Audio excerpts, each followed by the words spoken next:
Urgent. My sister's YouTube channel at Renawatif has been hacked. Please be aware of any strange or unusual content posted on her channel as it is no longer under her control. We urge you to subscribe to her new channel, Rena Fiction, to avoid any confusion or misinformation. Thank you for your understanding and support during this difficult time. Hello to all lovers of lemon scenes. I invite you all to my boosty so you can watch your favorite Naruto What If stories in complete comfort. A subscription to Naruto Lemon, the first video with a full lemon, is already on my boosty channel. Dare!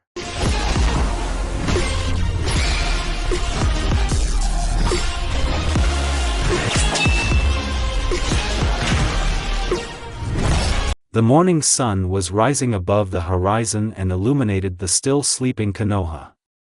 And even though it was only 5 o'clock in the morning, some shinobi were already awake. Those who are used to getting up early did not even imagine how hard it is for lazy people like Naruto to wake up early. The alarm clock rang. It struck exactly 7 o'clock in the morning. Damn, should I get up already? A couple more minutes. Jinchuriki stretched out and slapped his hand on the alarm clock. The ringing stopped. Naruto lay for another 5 minutes, apparently, he thought so, then lazily opened one eye and looked at the clock. I overslept. Damn it! Granny Tsunade will kill me. He jumped up and began to dress quickly.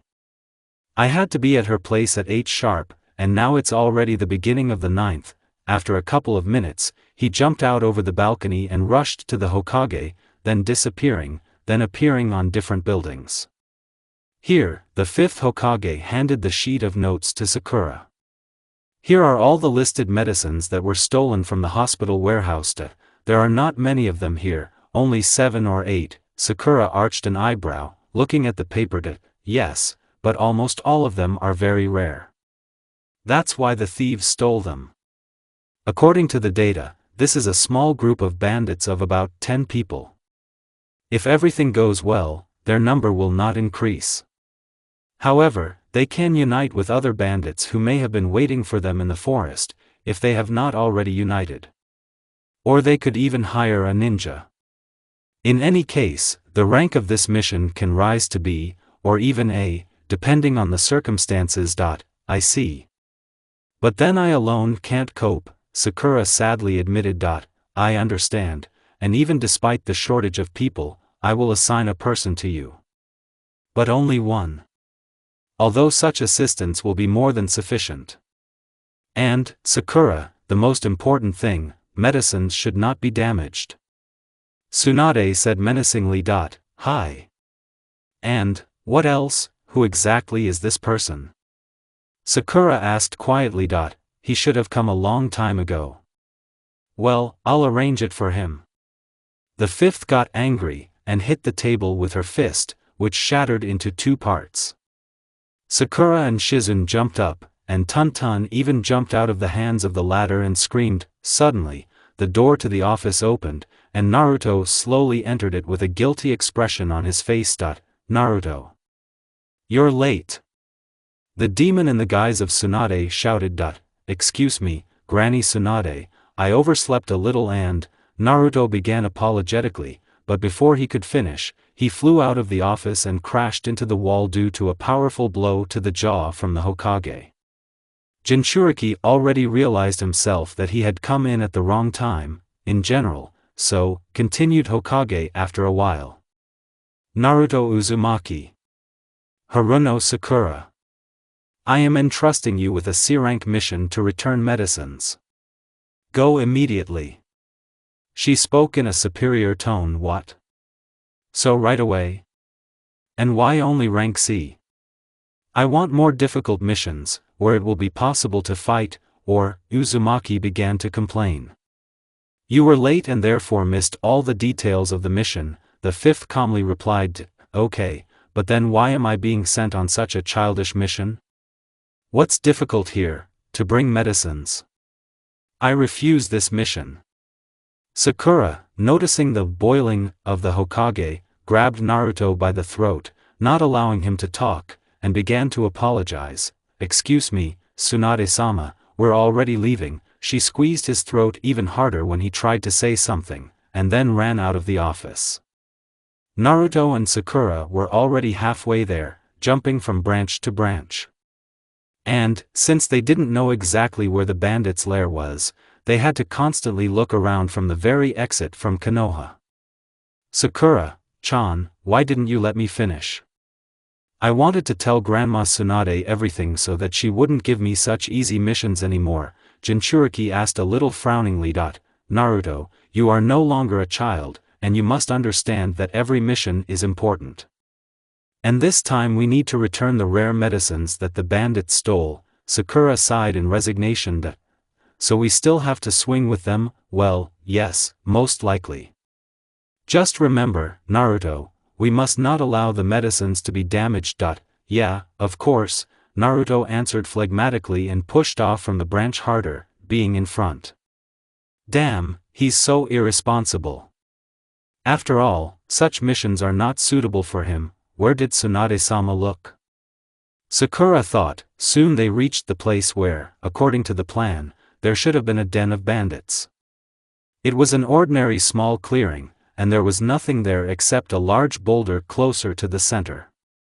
On the contrary, it was a very quiet and peaceful place, and nothing indicated the location near the criminals.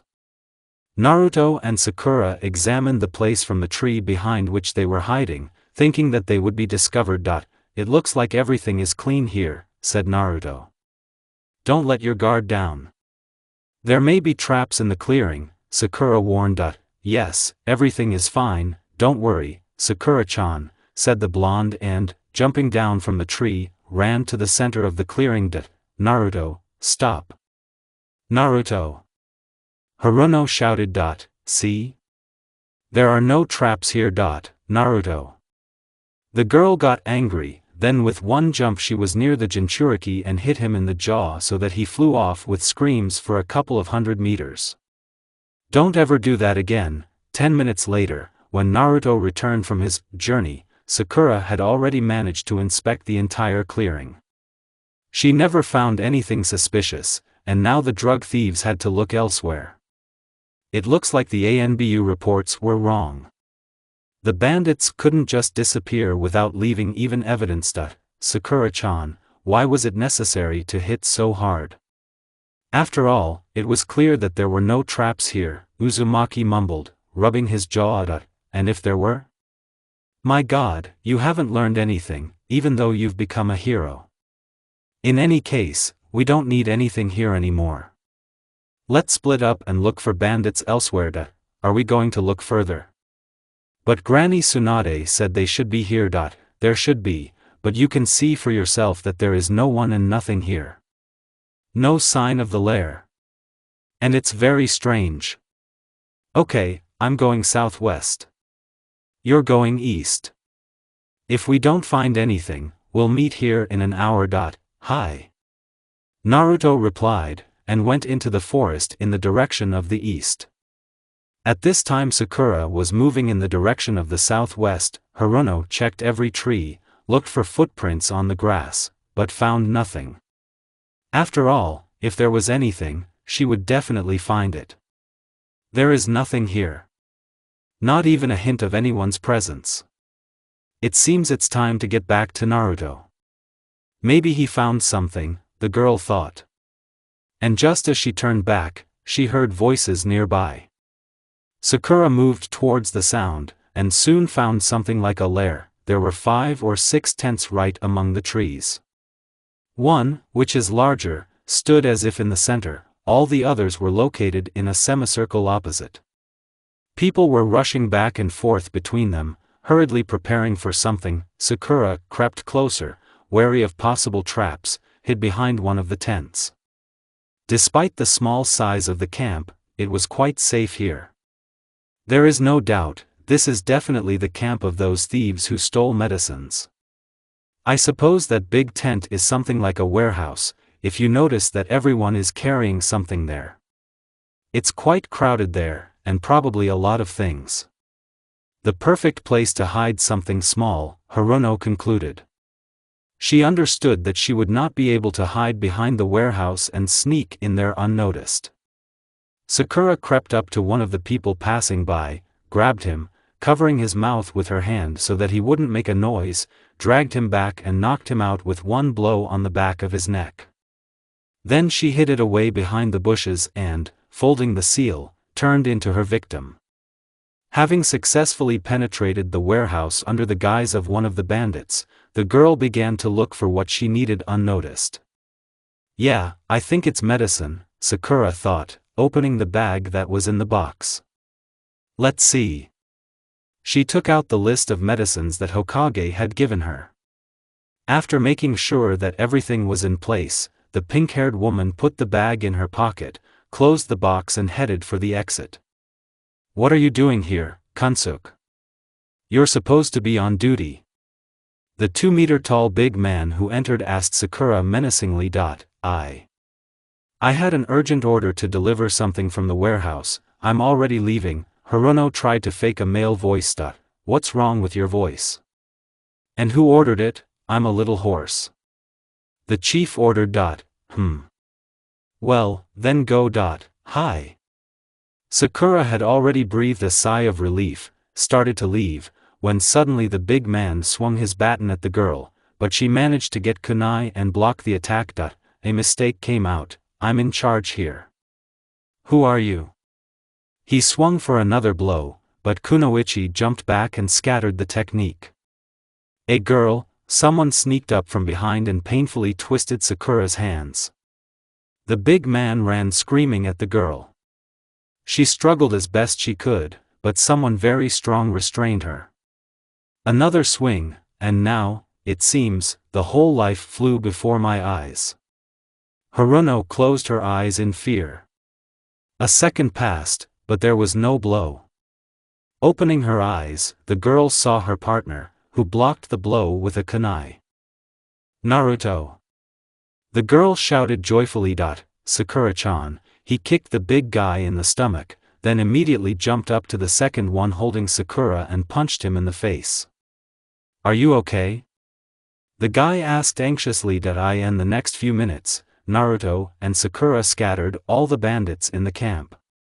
The strong man who immobilized Kunoichi was a ninja, albeit at the genin level. There were no more worthy rivals.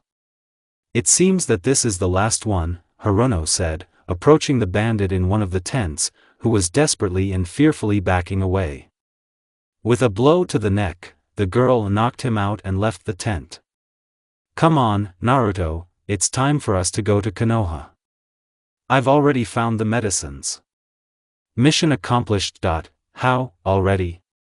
Damn, it was boring, Jinchuriki said in disappointment. Yes, I've heard you complain 100 times, but no one will throw your enemies from the sky. Suddenly Naruto took out 3 shurikens from his weapon bag and immediately threw them into a standing tree behind him. Frowning, he watched the tree as if trying to see something. What's there? An enemy? Sakura asked excitedly, taking out a kunai. No, just a bird, the guy said in a serious voice. Then, turning around, he added cheerfully, let's go to Konoha, Sakura-chan, I want to try a new kind of ramen as soon as possible, which the old man from Ichiraku promised to cook. Damn, Naruto, don't scare me like that. Sakura replied a little bit angrily. Sorry, Sakura-chan. Do you want me to treat you to a new ramen when we get back to Konoha? Okay, I'll think about it. A minute later they were on their way to Konoha. Naruto jumped from branch to branch, clung to them with his hands, pushed off with his feet, twisted on his hands, trying to do a variety of cool tricks. Naruto, have you had enough already? Haven't you had enough? Sakura was angry. Sakura-chan, but that's cool. The guy stopped on one of the branches. Well, what else? I need to take a leak. What? You should have said something more polite. Sakura shouted and hit Naruto on the head. Sorry, Sakura-chan, I'm just for a minute, rubbing the bump that appeared in an instant and apologizing. He jumped off the tree and ran into the bushes. Damn, He's always so impolite. He's already 16, it's time to finally change, Kunoichi thought. After waiting a couple of minutes, she called her partner, Naruto. Well, as long as possible, we still need to inform Anbu of the location of the lair of these thieves. We don't have time to linger. After a couple of seconds, a blonde man jumped on a branch to the girl. Sakura-chan, go back to the village alone for now, I have something to settle, he said guiltily. Naruto, don't be stupid, the two of us need to be in Konoha. Remember, we don't have enough people as it is. And if we are attacked, your help would be very useful. Sakura chastised the guy. It won't take long, I'll catch up with you soon, he said, jumped onto a branch behind and soon disappeared from sight. Naruto. So what should I do now? Haruno sighed and, after a while, slowly went to her native village. After running a little away from Sakura and making sure that she was returning to Konoha, Naruto closed his eyes, sighed, and lit up with the bright orange chakra of the nine-tailed. There were black stripes on his body in some places, and below his neck there were black symbols like commas, like the sage of the six paths. Without opening his eyes, but looking serious, Jinchuriki was clearly focused on something. After a couple of seconds, he turned his head to the side and looked at the tree. Hey, there, the hide and seek is over. Come out before I take you out by force. Naruto threatened. Laughter came from behind the tree. Well, I see that you've learned something, Jinchuriki of the nine-tailed one. He came out from behind the tree, but was still in the shade. That voice. It's you, Naruto got angry. Toby, wow, you guessed it. How did you find me? I've completely suppressed my presence. There's malice coming from you. So strong that I could feel you even without this uniform, there, in the bandit camp. It was you, wasn't it? Great. I guessed right again. And I was just thinking how to separate you from this girl. And you came out to me yourself. And he did me a great favor. Stop talking nonsense, what do you need? Naruto asked, breaking into a scream. What do I need? Well, as far as you know, I was planning to capture you and get the nine-tailed one, but now everything has changed a little. Before he could finish, Toby lifted his feet off the ground and intended to jump onto a nearby tree. At the same moment, a bright orange hand with Naruto's vortex shuriken appeared from the ground where he was standing. Now Jinchuriki was throwing a shuriken at a tree, which his enemy had almost become. As soon as his feet touched the tree, a powerful wave of windy technique hit him. At the last second before the blow, Naruto noticed how branches began to pass right through Toby. But now he was nowhere to be found. In the place where the tree stood, there was a huge funnel. Jinchuriki took a fighting stance, preparing to attack at any moment. Where is he? I don't feel it. He's definitely not here. But when did he manage to absorb himself? I've been following him all the time. He became agitated, the air began to tighten. Naruto noticed that Toby was appearing right in front of him. How impolite. I just want to talk, the fake Madara said calmly. We have nothing to talk about with you. Uzumaki was still angry. He released another bright paw from his belly, which now instantly formed a Rasengan. Toby skillfully dodged, but the paw chased him everywhere. Then he opened his left eye, and the paw with the Rasengan collided with some invisible barrier that surrounded Toby in an even circle. The technique began to be absorbed, turning into a light chakra, missing the target by only a dozen centimeters. From where, Naruto was extremely surprised by what he saw. His pupils dilated, and he himself arrived in great anger and misunderstanding. He told himself to control himself, but his emotions were getting out of control. Where did you get Rinnegan Nagato? Jinchuriki rushed at the enemy in close combat, forming huge Rasengans behind his back in 3 places at once. Naruto was lying on some solid ground unconscious. When he came to his senses, he gradually began to open his eyes. A bright clear sky appeared to the eye. Jinchuriki raised his head and looked around. He was lying on the edge of a cliff, at the foot of which there was a forest. Suddenly, behind him, the blond man heard a loud roar and turned around. In the middle of the forest stood a huge black monster with many tails. It roared very loudly and did not look like any animal. In the middle of the head was a huge red eye, somewhat resembling a Sharingan. The monster destroyed hundreds of trees with one blow, and the shock wave swept away everything in its path within a radius of several kilometers. He easily destroyed the Hunins and Chunins who tried to stop him without even noticing. What is it? What is this feeling? Who is this monster? Naruto thought in a panic. But there was no time to think. Slapping his cheeks, he was already running at the monster, as his legs began to slow down, not allowing him to run. Having stopped against his will, the guy tried to run again, but it didn't even work out to budge. Unable to do anything, he watched in horror as the monster killed his friends and destroyed everything around. He couldn't even scream. His body completely disobeyed him, the sky began to darken and fill with blood-colored paint. The clouds began to unite in a pattern. Soon Naruto recognized him as his worst enemy. Exerting superhuman efforts, he depicted anger on his face. The face itself spoke for him. Jinchuriki was incredibly angry. Ha ha ha, well, do you like it? Do you like my world, which I have dreamed of so much? Now it's a reality. My ten-tailed will destroy everything here. And now no one can stop him. Toby spoke up. Naruto understood that he needed to calm down. He was terribly angry, but his mind understood that it could not happen, and it happened so quickly. The blond man slowly inhaled and exhaled. Then, without seals, he began to try to stop his chakra flow in order to get rid of genjutsu. It's no use, man, it's not genjutsu. Now this is reality. The masked man was trying to prove his point. No, it can't be real. It can't. We need to try again. More. Naruto did not give up.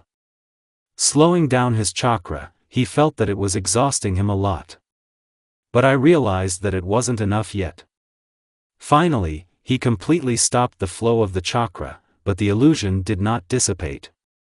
Uzumaki was already at the limit. After making a lot of effort, he resumed the flow of his chakra and lost consciousness.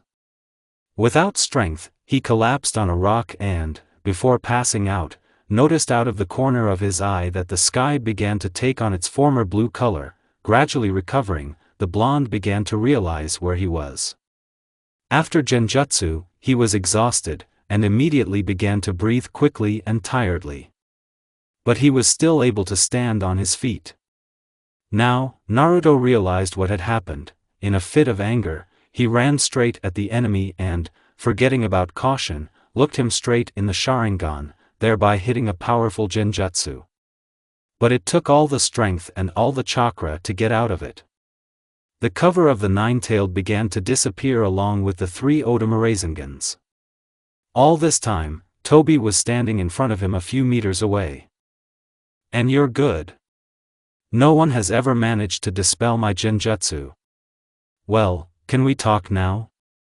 The masked man asked when he saw that the guy had no strength left. He just fell to his knees and put his hands on the ground. How did you know that we were being sent on a mission? Naruto asked after a few seconds of silence. Are they sending it? I set it up myself, assuming that it was you who would be sent on this mission. And I also knew that I wasn't alone, Toby replied calmly. That's why you sent us to the wrong area, where there was no camp of thieves. So that we split up? Uzumaki suggested. That's right. Even when the ANBU were following the bandits, they got into my genjutsu, and indicated the wrong coordinates in their reports. And on the mission, I wanted to kill that girl first so she wouldn't get in the way, so I went after her. But I underestimated your ability to sense the chakra. The guy clenched his teeth. He just couldn't imagine what would have happened if Toby had attacked Sakura when he, Naruto, wouldn't have been around. But then how did you get Rinnegan? Slightly raising his voice, he gave out, he was mine from the very beginning.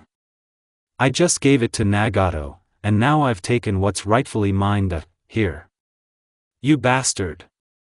Jinchuriki was angry, but he was still exhausted. You haven't listened to me yet. Why do you think I need you now, when I already have a sealed nine-tailed chakra? Is there a nine-tailed chakra? But from where? Thought Naruto, but said nothing. Only his face betrayed his surprise. That's right. I'm here because I recognize your power. Yes, you are very strong. That's why I came up with something especially for you. Toby walked up to the blonde and picked him up by the breasts. Naruto barely had the strength to move.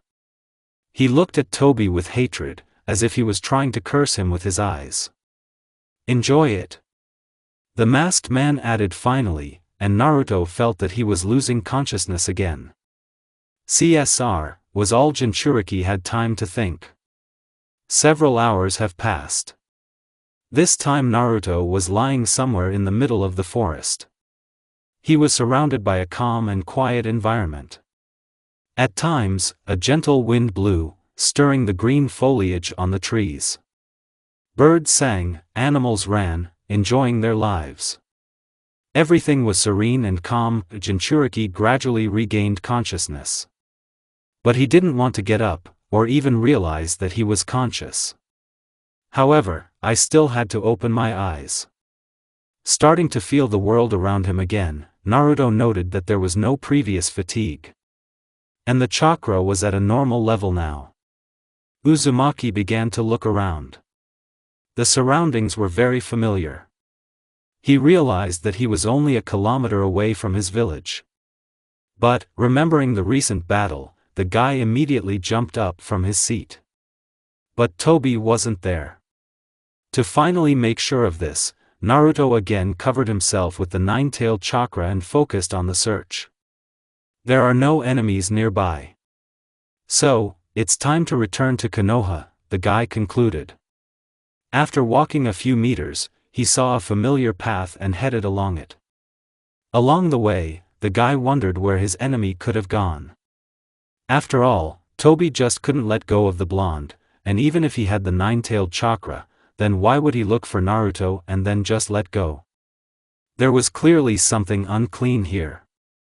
Jinchuriki decided that he would go looking for him after he reported to the Hokage about the completed mission going out on the main road, from which Konoha is usually already visible. The guy did not see his village. Well, or, more precisely, the gates of the village, which were always visible for several kilometers along the main road. But Naruto didn't pay much attention to this and walked some more distance.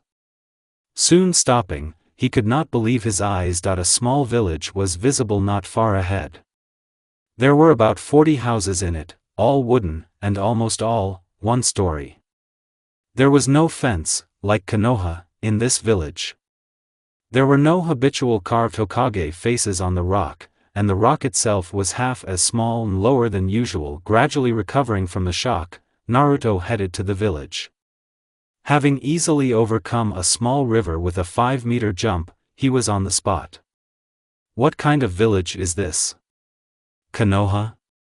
But she doesn't look like her at all. Konoha is much bigger, and in general, completely different from this one. Uzumaki thought and really wanted to find answers to his questions, which, in addition to these, were very much spinning in his head. Excuse me, can you tell me where I got to? Naruto asked a passing resident. Naruto? You're Naruto, right? A passerby happily asked the guy. Yes, that's right, and how do you know me? The guy looked uncomprehendingly. How, from where? You're the hero who saved our village, the legendary Naruto Uzumaki. The resident replied cheerfully. So I'm in Konoha. Well, what kind of questions? Of course. It was nice to see you, but I have to go, I'm sorry to, okay, see you later. I don't understand anything, what happened to Konoha? It was almost rebuilt after Pain's attack. After all, Sakura-chan and I left just this morning. That's right, Sakura-chan. We need to find her soon. Suddenly something happened to her, Naruto thought in a panic. Sakura-chan. Where are you, Sakura-chan? I tried to call Uzumaki's partner. After a minute of searching, a pink-haired girl appeared in the doorway of one of the houses. Why are you yelling like that? Put the whole village on its ears. Sakura said wearily. Sakura-chan. I'm so glad you're okay. Jinchuriki rejoiced. What could be wrong with me? Well, it's just that Konoha, for some reason, has become small, and in general has completely changed. What happened to her? What? What are you talking about? She's always been like this. You're kind of weird today. Haruno arched an eyebrow. Naruto was taken aback by what he heard. What is she talking about? Konoha is completely different. Damn, that bastard Toby. What did he do this time? The blonde man asked himself. There were more and more questions. Sakura-chan, have you already gone to Grandma Tsunade about the mission? Having calmed down a little, Naruto tried to change the subject. And? What other mission? Sakura was surprised. The guy frowned, but did not answer. He had been surprised too many times lately. Okay, forget it, Uzumaki said, and was about to leave, but he remembered that he didn't have a home in this Konoha. Or, more precisely, he didn't know where his home was. Sakura-chan, listen, I forgot where my house is here. Can you tell me, what? Naruto, did you hit your head, huh? Well, you could say that. Well, what can you do? Okay, I'll take you. Just don't think it's a date. The pink-haired one was angry. I didn't even think of that, Sakura-chan. The guy desperately assured. After a while, Naruto and Sakura entered a small wooden house surrounded by a fence and beautiful flowers. The dwelling looked rather modest compared to the real Hidden Leaf Village, but also relatively good compared to the rest of the local houses, and had only 2 rooms. In the first, the main one, there was a table, a couple of chairs and a rather old sofa. The walls were, of course, without wallpaper and unusually wooden. And only on one of the walls, near the window with cracked glass, hung a small painting with a fuzzy image of the landscape. In the second room there was only a bed and a mini locker. And in all other respects it resembled the first one. Are you kidding? And this is where I live? Well, at least it's cleaner here than at my house, Uzumaki said dejectedly, as if to himself. Have you lost your memory completely? I even forgot my own home. Sakura looked at the guy as if he was crazy. Jinchuriki did not pay attention to the girl. He plopped down on the sofa, and Haruno sat down at the table. Well, and how has the village been lately? Naruto tried to start a conversation after a minute of silence. Yes, everything is as usual, the pink-haired one began, and with a note of sadness continued, the Takahashi gang raged again. They threatened to attack us again. What? What kind of gang? Uzumaki asked with bewilderment. Well, damn, it looks like you don't remember anything at all. Okay, I'm telling you, the gang is known in several countries, headed by Takahashi Yudai, a pumped-up big guy who has never been defeated before. There are 200 people in the main gang, the rest disbanded throughout the country of fire in small groups. The main gang has already looted many villages in our country, and Konoha, so far, is the only village that has managed to resist the Takahashi gang. Heh, well, so it's just a gang of robbers, nothing more. Jinchuriki was delighted. Just a bunch of robbers? Don't say that if you don't remember anything. Sakura raised her voice, and there was fear, despair and hysteria in it. Sorry, Sakura-chan, if I said something wrong, he apologetically lowered his eyes to the floor. But, nevertheless, you are Konoha shinobi. How could you allow such a gang to rob? What kind of shinobi? We are just ordinary village people. And, the most annoying thing is that we can't do anything about it. They've already killed a lot of people here. Including my parents. The pink-haired woman turned away, barely holding back tears. And Naruto noticed it. He felt everything Sakura felt and seemed to understand her. The girl, more than ever, needed support. The guy came up to her, sat down on the next chair and put his arm around her shoulder. I'm sorry, Sakura-chan, Jinchuriki said in all seriousness. I'll deal with it. I promise. And no one else will get hurt. You've already done a lot. If you hadn't saved us then, the village wouldn't be here now. But at what cost? We almost lost you that time. Haruno couldn't hold back her tears. She buried her face in the guy's chest and started crying into his shirt. Naruto was gradually consumed by hatred. He wanted to take revenge on everyone who brought pain and suffering to the inhabitants of his village. Even if not the one he knew. Where are these scum? Uzumaki spoke through clenched teeth. Sakura turned cold after these words. Naruto, why do you need them? Silence in response. You're not going to go to them, are you? Even the whole village, we don't have enough strength, Sakura-chan, believe me. I'll deal with them alone. I don't want to risk anyone anymore, he interrupted the girl. Naruto calmed down a little, and this time he spoke without hatred, but the seriousness did not go away. Well, actually, no one knows where the Takahashi gang's lair is. What? How? Unknown.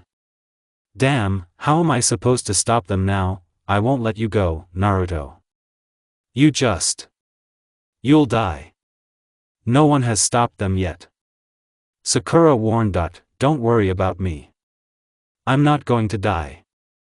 If no one could stop them, then I will do it first. I will destroy the whole gang, and they will not be able to harm anyone anymore. Jinchuriki assured. He always had the ability to inspire hope, and others trusted him. Even when it seems that there is no hope.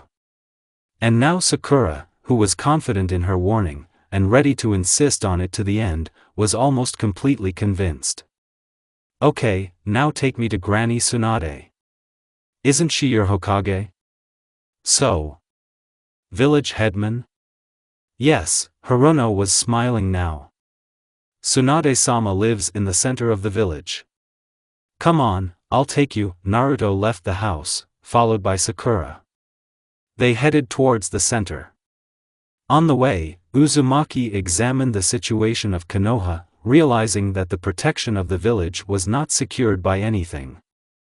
After a couple of minutes, they came to a two-story wooden house decorated with flowers and various wood carvings on the outside. Approaching the door of the dwelling, the partners heard the screams of the angry head of the village. Are you sure you want to go to her right now? Haruno asked, swallowing. I'm sure.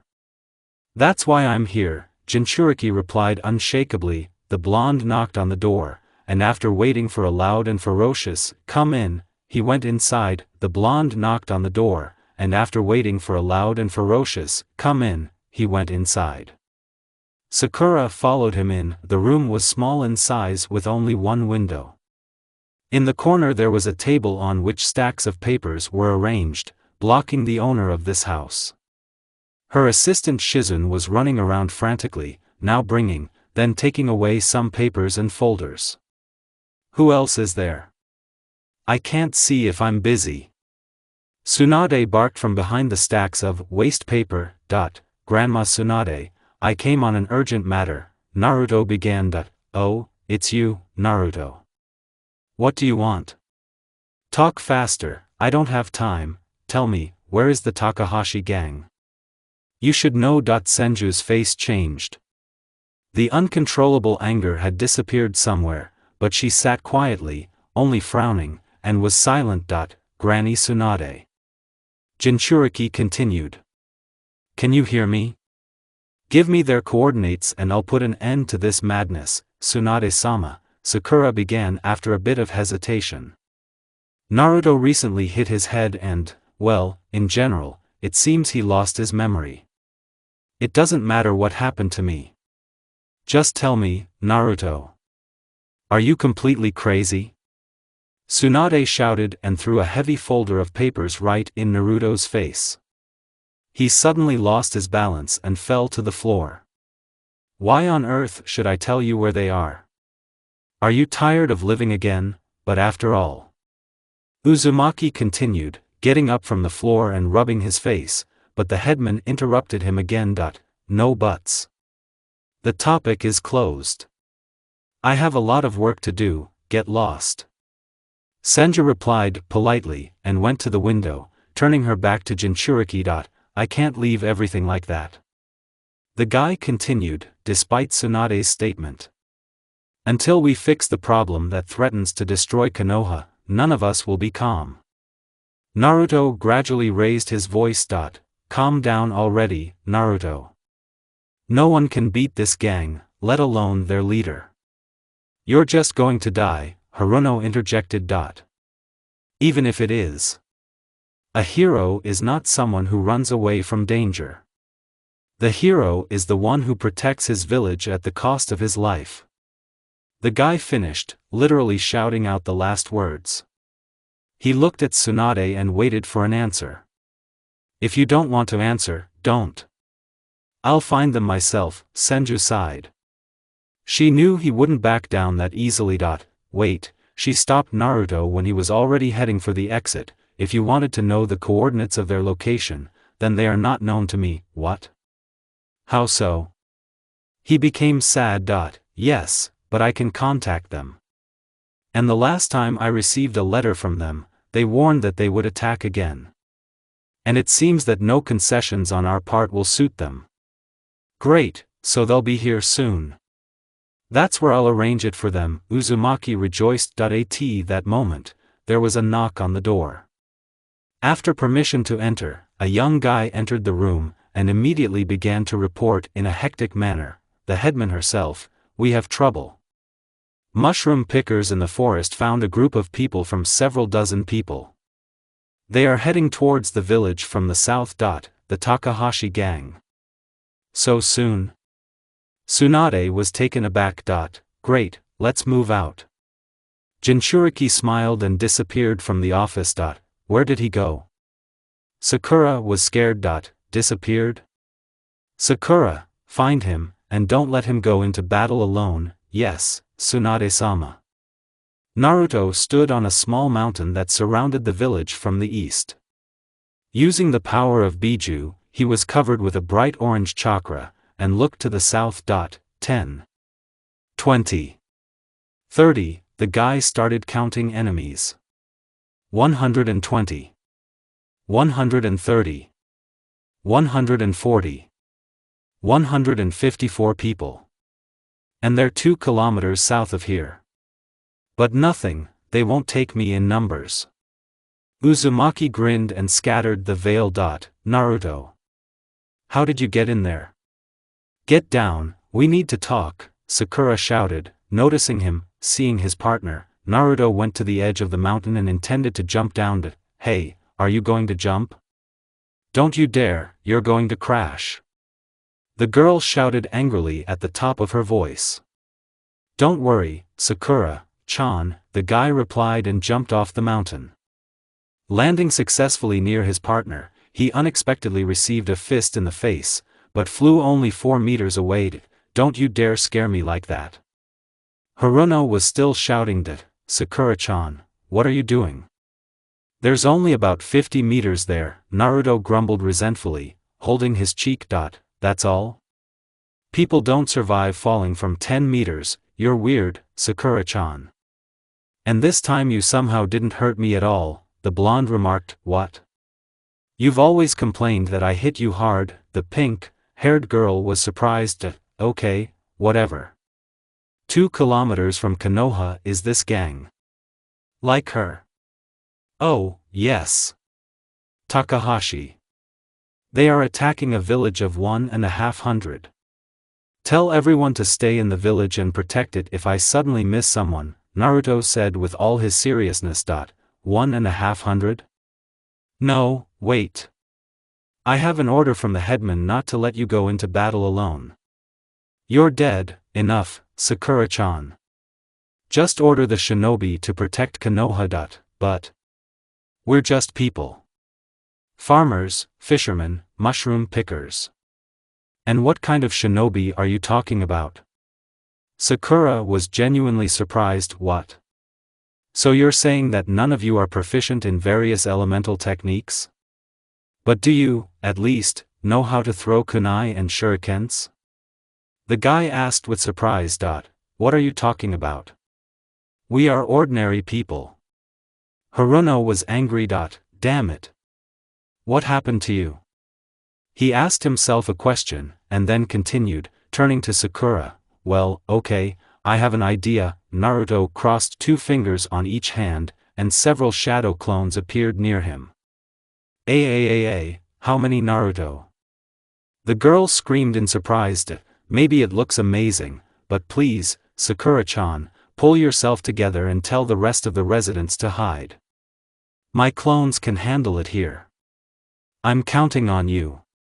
The latter was addressed to exact copies of Naruto. Everyone nodded as one, and the guy ran south in the opposite direction from the village. Naruto, stop. Explain to me, what kind of tricks are these? Still in shock, the girl tried to shout, but the guy was already gone. Everything is later, now we need to protect the village, said one of Naruto's clones. What? You, too, sort of. I mean, are you Naruto too? The girl was even more confused. We are all Naruto. For now, just trust me. That is, to him. He will destroy the whole gang, and we will guard Konoha here if anyone slips through, said another clone, and then ordered the rest of the copies, surround the village from 8 sides, and here, in the south, there will be 3, including me. All the clones scattered, and only 3 remained near Sakura. Sakura-chan, tell all the residents to hide in their homes. No one should stay on the streets. And then hide yourself, one of the clones ordered. But you, that is, he, went alone to 50 people. How can he will cope. I'll explain everything to you later, but now we need to save the residents. You don't want anyone else to die, do you? The guy looked at the girl intently and seriously. Okay. Take care of yourself. Haruno said finally, then went to the worried crowd of people and began to actively tell them something. Great. Now, be careful. Don't miss a single person. He turned to the other clones. Yes. The 2 answered in one voice and completely concentrated. Naruto was heading towards Takahashi's gang, already arriving in the form of a 9-tailed. He moved from branch to branch, trying to get to the goal as soon as possible. Damn fake Madara. What did he do with Konoha? And where did all the shinobi abilities go? Maybe I'm under the influence of that genjutsu again now, the guy reasoned. He stopped and tried to dispel the illusion in a proven way. But nothing has changed. Of course. If it was an illusion, then Toby would have shown up long ago, and I wouldn't have had such freedom of action. What happens then? Jinchuriki couldn't understand. Maybe I'm in some other world? Thinking, he did not notice how he had already reached the goal. Naruto hid behind a tree and watched. A large squad of thieves was passing not far ahead. They marched in formations of about 30 people, something resembling a column formation. At the head of each formation in front were thieves one by one, dressed in a kind of armor resembling samurai. All the others were dressed in thin chain mail. Damn it! What kind of the Middle Ages did I get into? The blonde man thought gloomily. He decided not to waste time and attack now. It is risky to create clones, those who remain in the village may disappear. Then we will act differently, Naruto decided. He felt that he began to feel hatred for these bandits again, which was growing with every second, but so far it was controlled. Jinchuriki raised his hand up, and, following her, two more formed from the Kyubi chakra appeared from behind. A vortex shuriken of the wind element began to form. Having completed the technique, the guy threw it into the very center of the army of thieves, sending 50 people to the next world at once. From the satisfaction he received, a predatory smile stretched on his face. The robbers noticed the attacker and started throwing something like kunai at him, simultaneously making a big noise. Naruto jumped down from the tree, getting closer to his victims with a wild grin. He wanted revenge on everyone. To everyone who hurt his friends and all the residents of Konoha. The thirst for revenge and hatred consumed him, giving him more and more cruelty. The mind began to cloud. Here the blonde takes out a kunai, takes two in his hands, one in his teeth, and gives two more to the orange paws of the bijou sticking out from the back. He sweeps through the ranks of opponents and cuts the flesh of everyone who meets him on the way. Naruto, someone's voice is barely audible. Jinchuriki doesn't pay attention. Instead, he keeps killing. Now his face shows laughter. But not the one that a 1-year-old child with a pure heart laughs at. This is the laughter of the devil, the laughter of a bunch of pure hatred. Naruto, the voice is heard again, but this time louder. The guy pulls out the kunai again, and several more hands appear from behind his back. After killing another dozen victims, the guy falls into darkness. After warning all the villagers of the approaching danger, Sakura approached one of Naruto's clones, who was standing at the southern post and continuously peering into the distance. I warned the residents. Everyone is safe now. Okay, now hide yourself. I don't want you to get hurt, the Uzumaki clone said politely. But Naruto needs help. The girl was worried. You'll help me if you hide. He'll do just fine on his own. But I just want to. Hirono didn't have time to finish, as the clone clutched his head and screamed. Naruto. What's wrong with you? The girl was worried. The other clones were also writhing in pain. What is this feeling? Hate? The clone uttered through the pain, and in the next second only a white cloud of some kind of smoke remained from him. The other clones also began to disappear. Naruto. What's going on with you? Fearing to lose her friend again, Sakura ran to the southern forest of the village. Sounds. The sounds of battle are heard. Screams of pain and fear. Lots of screams. And also, his own, devilish. That's what Naruto was hearing right now. As if in a dream, distinguishing only sounds, he tried to master the body and stop this massacre. But nothing good came of it. Naruto, someone's familiar voice is heard quietly. Do you want to become the same as Sasuke? Uzumaki heard everything, but could not do anything. He was unconscious, hearing only sounds. Naruto. A voice shouted. Come to your senses already. From the high volume, the guy abruptly opened his eyes. He was standing in front of a long familiar cage with a nine-tailed inside. From shock, the blonde fell to his knees, leaned on his hands and began to breathe quickly, lowering his head and looking straight into the shallow water column. At that very moment, he turned pale when he saw his left eye in the reflection. His pupil and iris were completely red, and his usual white shell was pure black. What is it? What's happening to me? The guy panicked. Calm down. It's your hate. She has already begun to capture your soul, having previously subdued your body, Kyubi said. Now, Naruto understood who was calling him all this time. Hate? Jinchuriki didn't fully understand. Exactly. You wanted to avenge the death and suffering of your friends, so you flew into a rage. That's right, I became angry when I saw these bandits. But then why would you help me? Wouldn't you be able to free yourself if I got angry, fool? You used the power of the Sage of the Six Ways on me. I can't get out of here now. Only if you let me out yourself. Bijou was angry. Heh. I wanted something else. I'm not going to, Naruto grinned. And at the same moment I felt that a black veil was beginning to cover my right eye. Naruto. Calm down and pacify your hatred. Otherwise it will consume you. Forever. And there's nothing you can do, the demon warned. But how to do it? The guy asked with fright. Concentrate. You have to stop feeling anger towards those whom you wanted to take revenge on. Hurry up, don't waste time. Naruto quickly sat down on the floor, taking a comfortable pose, and began to concentrate, trying to get rid of negative feelings. Calm down. Nothing bad happened. No one killed anyone, and Sakura's parents, like everyone in Konoha, are alive, Jinchuriki tried to assure himself. The heart gradually began to accept new beliefs, but the mind did not want to believe for a long time.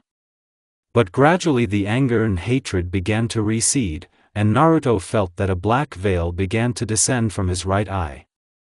Soon it disappeared on the left eye. Well done. You have freed your soul.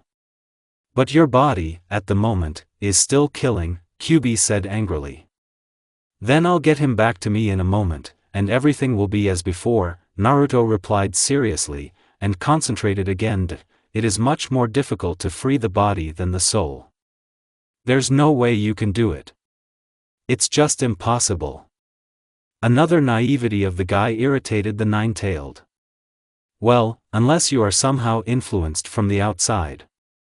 But I very much doubt that this will happen. Uzumaki did not pay attention and continued to concentrate. He tried his best to calm himself, to let go of negative feelings, but his body did not obey. However, the guy did not give up, and tried again and again, exhausted and exhausted. There were fewer and fewer hopes. Meanwhile, Sakura was already approaching the scene of the bloody massacre. Among the silence of the forest, eerie screams began to be distinguished. What's going on there? Naruto, I hope everything is fine with you, the girl asked herself nervously. Another hill is already visible, and, by the sounds, Haruno determines that the battlefield is behind him. She starts to climb the hill, and her heart stops. A few seconds later, a terrible picture appears before her eyes. Many dozens of corpses lay in the clearing, disfigured beyond recognition. There was blood everywhere, on trees, on foliage, on the ground and bushes. There are pools of blood under the dead bodies. Almost no one was left alive. Sakura didn't slow down. On the contrary, I ran faster when I saw Naruto approaching one of the still living victims. The guy was already without the cover of the nine-tailed, and held a kunai in his hand. The bandit crawled on all fours, dragging a wounded and bloody leg behind him, and begged for mercy in a pleading voice. Jinchuriki only smiled devilishly. He was amused by the helplessness of his victim. He swung, then cut the thief's good leg. He screamed and fell on his stomach. Uzumaki came close to him, squatted down and sharply plunged the kunai into the back of the bandit Takahashi to the hilt. Sakura shuddered.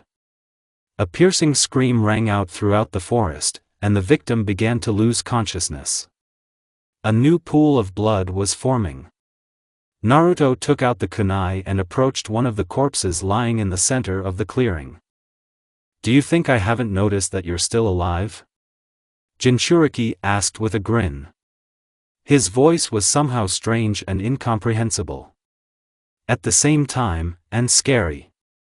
Get up! Suddenly, the bandit jumped up and tried to run away, but the guy managed to wound him in the arm, and all his movements became sluggish. Allowing the thief to run away a few meters, Naruto threw a kunai at him and got right under the shoulder blade. He howled and fell to his knees, holding his wounded arm. Uzumaki walked around his front, bent down and looked him straight in the eye. Seeing nothing but fear there, the guy laughed angrily and took out a kunai from behind the victim's back. Die. Jinchuriki shouted and swung, aiming at the enemy's head. That's enough. Sakura shouted, Coming close enough, Naruto stopped the attack and turned his gaze to the girl. Haruno shuddered when she saw the blonde man's black and red eyes. And not just the eyes. There was something scary and cold about him. He didn't look like himself. The guy's evil smile widened when he saw the new victim. Forgetting about the bandit, who began to run away at the first opportunity, he began to slowly approach Sakura. Once again swinging his kunai, he aimed straight at her. And here's the cast. Naruto seemed to have deliberately thrown by, hitting the girl only casually. Haruno screamed and clutched her wounded shoulder, from which a small trickle of blood was oozing. With a grunt of displeasure, Jinchuriki quickened his pace. Naruto. What happened to you? Naruto, answer me. Sakura tried to reach him hysterically. Uzumaki put his hand to his head in the temple area and squinted with displeasure. Shut up. He said shortly and resumed walking. That's not much left for him to reach the goal. Naruto, what's going on with you? The pink-haired woman thought, afraid to move. 2 meters. Come to your senses. Please. 1 meter. The guy reaches out, grabbing Sakura by the throat, while grinning. The girl feels that her feet are lifting off the ground. She grabs Naruto by the hand, trying to free herself from the death grip, but soon realizes that it is useless. Naruto. Come to your senses. Do you hear? Come to your senses. I know it's not you. With all the remaining strength that she had left, she tried to reach out to the guy. But in response, only laughter. Evil devilish laughter. Come out. Get out of me. The evil side of Naruto heard some inner voice. Having lost his strength, Uzumaki dropped the girl and grabbed his head. Sakura fell to the ground and started coughing hard, holding her throat. Come out. Get out of me. I won't let you. I won't let you. Get the better of me. Naruto struggled with himself, trying to regain control. His eyes gradually, one by one, became the same. The hatred receded, only memories remained of it. Having overcome her and becoming his former self, Jinchuriki leaned on his hands. After catching his breath a little, he slowly raised his head and looked at Sakura. She was sitting on the ground and holding her throat, then her wounded shoulder. Naruto asked wearily. Naruto. Are you okay? Haruno was delighted. Yes, I'm fine, Jinchuriki reassured, and his gaze slid to the girl's shoulder. He immediately changed his face and his whole appearance betrayed that he was worried. Sakura-chan. Uzumaki jumped up to Haruno and looked at the wound. The cut was quite deep, and blood was still oozing from the wound. Sakura's entire hand has already managed to be covered with a warm red liquid. Does it hurt much? It's already tolerable. Don't worry, I'm fine. The girl screamed when she tried to close the wound with a piece of cloth to somehow stop the bleeding. Careful.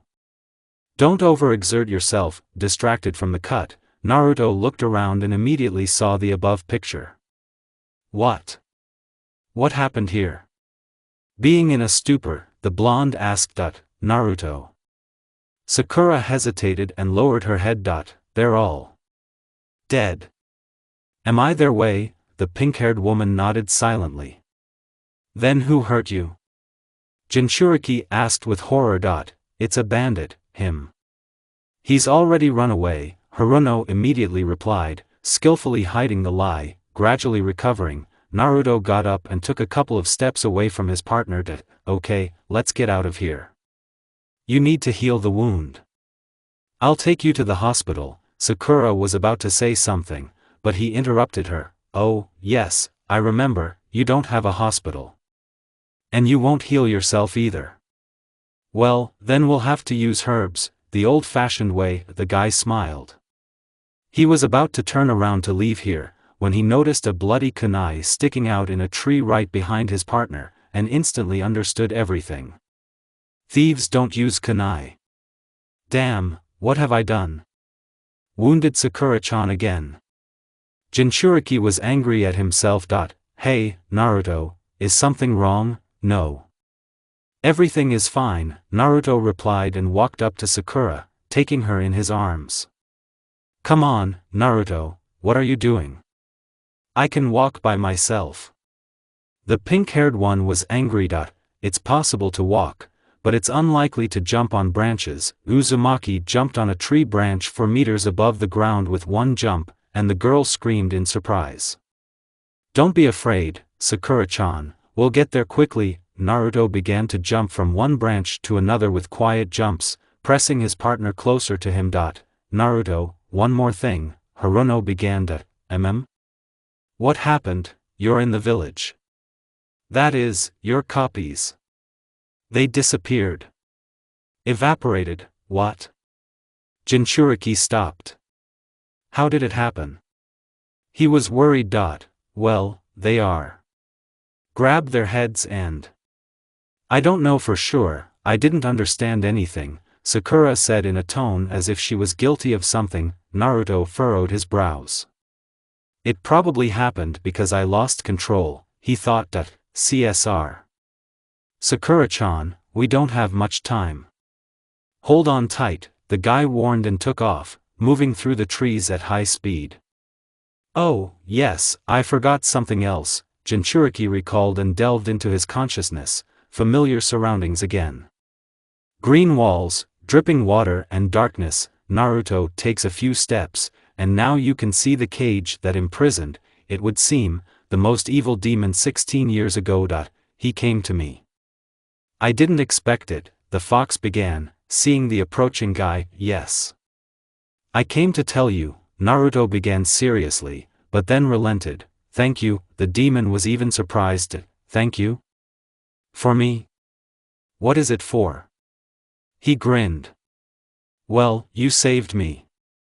If it wasn't for you, I wouldn't have regained control of my soul and body. Uzumaki smiled sincerely. You fool. Do you think I did this for you? I don't care what happens to you. But if this hatred had consumed you, I would never have gotten out of here. Kyubi shouted. Yes, I already understood. But you helped me anyway. And I'm grateful to you. You're not as evil as you might seem, right? The guy was completely calm. And even the accumulating anger of the nine-tailed after his words did not confuse him. Not angry? Not evil, you say? Let me out of this damn cage and I'll show you how not evil I am. You're just a boy. The demon was furious. Well, whatever you say, I know everything. Okay, see you later. Naruto was leaving the room and no longer listened to Kubi's curses. You've always been watching me. And I'm grateful to you. Don't worry, soon I will banish your anger, and maybe we will even become friends, Uzumaki said to himself. Meanwhile, he and Sakura were already approaching the village. Young Haruno was sitting in the middle of the village headman's room. The elder herself and her assistant tried to bandage Sakura's wound, clumsily treating the cut and adjusting the bandage. It hurts. The girl squeaked when Tsunade accidentally touched the cut with a bandage. Be patient. Thank God you weren't killed. Look, you went to the bandits together. I was also surprised that Naruto wasn't even injured. Senju was angry. Yes, but you must agree, Tsunade-sama, together to cut out 150 armed robbers. I don't know how they did it, Shizun was surprised. Well, actually it's all Naruto. He alone killed them all, but... The girl screamed when the headman once again touched the wound. Oh, I'm tired, sighed Tsunade. Shizun, can you handle it yourself? Of course. There's only bandaging left. Naruto entered the office, holding a bound bandit on his shoulder. Oh, Naruto. Have you come yet? So there are no more enemies? The headman asked with interest. Yes, this last one. Uzumaki casually put the thief on the floor, leaning against the wall. I didn't feel anyone else nearby. Well, that's good. Senju calmed down. The guy looked at Sakura. She sat quietly, enduring the pain in her arm while Shizen finished dressing. "How is she?" Naruto asked the woman excitedly. "Yes, everything is fine. It will hurt for a couple of days and stop. The main thing is that the wound does not open." "Well, I can't tell you more, I'm not a doctor." "But he will live," she joked. The guy got a little sad and lowered his head. "Well, there. I finished. Now the main thing is not to remove the bandage. And try to move your hand less." Shizen addressed the victim. "Hi. Thanks for the dressing." "Oh, Naruto. How long have you been here?" Sakura asked cheerfully. "Just now," the guy answered gloomily. "How's your arm? The pain is almost gone." "Don't worry about me, it's just a scratch. Good. Then I'll go. Naruto, where are you going?" "Outside, get some fresh air." Jinchuriki left the building and looked around. It had been dark for a couple of hours. It was quiet and peaceful everywhere. Residents were still in a panic and did not leave their homes. And there was no need, because it was almost midnight. Naruto headed down the street, processing all the information he had recently received in his head. Yes, so much has happened this day. But how could I let hate get the better of me? Only brutally killed 150 people and wounded Sakura-chan. That's what I've achieved. And if it wasn't for Kyubi, I would have turned into a demon, killing everyone in my path. The guy jumped onto one of the roofs of the houses, sat comfortably on the edge and continued to think. And yet, where did I get to? And I'm very interested in how to get out of here. If I sit here, nothing good will come of it. On the contrary, Toby will only complete his project while I'm away, the Eye of the Moon, or whatever it is. In any case, we need to get out of this world as soon as possible. Naruto enthusiastically pondered plans. He didn't know how much time had flown by like that until Sakura passed by. "Naruto, what are you doing there?" The pink-haired one asked when she saw the guy on the roof. "Sakura-chan." The guy jumped down and approached her. "Oh, nothing. Come on, let's sit on the bench. We need to talk. Talk?" Uzumaki was surprised. Sakura walked over to the bench and sat down on it. After a bit of hesitation, Naruto did the same. "Why are you so sad? Something happened?" Haruno started the conversation. "What happened?" "You could say that. Lost control, killed a lot of people and I hurt you again. I'm a real monster." The guy was grieving. "Naruto. I told you I was hurt by a bandit, not you. Just don't lie, Sakura-chan. It doesn't suit you. That bloody kunai that was behind you in the tree. I was the only one with it. The gang did not use such weapons. After all, it's clear to a fool that someone threw it at you, but only wounded you in the shoulder. And that someone is me. And no one else." Sakura lowered her head, as if agreeing with Naruto's conclusions. "You see. I didn't want you to come with me, I didn't want to put you in danger. If I hadn't lost control, the clones would have stayed in the village, guarding you and the villagers. And once they disappeared, there was no one to restrain you. And you ran after me. And suffered. From my hand." Uzumaki clenched his teeth and banged his fist on the bench. It seemed that he hated himself with every cell of his body because of what he was doing then, that he existed in those minutes. "Naruto, but it still ended well. Don't worry so much." The pink-haired girl tried to support the guy. "It could have ended worse. You understand, I killed them with my own hands, without using techniques. It means that I wanted to cut the flesh myself. Living flesh, and feel the pain brought by his own hand. What a monster I was then." Naruto covered his face with his hand. "Hey, stop thinking about the bad. You saved the whole village. I do not know what happened to you, and how you acquired all these powers, but I know for sure, if it were not for you, I would not have escaped with this wound. I would have been killed. Like everyone else in Konoha. There were so many of them. The girl immediately became sad when she presented the picture of the destruction of the village. Sakura-chan, Jinchuriki looked at her worriedly. So thank you, Naruto. A bitter smile appeared on his face, because only thanks to you we are still alive. This is the second time you've saved us all. The second time? The blonde man tried to remember, scratching his head. Yes, twice already. At that time there were fewer of them, but there were much more problems. Flashback: it was early morning over Konoha. The birds were just beginning to sing, and along with their singing, nature and all living things woke up. The sun was just beginning to release its warm rays on the village. Soon the villagers also began to wake up. Oh, what a beautiful morning.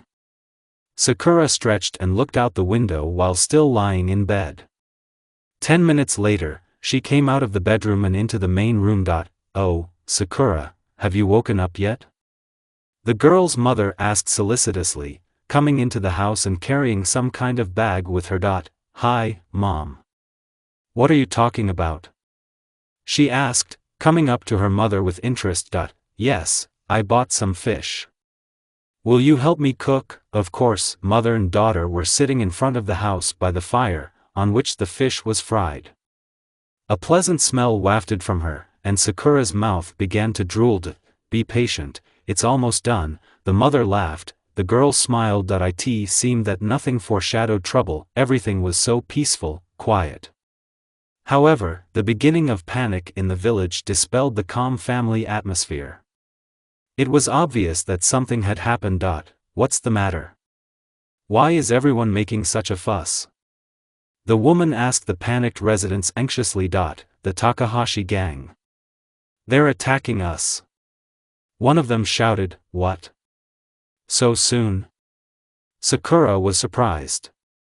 Not far away, Tsunade stood opposite and commanded, women and children, hide in your houses and keep your heads down. Men, grab everything that is suitable for weapons, and get ready for battle. Hurry, Mom, into the house. It's getting dangerous here, Hirono said, pushing her mother into the house. She turned around and saw Naruto running with the rest of the men to protect the village. Naruto, are you coming too? The girl tried to shout to the guy in the crowd. Of course, Sakura-chan. I will defend the village, no matter what it costs me. Naruto boldly responded and ran on. Wait, Naruto. Oh, damn it. Sakura, why are you standing there? Hurry into the house. The girl's mother appeared in the doorway. Mom, come into the house. The mother pushed her daughter into the dwelling, and then she was going to go outside again. What are you doing? We were told to sit here. The woman was angry. But Naruto is there. If he went, then I should go too. You're not going anywhere, and you won't stop me. Sakura insisted. Then I'll go with you. There was a pause. The girl understood that it was dangerous to drag her mother with her. Okay, we're both staying. I'm going to the room. Please don't bother me. Hirono said with displeasure, went into the bedroom and slammed the door. CSR, she cares about me too much, thought Sakura as she sat down on the bed. After a couple of minutes, she quietly opened the door and looked out of the room. Her mother stood near the window and continuously looked anxiously at the street. Of course, Sakura's father also went to protect the village. Great, I don't think she noticed me. Then I know what to do. The girl slyly narrowed her eyes. She closed the door just as quietly and went to the window. After opening it, Sakura quietly climbed out and went to the place of battle, crouching, slipping under the windows so that her mother would not notice her. Naruto and the others approached the forest, from which the offensive began. Having accepted the order to stop, everyone froze. The enemies had a clear advantage to attack from the forest to the clearing where the inhabitants were standing. Be on your guard. The gang can attack at any moment, the headman warned. Everyone was ready for an enemy attack. None of them took their eyes off the forest. Suddenly, some kind of throwing weapon rained down from behind the trees, and was heading straight at the residents. Having reached the target, the weapon killed 10 people at once. In the next second, bandits jumped out for weapons. And the massacre began. The number of inhabitants was about 40 after the first attack. There were about 30 bandits. However, they were all good fighters, in armor and with swords, unlike the villagers. It seemed like there was no chance. Fight to the last drop of blood. Don't miss a single one in the village. Tsunade commanded. Residents died one by one. But, with a heavy heart, the remaining ones continued to fight. CSR, and they are strong, Naruto remarked. However, he still didn't want to give up. In 5 minutes of the massacre, the thieves killed 20 people. Again, the bandit swings at the resident, and he lies helplessly on the ground, preparing for death. Naruto runs up and blocks the enemy's attack. You just wanted to die like that? Don't take death so easily, Uzumaki tells him. He throws away the bandit's sword and pierces his stomach with a knife. He loses consciousness. But the guy does not notice the approaching enemy from behind. He quickly runs up to the guy, intending to cut off his head with a katana. Naruto, be careful. Sakura, who has just run up, shouts. The guy manages to dodge, but the bandit suddenly grabs him by the throat with his hand, and throws him into the river flowing past the village. From a strong blow with his back against a stone, Naruto cannot stand up. The thief runs up to him and drowns him in the water. Uzumaki desperately kicks, trying to free himself, but soon he runs out of air and swallows water. Naruto, hold on. Haruno picks up a thick stick lying next to him and hits the bandit with all his might right on the back. He screamed, but did not let go of the guy. Sakura-chan, Naruto saw Sakura, gathered his last strength and threw the enemy away, kicking him in the stomach. Clearing his throat, he tries to get up, but he's not good at it. The pink-haired girl runs up to her friend and helps him get up. Sakura-chan, why are you here? You have to stay at home, Naruto asked excitedly. I wanted to ask you, why did you go? Sakura was angry. Now is not the time for chatter. Sakura-chan, go inside. But, did you want to die? Go home, we'll take care of everything. Naruto didn't have time for pleasantries. But he was angry with himself for raising his voice at the girl. Sakura reluctantly ran to the village, and as soon as she moved away from the guy, he was surrounded by about 10 bandits.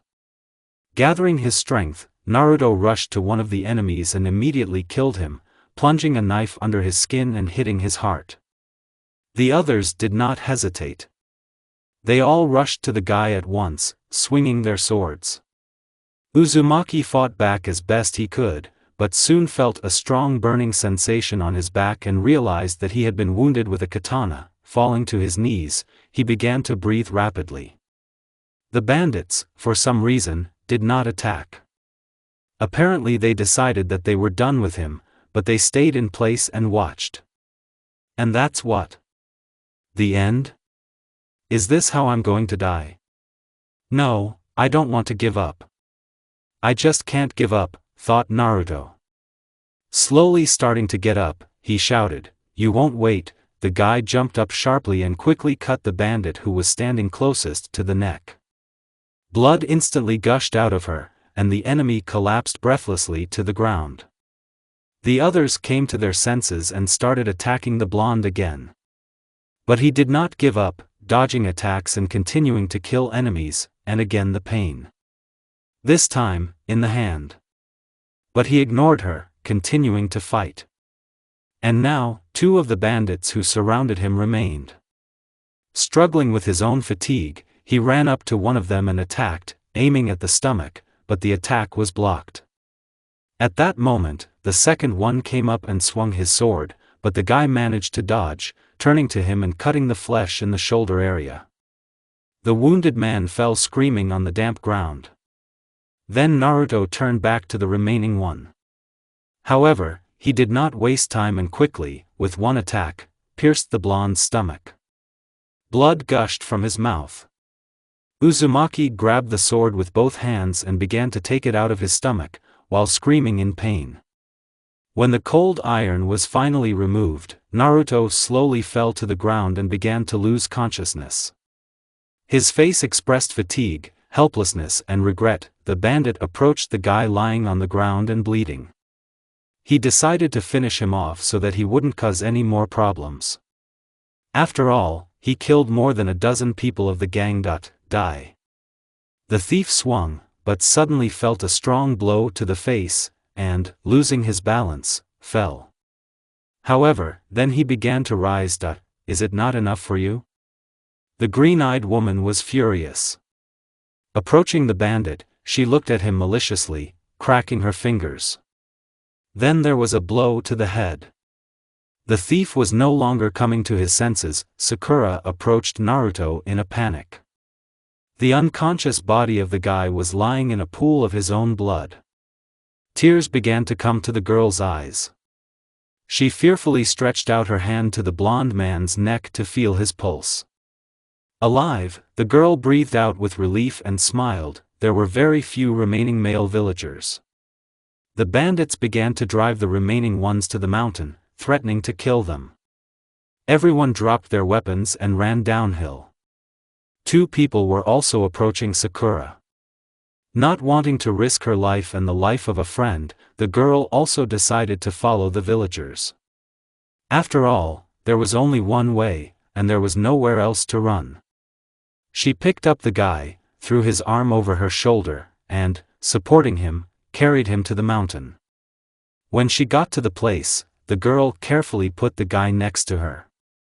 There was nowhere to retreat. In seconds, the bandits surrounded the remaining residents.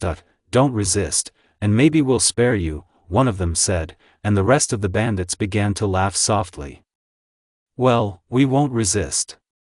Just don't kill us, one of the residents said desperately. Yes, just spare us. Another replied confidently. That's great. The bandits smiled. Everyone was well aware that the chances of the criminals leaving them alive were too small. But they desperately clung to any chance of survival. Thieves began to gradually approach people. No. Naruto said softly. Everyone looked at him at once. The guy began to slowly get to his feet when his whole body was shaking from weakness and pain. Don't give up so easily. But before he could speak further, blood gushed out of his mouth again.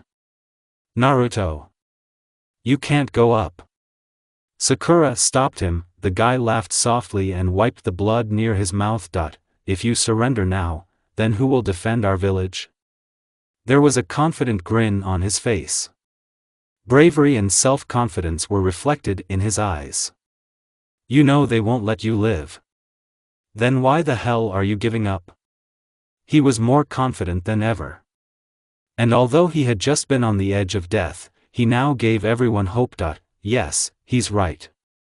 Why should we give up? The residents began to support it. That's right. It is better to die in battle, fighting for the village, than to die like miserable cowards who have lost faith in victory. Naruto finished. All the villagers immediately perked up. And although they were outnumbered, their morale was at its height. They began to attack the bandits even without weapons, with their bare hands.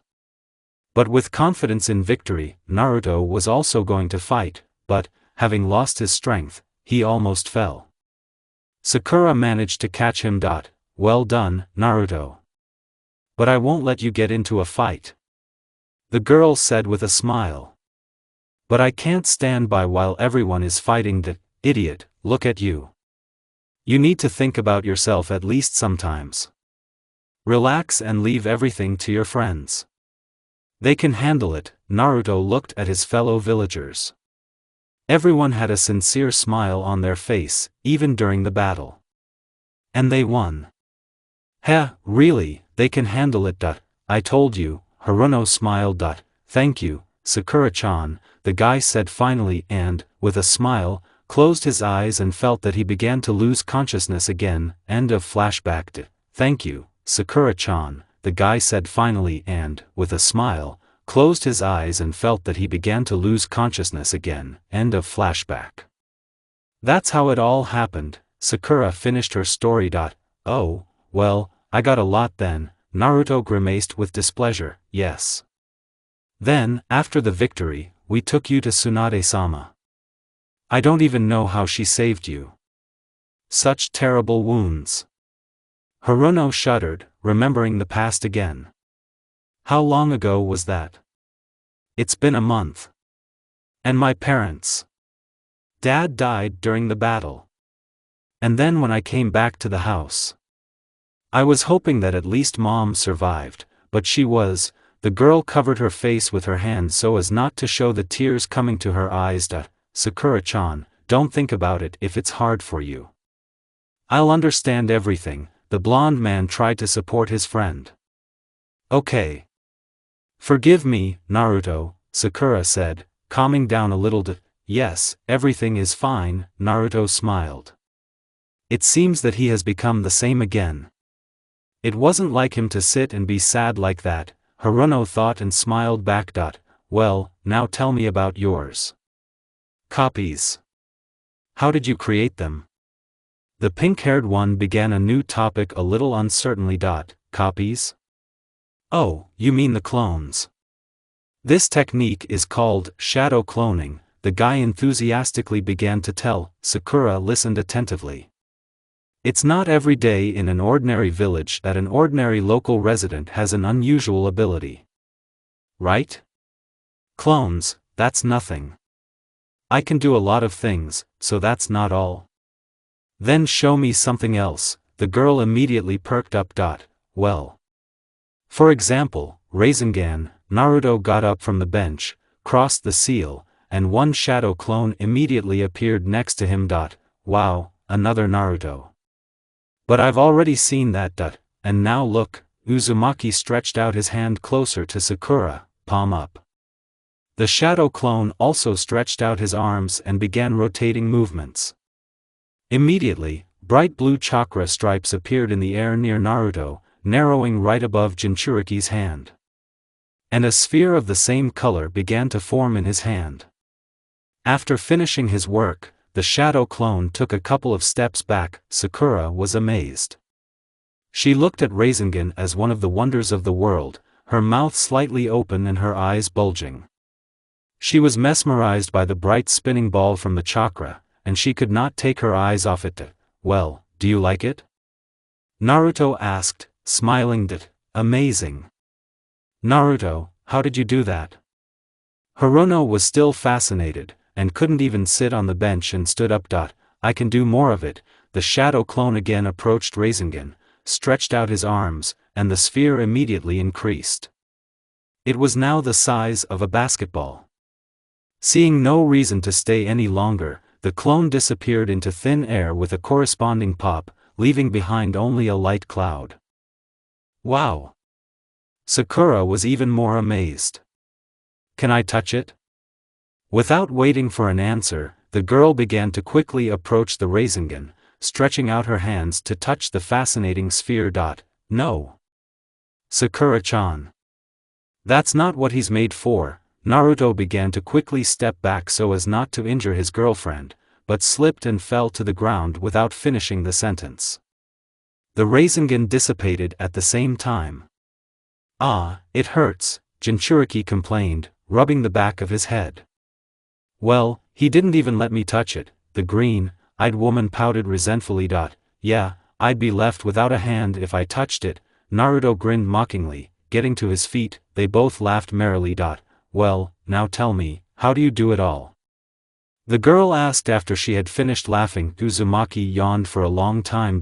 Oh, you know, Sakura-chan, I would explain everything to you and show you many more techniques, but I already want to go to bed. He turned away in a tired voice. Sakura glanced at her watch. Wow. It's already past 3 in the morning. And really, you need to at least get some sleep. Exactly. Come on, I'll walk you home, he said as if it went without saying. No. Naruto. I can do it myself. Haruno didn't say anything. Something flashed through her mind, and she added cheerfully, "Come on." Naruto and Sakura walked slowly along the path of the village in the direction of Haruno's house.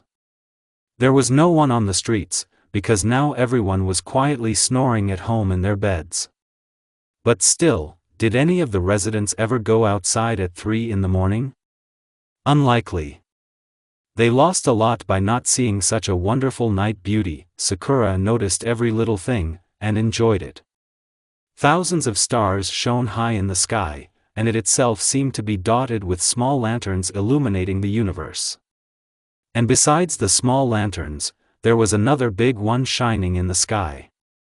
This was the moon. The pink-haired girl looked at this night luminary, and immediately remembered the recently seen, and struck her to the depths of her soul, Naruto's Rasengan. The moon was like him, but still not so beautiful. It seemed, how could a simple girl be so surprised by an ordinary Rasengan? Naruto didn't understand this. But the emptiness from the loss of her parents at that moment began to be filled with something new in her. And the girl did not yet understand what exactly. Sakura looked at her friend. He walked along with a proud expression on his face, lifting his head slightly up, looking at the stars, and smiling slightly. He was the same as always, but looking at him this time, the girl discovered something unusual that she had not noticed in him before. Haruno felt calm being around him. And she also felt that she was safe. Sakura herself did not notice that all this time, while she was looking at Naruto, she had a smile on her face. But Uzumaki didn't notice her. When she came to her senses, the girl shook her head, getting rid of strange thoughts, and noticed that she was already approaching the house. Well, here we are. Thank you for seeing me off, Naruto, she said. You're welcome. I went. And, Sakura-chan, the guy hesitated, I'm sorry I hurt you. And thank you for supporting me. Well, you were sitting on the roof with a sad face. How could I not support you and pass by? Yes. I was just thinking then. The guy got a little sad. Hey, why are you sad again? Naruto, promise me you won't be sad anymore. It's not like you, Sakura said threateningly, but carefully. The blonde shook himself. He had already noticed himself that for a long time he was not like himself, of course. I promise. Naruto responded cheerfully and smiled broadly. Such a cheerful smile made Sakura believe that the promise would be kept. Certainly, Sakura returned the smile in kind, and a slight, barely noticeable blush appeared on her cheeks. Good night, Sakura-chan, Jinchuriki finally said and went to his house with a high jump. And good night to you, Haruno said softly when Naruto was already far away. But she didn't care that he didn't hear her. She was sure Naruto knew that the girl had said goodbye to him. Sakura turned around and walked into an empty house. Although her parents were not in it, but still, the house remained a home. So dear. After all, her entire childhood was spent there. Naruto quickly moved from roof to roof, and soon his dwelling was already visible. Jinchuriki opened the door and went inside. I'm home. Out of habit, the guy shouted cheerfully into the void. There was no answer, for the umpteenth time. But the guy wasn't sad. Despite the lack of parental care, he did not feel lonely. He had friends. He had Sakura. Naruto was in some strange place. Only darkness surrounded him. Black, gloomy darkness. And a feeling of fear and helplessness. Through the darkness, the guy weightlessly floated in an uncertain direction, trying to get out of this strange place as soon as possible. Suddenly, he began to move quickly somewhere, moving away from the incomprehensible darkness, approaching the light that had just appeared. Soon the darkness began to take shape. Remembering the familiar outlines, Naruto experienced a sense of déjà vu. The monster Jubi was standing in front of him again. The guy himself was already on a green, wide field, at the end of which was Konoha, whom he had known for so many years. And the ten-tailed one was heading straight for her, Naruto thought, and immediately rushed at Jubi, but he didn't even notice him. Only when the guy formed a Rasengan in his hand, the monster easily waved its tail, sending the Jinchuriki into a short flight. Naruto hissed, getting up. He instantly created a lot of shadow clones that took out kunai and ran at the demon. But he was already far away. Suddenly, Jubi lifted his head up, and immediately something began to form above her.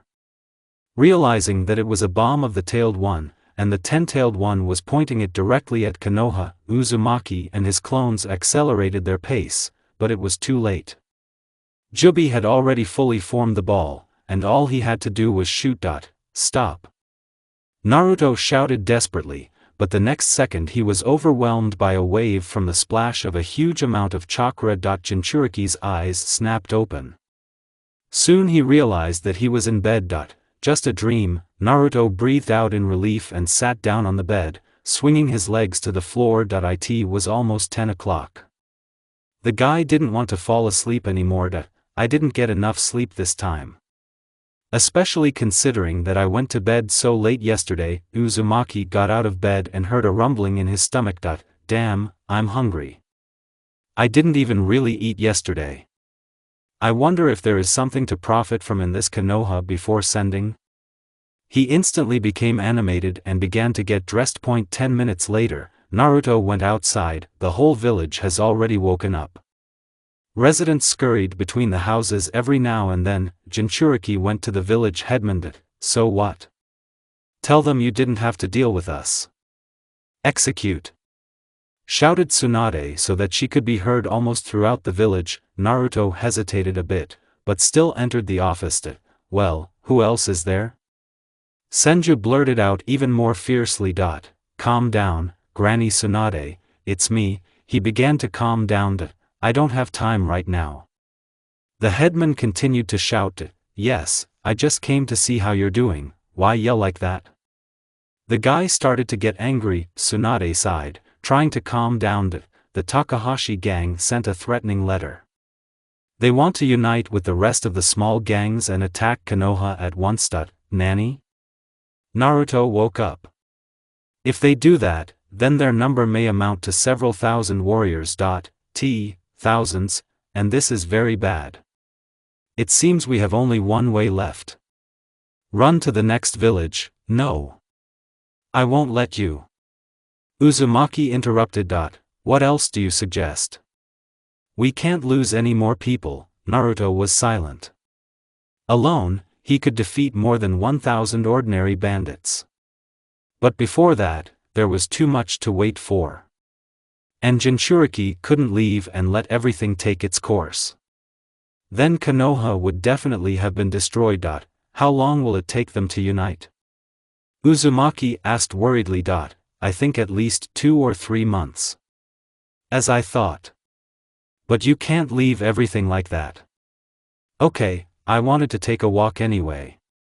Thought Jinchuriki. Leave everything to me. I'll deal with them. I'll have to leave Konoha, so while I'm away, be on your guard, Naruto said calmly, with a smile. What? You want to, Tsunade-sama again? Shizune, who flew into the room, interrupted with a shout. What else is there? Well. We've almost run out of food supplies, she stammered guiltily. How, already? Tsunade was getting more and more angry. So you have a problem with food? Damn, and I wanted to eat, Jinchuriki said sadly. But then, as if remembering something, he looked out the window. It seems I can solve this problem as well. Wait here. Naruto said happily and ran to the exit of the office. Wait, Naruto. What are you up to again? But the guy, without listening to the rest, ran away. A couple of seconds later, he was already running up to the village river. Sakura was passing by and noticed her friend. Hi, Naruto. What are you doing? After greeting, the girl asked. Hi, Sakura-chan. Yes, I'm going fishing, he smiled. Fishing? Haruno examined the guy. And where are the fishing rods? And I don't need fishing rods. All you need is this. Naruto slapped the gun bag that was hanging on his right leg just above the knee. What is it? You'll see everything now. Naruto created 3 shadow clones that immediately entered the water and disappeared with their heads in its thickness. Jinchuriki himself took out a few kunai and waited. After a few seconds, fish began to jump out of the water, in which Naruto successfully hit kunai, and they fell to the shore. Wow! Great! Sakura was delighted. In a few minutes, the guy has already caught as many fish as would be enough to feed an entire village. Great! Let's do it one more time, and I think that's enough. The blonde man shouted encouragingly to his clones. Hi, the clones agreed and dived again, unnoticed. Tsunade and her assistant came up from behind. What are you doing here? The woman asked calmly. Naruto shuddered when he heard a familiar voice, and began to fuss, trying to somehow block the river with his back. Granny Tsunade. Jinchuriki hesitated. He clearly didn't want to show her his abilities, guessing what might happen. I'm here. I decided to buy. Several fish appeared above the water, but the guy missed them, as he was busy talking with the headman. The next moment, his copies emerged from the water. Hey, why didn't you catch it? One of them said sullenly. What? Tsunade and Shizun yelled. Don't pay attention, it seemed to you. Naruto began to calm down, then imperceptibly showed the clones a hand gesture, and they immediately disappeared. But I definitely saw some Naruto in the water there. She stood on her senju, at the same time looking at the river. My eyesight is still fine, there would be no one there, Naruto. Tsunade-sama saw everything anyway. Why don't you want to tell her? Sakura interrupted the guy. Uzumaki sighed in resignation. Well, yes, I have abilities, and I can use different techniques, he explained indifferently, squinting to the side. Nanny? Shizun woke up first. Damn, I'll have to explain everything again. He raised his hand to his forehead with his palm. Haruno smiled cheerfully. Come on, but look how many fish Naruto caught. There's enough for the whole village. She supported Jinchuriki. Tsunade looked at the pile of fish lying peacefully on the other bank. Yes, and really a lot. She was surprised. Great, now let's have a party. Let's eat to the brim. Naruto suggested. Soon a bonfire was burning near the river, on which a fish was frying. Naruto looked at the largest of them and drooled. You're just like me then. Sakura remarked cheerfully. When the fish was ready, Uzumaki was the first to grab the stick on which the yummy was. Itadakimasu. He said and began to eat. Gradually, residents began to come to the smell of fish, and soon almost the entire village gathered around the campfire. Eat, there's enough for everyone here. Sakura cheerfully offered food to people. And all this is thanks to Naruto. It was he who provided the village with food. Naruto. He has already done so much for the village. Thank you. It was heard from the crowd, and everyone immediately began to thank the guy in chorus. Jinchuriki was distracted from eating and looked at the people with astonished eyes. They were all happy and thanked him from the bottom of their hearts. The blonde man smiled, scratched his head, and a blush appeared on his cheeks. Oh, come on, I didn't do anything. He was embarrassed. Everyone started laughing merrily. Meanwhile, it was already noon. After finishing his meal, Naruto patted his stomach. Oh, how full I am. But still, I miss ramen, he added sadly. For ramen? What is this? Sakura was perplexed. It doesn't matter. Uzumaki got up and looked at the sun. Well, I have to go. Are you leaving? Where to? The pink-haired one jumped up. Well, I am just going for a walk. Tell Granny Tsunade I'll be back soon. Don't be bored here without me. See you later. The guy turned away and was already running away from the village. Sakura didn't say anything. She already knew that he would not listen to her, but just quietly said to herself, be careful. Jinchuriki moved through the forest in the direction of the south. Although he had a goal to leave this world as soon as possible, he was obliged to protect Konoha. He considered it his duty. This Takahashi gang won't just leave the village alone. We need to visit them personally and clarify everything. At the same time, learn something. I will not allow these bandits to rob honest people just like that. With these thoughts, the guy moved from branch to branch, the body once again assumed the cover of a fox. And now, with the ability to feel anger, Naruto knew exactly where he was going. It was 80 kilometers to the goal. Uzumaki ran for more than an hour. The forest was already over, and in order to run further, it was necessary to climb the mountain, behind which the lair the guy needed was located. There were plains behind the mountain, trees stood alone in some places, and only at the foot there were a few houses. Here I am.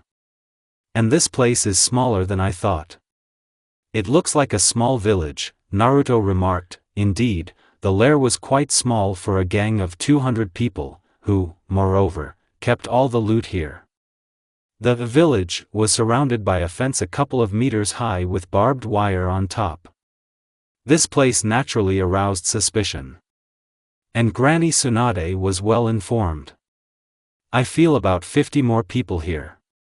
It won't be a problem, the guy thought. Of all the buildings, Uzumaki noted a couple of the most important and went straight there, jumping right off the cliff. Having successfully landed approximately in the center of the lair, he began to approach the houses, and was already noticed by several bandits, who immediately raised a panic. Naruto was serious, but he did not experience negative feelings, as at that time, the bandits flew up to Uzumaki one by one, and the latter, without distracting from the goal, simply threw them in different directions. Approaching one of the main buildings, Jinchuriki kicked down the doors and went inside. There were several more bandits in the dwelling, armed better than others. I need Takahashi Yudai. Your main one. Where is he now? Naruto asked in a calm, serious voice. There was no response. The guards only clenched their teeth harder and rushed at the intruder, swinging their swords. The blonde successfully dodged all the attacks, repelled the guards and went deeper into the building, climbing the stairs to the second floor. Along the way, he was attacked by another bandit, but Uzumaki intercepted the attack and sent the thief flying down the stairs, throwing him over himself. On the second floor there was only one door in the center, decorated with various clippings. Naruto opened the door and entered the room. It was very dark inside. The room didn't even seem to have windows. As soon as Jinchuriki entered, his fiery red chakra lit up everything around. There was a table near the wall, at which a man was sitting. He was tall and muscular, barely fit in a chair. The big guy was sitting with his back to the guy. Hey, Yudai. It's you? Naruto called out to him. The bandit got up from his chair with a creak and turned to the blonde man. A man with an unusual face was looking at the guy. His eyes were small, but very bulging and wide open. Eyebrows, on the contrary, are incredibly wide, thick and long. The lips are thin, but strongly bent into an arc, a reverse smile. The nose also seemed very large and round. The whole face was covered with numerous wrinkles, and the cheeks were plump. The bandit stared menacingly at Jinchuriki, and this made his face seem even funnier. When Naruto saw the bandit's face, all his seriousness instantly disappeared somewhere, and now he was lying on the floor, writhing with laughter. The fox's veil has dissipated. You. What are you laughing at? The leader of the gang was confused. His voice was also funny, sounded a little slow and was very low. This made Uzumaki laugh even louder. Sorry, ahaha, you're so funny. Ahaha, the guy couldn't stop in any way. Hey, stop laughing. The bandit got angry and started attacking Naruto. The blonde man barely dodged the attacks in a fit of laughter. Jumping out of the room, he jumped to the ceiling and clung to it with the help of the chakra with his feet, head down. The leader couldn't get him there, and the guy kept laughing. How are you holding up there? Takahashi wondered. Uzumaki began to calm down a little, leaving his sense of humor behind. Okay, you made me laugh. And now we're going to fight for real.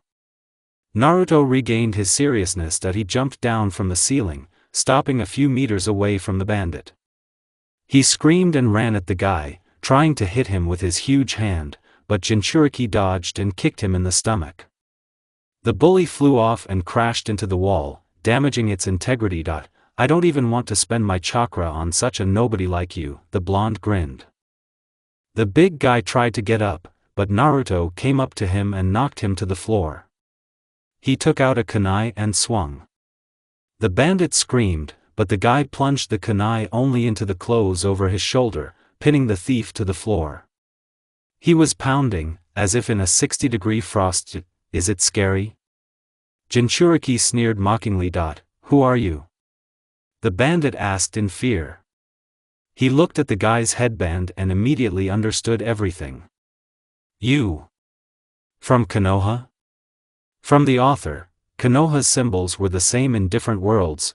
Did you guess?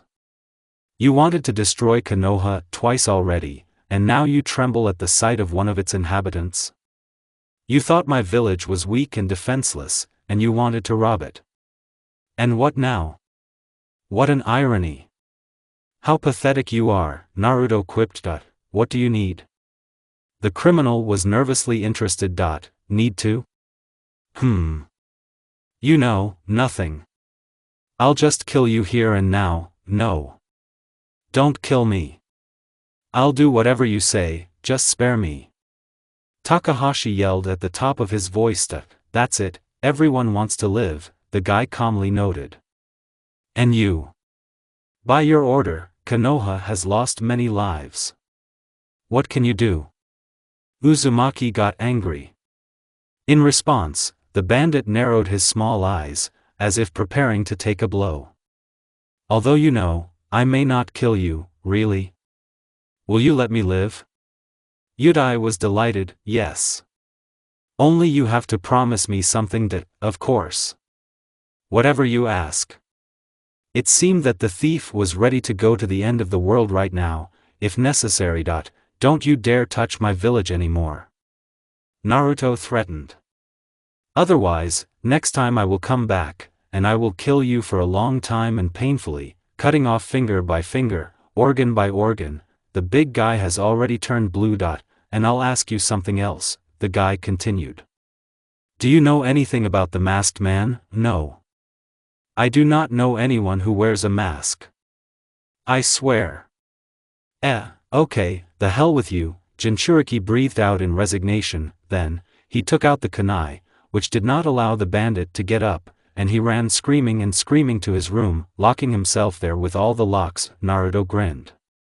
He was amused to watch the helplessness and pity of such people. Especially after what they sometimes do. The blonde man heard a noise outside and realized that dozens of people had already surrounded the building, preparing to meet the intruder. The guy calmly descended the stairs, opened the door leading to the street, and calmly, with a smile, said, Well, should I kill you all so that Konoha would not have problems later? 5 minutes later, Naruto was already returning to his native village. Well, maybe not quite native. But he felt as if he had lived here all his life, even though he had only known this village for 2 days. Oh, Naruto, is he back yet? Sakura asked happily when she saw the guy approaching the village. Haven't you had a break from me yet? He joked cheerfully. The girl smiled. You know that's not true, she replied gently. Wow, Sakura-chan is much kinder here than in the real Konoha. And I just noticed it now, Naruto flashed in his head. Where did you walk, just like that? Nowhere. Well, tell me. Haruno grabbed the blonde by the ear and began to pull slowly, trying to squeeze information out of the guy. I'm also interested. Sakura-chan, let go. I'll tell you everything, just let me go. Stop it, he yelled. That's better. The pink-haired woman opened her hand, and Naruto grabbed his ear. I was at our friends. They won't attack the village anymore. What? Are you crazy? Sakura was angry and worried at the same time. What's the big deal? The most important thing was to protect the village, and everything else is not important. Especially since I easily coped with them. Uzumaki boasted proudly. That's right, you're not the same as before. I forgot, the girl breathed out with relief. You should have seen the face of this Yudai. I couldn't laugh for a long time. Jinchuriki clutched his stomach, suppressing a new fit of laughter. It looks like you had fun there. Sakura smiled, watching her friend. Well, the main thing is that they won't come here anymore. I threatened this big guy, now he'll think twice. Did they want to attack again? Haruno was surprised. Not just to attack. He wanted to gather several thousand bandits and destroy the village at once. From Sakura's reaction, Naruto realized that she didn't know anything. Didn't Grandma Tsunade tell you? He asked in amazement. No. I didn't know anything about it. It doesn't matter now anyway, Jinchuriki smiled. The village is safe, and it's time for me to go back. Where? Home, where else? I'm going to my house. Bye, Sakura-chan. Okay, bye. Naruto decided not to tell his girlfriend about some other world she didn't understand yet. He decided that she might not understand. But after all, a person who has seen a rotating miracle sphere, can't he already believe in anything? Apparently, the guy didn't think so. Oh, yes. We also need to drop by Grandma Tsunade's. Uzumaki remembered and changed course. This time he met her on the street. The headman was sitting in front of his house, and was drinking something from a bottle. Knowing the habits of this woman, Naruto guessed that it was sake. Hey, Granny Tsunade, stop drinking, I'm here on business, Jinchuriki said dejectedly. Naruto. What do you want? I'm a little busy here, she replied in a not quite sober voice. I just wanted to say that you no longer need to move to another village. Everyone can stay here. The problem is solved. Uzumaki was about to leave, but Senju stopped him. Wait. Takahashi's gang wanted to get together. Gather a bunch of bandits and attack us. He's not going to anymore. I took care of it, the guy replied seriously. And what was that by the river today? I see. How were your doppelgangers? I'll tell you next time. Naruto jumped on the roof of one of the houses and quickly ran away. Well, it looks like everything is fine. The village will be quiet now. And it's time for me to go back to my world before anything important happens there without me. It's already late today, so I'll leave tomorrow at dawn. The guy calmly reasoned that he spent the rest of the evening at home and went to bed early, because he didn't get enough sleep last night. Moreover, it was necessary to get up early. At 4 o'clock in the morning there was a knock on the door. Naruto didn't hear him right away. But when he realized that someone was persistently breaking into the house, he sleepily trudged to open it. Well, who else is there at such and such a time? Rubbing his eye, Uzumaki thought. What was his surprise when the persistent knocking was his childhood friend. Sakura was all beaten and wounded, and several kunai were sticking out of her back. The girl was covered in blood and only managed to utter with the last of her strength, Naruto. Help me, and lost consciousness. Naruto. Help me, Sakura barely uttered and lost consciousness. Naruto managed to catch her and now looked at the unconscious body of his girlfriend in extreme amazement. Sakura-chan. What happened? Sakura-chan. He tried to find out at least something from the girl, but she did not answer, but only breathed heavily. The guy quickly took her into the house and carefully put her on the sofa. Damn, I need to give her medical help somehow, but I'm not a doctor. I don't know what to do at all. Precisely. Granny Tsunade. She will be able to help Sakura-chan, Jinchuriki recalled. Wait here, I'll be back soon. He quickly threw on his clothes and ran out into the street. The guy ran to the right house in just seconds. Abruptly throwing open the doors, he jumped into the headman's room and began to slow her down. Granny Tsunade, I urgently need your help. Sorry it's so late. Or so early, but Sakura-chan is badly injured. However, Tsunade slept without hind legs. She didn't even wake up when Naruto started screaming for help. Granny Tsunade. He shouted at the top of his voice. It seemed to be heard at any end of the village. A sleepy Shizun entered the room. Naruto, why are you yelling like that? What is it? She asked wearily and sleepily. Sister Shizun. Sakura-chan was badly injured, and I need her help. He casually pointed his finger at the sleeping Senju. What? Sakura was injured? Then let's go faster, we don't have time. Shizun jumped out of the dwelling and quickly ran to the wounded. She's at my house, hurry up there. Got it. She responded cheerfully. And why are we without Granny Tsunade? She was drinking yesterday, Shizun replied dejectedly. So there's no way to lift it now. I see. Meanwhile, Naruto's house was already visible. I went ahead. Catch up. He warned. Good. Naruto burst into the house. Sakura was lying on the couch and sometimes coughed up blood. Hang on, Sakura-chan, I brought my sister Shizun. She'll help you. Shizun entered the room and immediately ran up to Haruno. What a horror. What terrible wounds. She was scared when she looked at the pink-haired one. Sister Shizun. We don't have much time. The guy raised his voice slightly. That's right, I'm sorry. She came to her senses and began to examine Sakura. Naruto-kun, do you need to take a walk, by any chance? Soon Shizun hinted to the guy. Naruto looked at Haruno with concern, and almost immediately understood everything. I'll be outside the door. Uzumaki left the house and leaned against the wall near the door. Hatred boiled up in him again. He wanted to avenge the girl he loved, but he came to his senses in an instant. Too much price had to be paid then.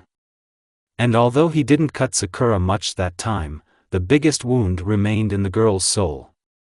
What a fool I was. How could I stoop to injure Sakura-chan, my friends? She'll probably never forgive me for that. But still, who could have hurt her so badly? She was in the village, like everyone else. But then why only her? Stop. She has the same. There were kunai sticking out of his back. Exactly, how did I not notice before?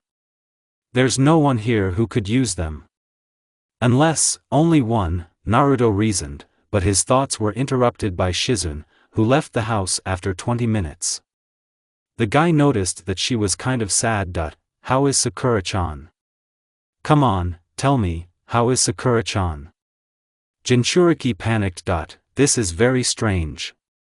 An ordinary person would have died long ago. After all, she has so many wounds. Especially strong on the back, where these strange knives were sticking out. She handed them to the guy. Well, in general, she's resting now. But I doubt she'll pull through. Shizun replied glumly. What? It can't be. No, Sakura-chan can't die. Naruto shouted. Now, tears were welling up in his eyes. I do not know how she is still alive, but if so, then she has a chance. Sister Shizun, do something, you're a doctor. The guy interrupted her. I'm not a doctor. Who told you that? I was barely able to treat such wounds. So there's a chance you made a mistake and Sakura-chan will recover? The blonde man was delighted. Maybe. In the meantime, she needs rest. She'll sleep on your couch tonight, if you don't mind. By the way, you need it too. Go back to bed and get some sleep. There's still plenty of time. Shizun carefully supported. Naruto looked up at the sky. The sun was already beginning to rise slowly, and this dark night no longer seemed so dark and scary. No, I'd rather not disturb Sakura-chan's rest. Especially since I won't fall asleep anymore. I'll guard her outside. I see. Well, then I'll go. Nothing depends on me anymore. Just tell her that I'll come this afternoon for a dressing. So wait, Shizun finished and headed to the headman's house. Yes, the guy answered quietly. Sakura woke up a few hours later. She felt that her whole body was in unbearable pain, and she was still lying with her eyes closed. The girl tensed and slightly opened them. Now she saw that she was lying on someone's couch in someone's house. Haruno got tired of lying down, and she tried to get up, but after wasting a lot of effort, she fell back on the sofa and felt a burning pain. Sakura screamed. My whole body hurts. What happened to me? I don't remember anything. She tried to strain her memory. After a while, some pictures of the recent past began to appear in her head. The pink-haired woman lay there for a while, and then she heard the front door creak softly. When it opened completely, Naruto's head appeared in the doorway. He slowly looked at the girl, trying not to wake her up, but he saw that she was lying with her eyes open and looking straight at him. Oh, Naruto, is that you? She said in a tired voice when she recognized the guy. Sakura-chan, are you awake yet? He asked solicitously. How are you feeling? Haruno has just examined her body. It was all in bandages, and in places there was blood on them. The whole body burns. What happened to me? Don't you remember anything? Oh, yeah. I remember that I was wounded. And also that she was going somewhere. But nothing else yet. The blonde man frowned and said in a serious voice, You came to my house at 4 in the morning, all wounded. Sister Shizun bandaged you somehow, but Naruto became sad and lowered his eyes to the floor. She said that you have little chance to survive. What? Sakura's reaction was not expected even by Jinchuriki. She abruptly got up from the sofa, even despite the pain, but then regretted it, twisting her face to Sakura-chan. It's too early for you to get up. Uzumaki was worried. But you, in any case, don't think about it. You'll get better soon, he added cheerfully and smiled. Of course I'll get better. It's nothing. Just scratches. Haruno held on confidently. You're a little weird. Naruto was surprised, remembering that she was even more serious about the cut on her shoulder. What are you talking about? I'm the same as always. The girl got angry and started waving her fists, trying to reach the guy, but grabbed her stomach in a fit of pain. Sorry, Sakura-chan, I was wrong. And you need rest now, and also, try to remember who attacked you. And I won't bother you. Naruto was about to leave when the door to his house suddenly opened, hitting him on the head, and Tsunade and Shizun flew into the room. Why didn't you tell me right away, Shizun? Sakura, are you okay? The headman flew up to Haruno with concern. Well, that's great. Now, you won't be bored, Uzumaki said, as if a little offended, and left the dwelling, going out into the fresh air. Naruto slowly inhaled it, and then exhaled, and headed for the river. What's going on? Back then, at night, when Sakura-chan was resting, I checked everything. At a great distance from the village, there was no one who could injure her. And he wouldn't have been able to hide, would have found him for sure. Then how? He couldn't just evaporate. Uzumaki went to the river, sat down on the ground near the shore and took out the kunai that Shizun gave him. Sakura-chan was injured by these kunai, so the search circle is narrowing. It could have been, Jinchuriki swallowed, it's either me or maybe someone picked up kunai in the forest where I was killing those scum. Takahashi? It doesn't look like it, and who needs it? Then, there's another person. The one who locked me in this world. He or his shinobi accomplices may be here. If so, then things are bad. Naruto reasoned. A sense of some kind of danger was pressing on him from within. And there was a strong desire to end all this and return to his world. But there was still a difficult question: how to do it? And is there any way back at all? I knew I'd find you here, said a familiar voice behind me. What are you thinking about, with Sakura-chan? Jinchuriki looked at her in amazement. What are you? What about your wounds? How did you get up at all? The blonde man said through his teeth, his eyes wide open. The girl looked completely healthy. Wounds? Oh, you mean the cut? Sakura smiled and looked at her shoulder. So it doesn't hurt anymore. Why are you so surprised? She still didn't understand. It can't be. Naruto jumped up from his seat and rushed to the house. Naruto, wait, but the guy was already gone, abruptly opening the door and running inside. Uzumaki was extremely amazed. Haruno was sitting on the sofa, peacefully healing the remaining wounds on her arm and smiling sweetly. Sakura-chan. It can't be. That's all the guy could say. Sakura-chan. It can't be. That's all the guy could say when he saw that Haruno was using medical techniques. Are you going to be surprised, too, like Tsunade-sama? By the way, do you happen to know why she doesn't remember anything and claims that she was never a ninja medic? Irionen began to ask, but Naruto wasn't listening to her. He was very glad that he met someone from the real Konoha. After all, it seemed to him that he had already begun to get used to a new life, and in his heart he understood that he might not come back, but with the appearance of the girl, all doubts were dispelled, and now he was not worried about it. Uzumaki realized that this Sakura is from the real world. Indeed, the guy has not been as smart as usual lately. And, it seems, he even began to fool around less. Sakura-chan. Is it really you?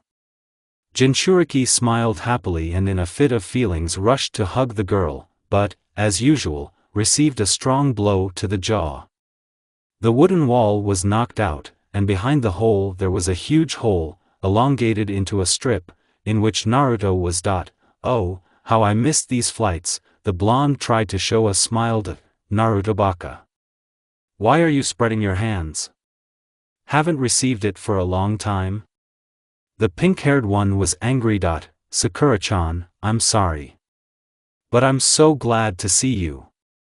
You have no idea what's going on here. Going into the house and rubbing his sore jaw, the guy began to tell Naruto, you're here, right? Why did you run away so quickly? Something happened? The voice of the second Haruno approaching the house was heard. Who is this? The voice seems to be mine. Naruto grimaced. That's what, and he definitely could not foresee the meeting of the two Sakura. How to imagine, the door opened, and the local Haruno appeared in the room. Both were looking at each other with their eyes wide open. Kunoichi woke up first. Naruto. Who is she? The girl asked cautiously. Sakura-chan, meet Sakura-chan. Local. In general, you communicate here, and I'd better go. Naruto tried to sneak away, but the next second he heard the piercing deafening screams of both girls. So, this is another world, there is another Konoha, another me, and there are no shinobi? Kunoichi clarified when everyone calmed down. Uzumaki nodded approvingly. Then why the hell are we still here? The girl was perplexed. I had business here. And now we can look for a way home, the guy replied cheerfully. Wait, can someone explain something to me? I'm generally confused, the local Sakura pouted. Sakura-chan, I'm sorry I didn't tell you before, but the two of us are from another world, as you already understood. A guilty, bitter smile appeared on Naruto's face. How can this even be? Sakura was confused and lowered her head. Jinchuriki noticed that she was in pain. But why? He didn't know. Haruno was grieving because she felt a sense of emptiness when she realized that the guy would soon leave her. Now she knew for sure that she began to feel something for him. Sakura-chan, Naruto said guiltily. I see I'm kind of quiet and sensitive here, Kunoichi remarked with a grin. Suddenly, she furrowed her brows and began to stare at one point continuously. Hey, Sakura-chan. What's the matter with you? I remembered everything. What happened to me, and in general. I remembered everything. Sakura said emotionally, but it was emotions of joy or some kind of fear. Neither Naruto or the local Haruno could understand. Who? Who attacked you? It was Toby, wasn't it? Yes, Kunoichi breathed out with some relief. That scum.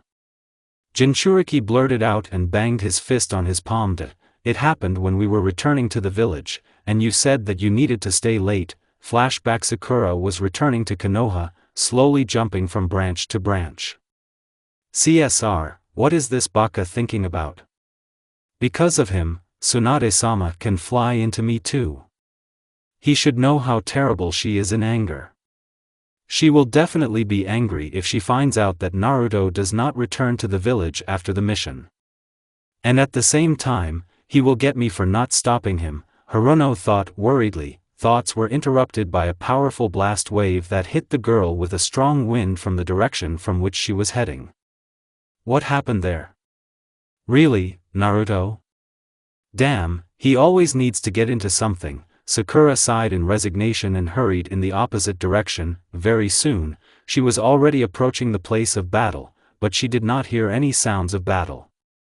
There were already glimpses between the trees, and Hirono saw a large funnel in the clearing, in the center of which Naruto was kneeling, and Tobi was opposite him. He? The pink-haired one got angry. But it was still far from the goal, and the girl was already running at full speed, trying to catch up. Tobi walked up to the guy who couldn't resist and took him by the breasts.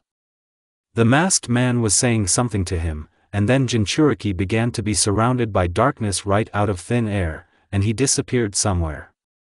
Immediately after that, Tobi jumped to the side, managing to dodge, and Sakura hit the ground, deepening the funnel even more. What did you do with Naruto? The girl asked furiously. Are you that interested? If you want, I can send you after. Although no, I'll send you after. Otherwise, it won't be very good if Konoha finds out everything. Shut up. Gathering her chakra into a fist, Sakura rushed at the enemy, but passed through him. Tobi just stood there calmly. Don't resist. Or do you want me to kill you? I can, he said confidently. I'm not going to. Hirono destroyed the ground right under Tobi, and he went under her. Well, have you made an agreement? The girl shouted confidently, but in the next second, several kunai flew out from behind the trees in a burst. Sakura didn't have time to dodge. The kunai hit right in the back. The pink-haired woman turned to the enemy, portraying pain and hatred on her face. Well, have you made an agreement? Akatsuki chuckled. Bastard. Bring Naruto back. Ignoring the pain, Sakura rushed at the enemy again. Tobi dodged her first attack and, going behind her back, abruptly took the kunai out of the girl's back. She screamed. Blood gushed from the wound. Turning sharply, Hirono swung at the enemy, but he only cut her hand with the kunai that reached her and jumped aside. Sakura had no chance. The enemy was much faster than her. Are you ready to give up now? Kunoichi was breathing heavily. Never. Hirono threw a smoke bomb at her feet and threw kunai at the enemy, which passed through his body. When the cloud of smoke cleared, the pink-haired woman was no longer there. What naivety. Do you think you can hide from me? Tobi began to slowly absorb himself. Sakura sat not far from the battlefield and looked around. Not noticing an enemy nearby, she folded the tiger seal, and her hand shone with a green chakra. The girl began to heal her wounds while there was time. I found it, a voice was heard somewhere nearby. The air began to tighten, and Tobi appeared not far from Sakura. Hirono grinned and threw a kunai with an explosive seal into a tree near him. When you absorb yourself, you materialize. Just like when you show up. You can't dodge the explosion. Sakura smiled contentedly. The seal had already lit up, but suddenly it flew straight at the girl. The pink-haired one was amazed. She managed to jump away, but the explosion hit her. Did you think I didn't take care of that? Fully materialized, Tobi said. CSR, I completely forgot about his Rinnegan, Hirono recalled. Sakura was already exhausted and breathing heavily. Okay, enough games, it's time for you to get your friend. Don't resist. Tobi began to approach Sakura. She gathered her last strength, somehow got to her feet and was about to attack when she felt that she could not move. Hirono realized that she had looked into the Sharingan, and now she was being sucked somewhere. End of flashback. I see, Naruto said after listening to Sakura's story. But you shouldn't have attacked him. He's a dangerous opponent. What were you thinking about? Shut up. It's your own fault that you lost to him. Then I wouldn't have to get into the fight. Kunoichi was angry. Sakura-chan, this is too much. The guy was offended. By the way, how did you know where my house is? And this village? Well, when I came into this world, I was unconscious. And when I came to myself, it was as if I was drawn somewhere. But I was also surprised when I knocked on the door and you opened it. I don't even know why I didn't heal my wounds right away. It was as if something was happening to me. Sakura frowned. Sakura-chan, don't scare me. Uzumaki looked at her with a frightened look. There is one more thing, the local Hirono gave voice. Naruto came to the village a day and a half ago, and judging by your story, the two of you were sent to this world with a small time difference. And you came to Konoha only this night. But it's true. Maybe Tobi couldn't properly use this one twice. Technique, suggested Naruto. Yes, or another option. Time goes faster here. That is, a day and a half passes here and half an hour of our time there. Kunoichi gave out her version. In any case, we need to deal with this, yeah. We have no time to sit here, let's go find a way home. Yes. But where are we going to go? Both became sad and lowered their heads. Wait a minute. If you are Naruto from another world, then where is our Naruto? The local Sakura woke up.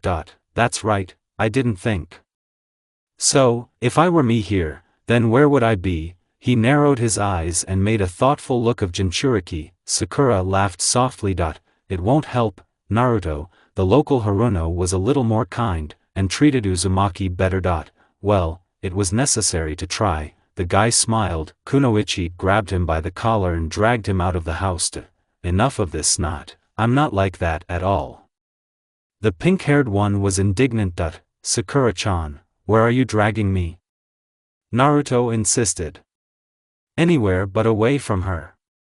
And anyway, let's at least try to find a way home. Hirono was persistent and tried to distract the blonde from the second self. Okay. Maybe I can find him, if there is one, Uzumaki mused. Great, what are we waiting for? The girl was delighted. I can go right now, but Sakura-chan, you need to rest. You've been badly injured recently. I'm fine. Let's go already. Naruto and Sakura were already leaving the village when the local Hirono ran out of the guy's house. Hey, Naruto.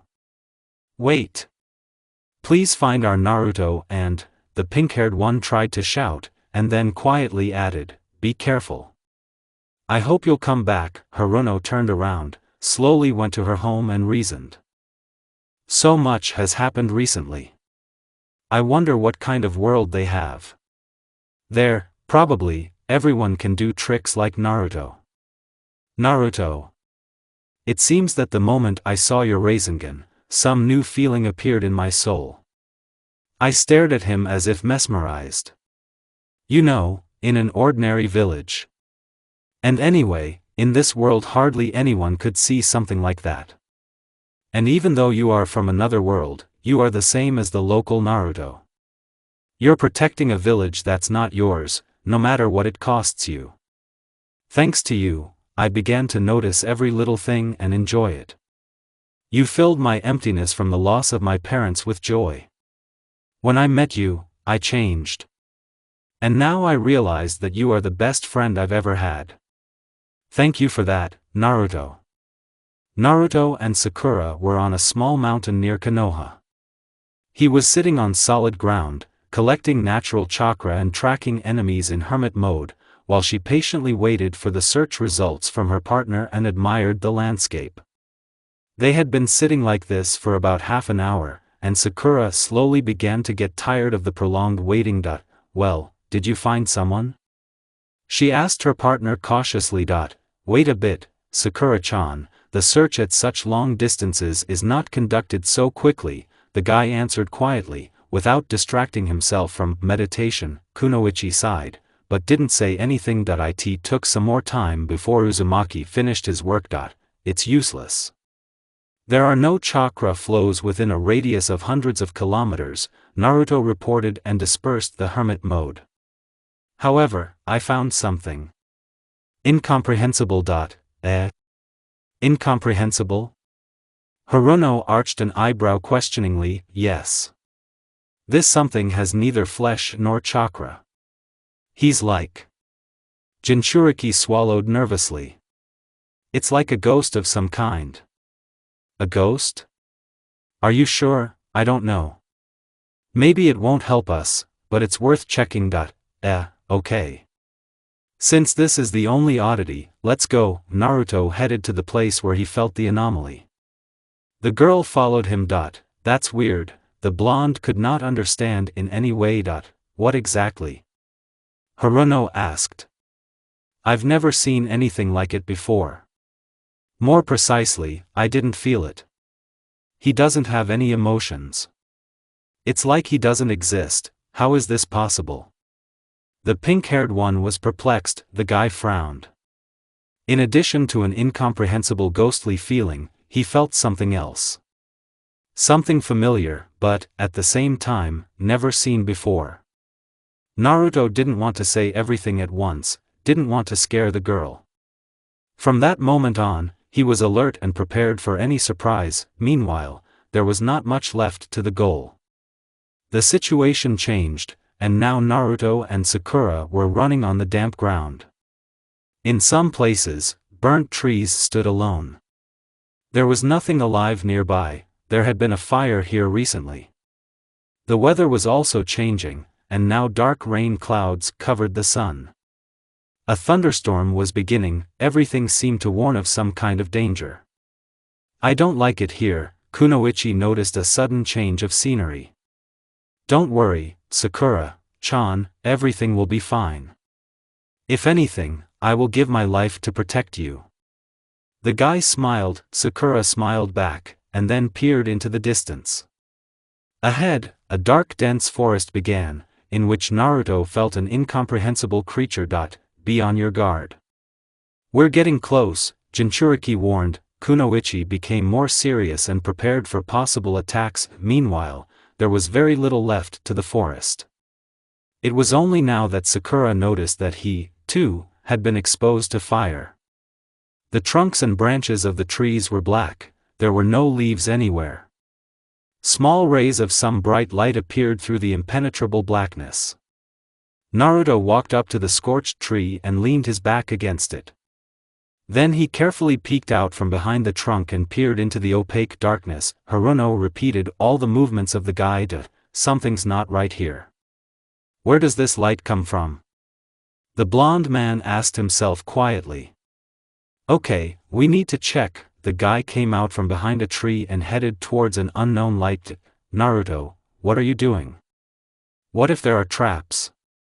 The pink-haired woman warned in a whisper, starting to get angry. You're talking about traps again. Yes, there is nothing here. Jinchuriki kicked the black soil with his foot. Explosive seals simply cannot be here, otherwise they would have exploded themselves a long time ago because of the embers in the ground and on the trees. And there was no point in setting fishing lines with traps, they would be clearly visible in this incomprehensible light. Naruto summed up with a serious face. Ryanin was only silent. Naruto, is it really you? What happened to you? You don't look like yourself. You've become so smart, careful and reasonable. I wonder what influenced you so much. But this seriousness suits you, Sakura thought with a smile. Sakura-chan, let's go already. Stop holding up there. Yeah, the girl returned to reality and followed the guy. Gradually, the light got closer and closer. Soon a large glowing vessel with a green liquid appeared behind the tree. in which someone was. But the light was too bright, and Naruto and Sakura couldn't see the person inside. Coming even closer, Uzumaki stretched out his arms, and they now rested against the glass wall. The guy opened his eyes a little. This is, Naruto was surprised. Who's there? The pink-haired one still couldn't open her eyes. Me, what? Now curiosity was winning, and Sakura abruptly opened her eyes. A bright light hit them, but the girl managed to see the person inside. He was swimming calmly in an incomprehensible liquid. He wasn't wearing any outerwear. In addition, the appearance was exactly the same as that of Haruno's partner. Gradually, her eyes began to get used to the light, and the girl, almost without squinting, looked at the second Naruto. How to get it out of there? The blonde man unsuccessfully ran his hands over the vessel. Let me. Sakura said confidently, pulling on her black glove harder. No, Sakura-chan. You can damage it. We need to come up with another way. Naruto took out a kunai and tried to break the glass structure with it, but the glass didn't even scratch. CSR, how strong she is. Strong, you say? Haruno swung sharply and hit the glass with her hand, putting a large amount of chakra into the blow. Jinchuriki did not expect this and barely managed to bounce off the vessel. Sakura-chan. You're going to kill him. The guy panicked, but the glass only cracked, passing a thin trickle of green solution. It's really strong, Kunoichi remarked, lightly rubbing her sore arm. Uzumaki inserted the kunai into a small crack and, with a lot of effort, finally broke the glass.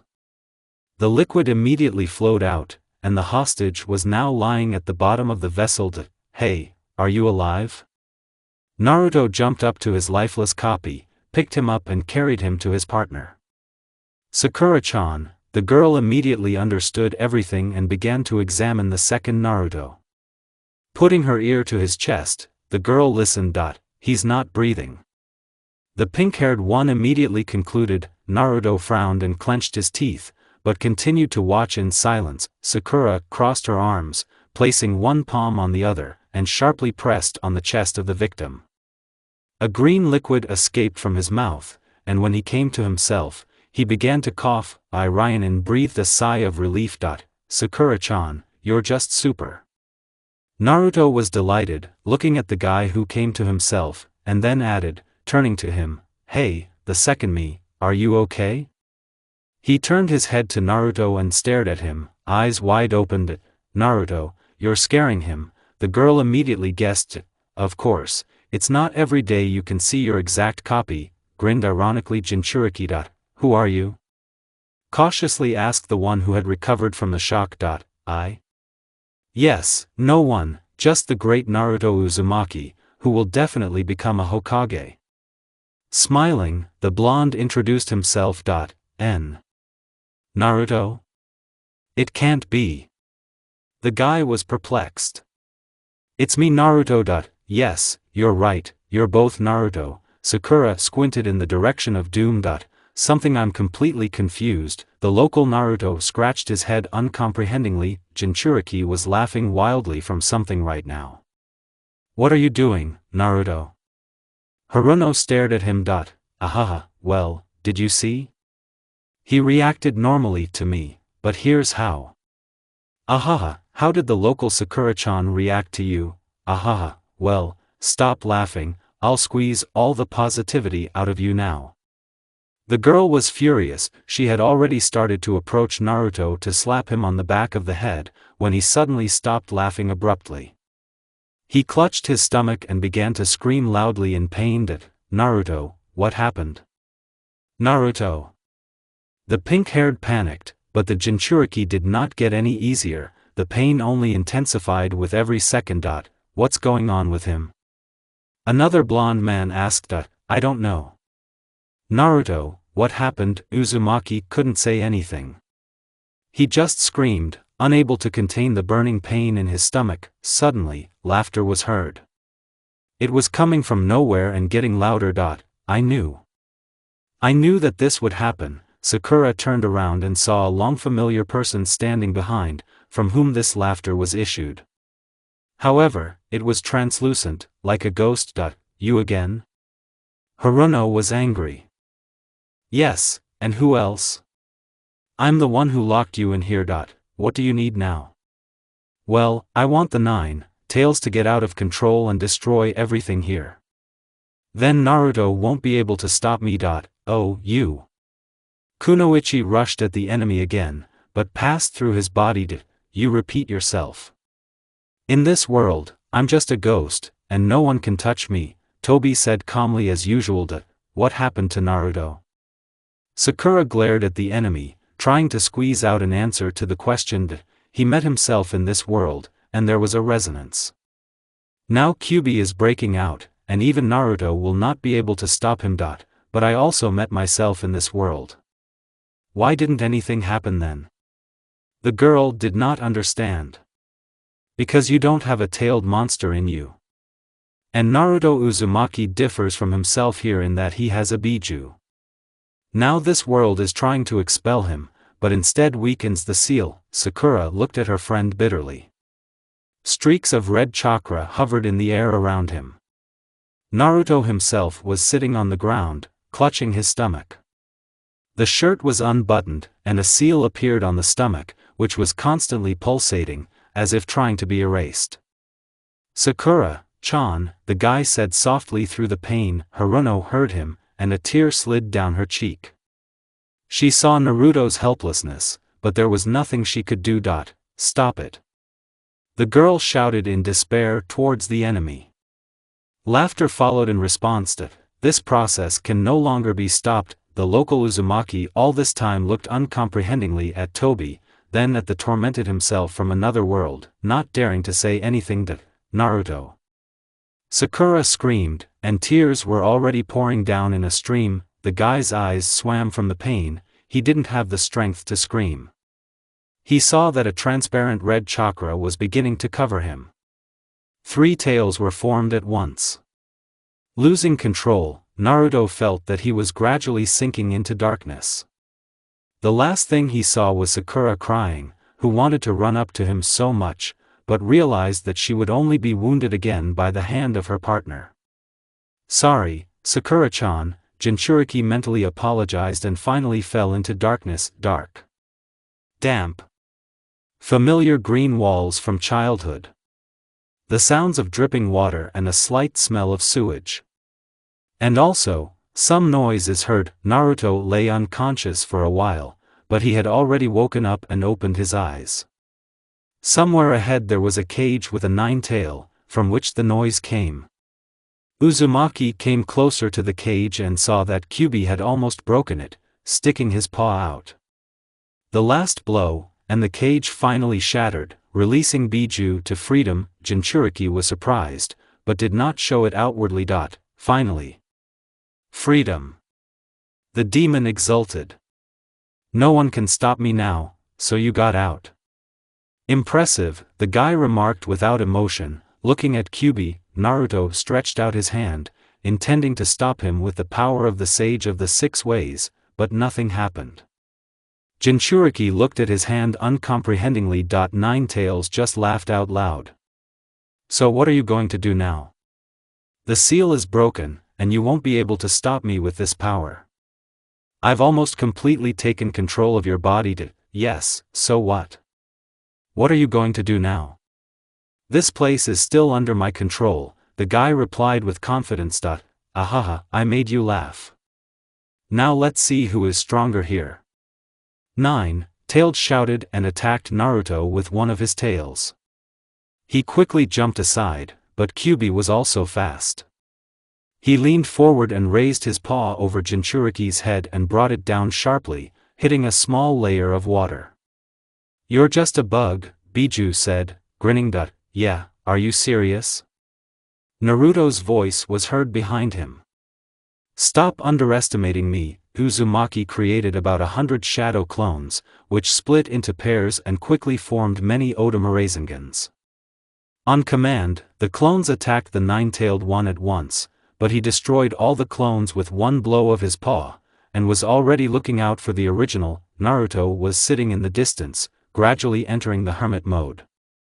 Kyubi raised his head, brought his tails over it to a circle, and immediately a dark ball of blue and red chakras began to form. After completing the formation, the demon compressed the sphere to a small size and swallowed it. His cheeks began to swell, and steam was coming out of his mouth. Kyubi aimed at the guy and was ready to shoot at any moment. Uzumaki was still sitting in place and collecting chakra, but the regime was almost complete. A shot followed. A big splash of chakra destroyed everything in its path. Naruto managed to dodge at the last moment, taking the final form of a hermit. Stop hiding. Naruto, I know you're here somewhere, the nine-tailed man shouted after he didn't see the guy. A light shone behind Biju, and he immediately turned his head. Futen, Rasen Shuriken. Naruto formed a technique and threw it at the fox. He did not have time to dodge, and the Rasen Shuriken hit him right in the back. The demon lost his balance and fell, leaning forward slightly. Well, Kyubi, do you still want to fight with me? Naruto asked calmly. Shut up. The demon roared. The nine-tailed jumped up on his paws and attacked the Jinchuriki with all his tails at once. Uzumaki dodged the attack, then grabbed the fox by one of the tails and threw it over himself. He fell painfully on his back. Why? Kyubi quickly began to create small red balls near his mouth, swallow them and quickly shoot small clumps of chakra, but Naruto easily dodged them. Why can't I hit it? The demon was perplexed. What is it? Can't you hurt me? As if Naruto had read his thoughts, this angered the nine-tail even more. Shut up, puppy. I can kill you with one blow, so what's the matter? Come on, the guy grinned. Oh, you. Kyubi roared and began to form a huge ball over his head, surpassing himself by dozens of times. Wow, you're still capable of that. You never cease to amaze me, Uzumaki remarked, slightly surprised. Not allowing the fox to complete the technique, Naruto created a huge Rasengan that was the size of a fox and sent him flying to the nearest wall. Tail's bomb shattered into pieces. CSR. Why are you so strong? You don't have my power. So why? Biju shouted. Why? The guy asked again, approaching the fox. All because you are fed by hatred. Naruto smiled slightly. Hate? Kyubi laughed. Hate is all I have. I don't have any feelings anymore. She gives me strength. But then what gives it to you? Biju asked in a raised voice. Uzumaki smiled. He had been waiting for this question and already knew what to answer. I protect people dear to me, and that's why I'm getting stronger. He answered confidently. And you are what you were, and you have remained, what? Don't make me laugh. I'm a nine-tailed demon fox, I don't need these stupid feelings. Kyubi shouted again. That's why you can't beat me now. Biju gritted his teeth. Oh, you little thing. The demon started attacking the guy again, destroying everything around, but Uzumaki dodged. Kyubi quickly waved his tails and paws, and soon, one of the attacks reached the target. Naruto did not have time to dodge and received a powerful blow. The guy was thrown into the opposite wall and covered with stones. The fox was watching him angrily. After a couple of seconds, the stones began to move, and the blonde began to get out of the rubble. What are you doing? You said such big words, and now you can barely stand on your feet? The demon chuckled. Naruto smiled slightly and laughed softly, wiping the blood streaming from the corners of his lips. As I thought, you are monstrously strong, Jinchuriki replied calmly. But not as evil as you think you are. What? 9. Tails was angry. You hate me. But at the same time, he didn't kill me when he could. I told you that you're not so evil, the blonde man remarked with a smile. The ringing laughter followed again. And you know what, Kyubi? Naruto smiled in all 32 teeth. Despite all this, I believe that you and I will become friends. Aha, how can you say that? And even me? Ahaha. You've never been interested in me, you don't even know my name. You only restrained me in your body, not allowing me to break out, like all the previous Jinchuriki. How can you say after that that you and I will become friends? I am pure hatred that will consume you, and then I will finally find freedom, and do you have a name? Uzumaki looked at the fox with surprised eyes. The nine-tailed man frowned and brought his head closer to the guy. Now, the demon's face was only a couple of meters away. It seemed that Kyubi was about to devour the blonde, but he did not even flinch, but continued to look at him with the same confidence and earnestness. You know, Naruto, enough jokes for today. Now, I have to defeat you, and these conversations are just a waste of my precious time, the demon said calmly and prepared to attack Naruto. Come on, Kyubi. Just tell me your name and I'll decide what to do next. Jinchuriki smiled again. What is it worth to you? Why on earth should I tell it to you, you little brat? The fox was perplexed. But you know you can't beat me right now. And all because I came with good intentions, and good always wins over evil. Come on, just tell me it. CSR, this guy gets on my nerves, but still, he's right, the nine-tailed man remarked bitterly. All right. I am the nine-tailed demon fox Kurama. And what, now it will change something. That's your name, then. Well, nice to meet you, Kurama. Smiling, Naruto was delighted. Enough already.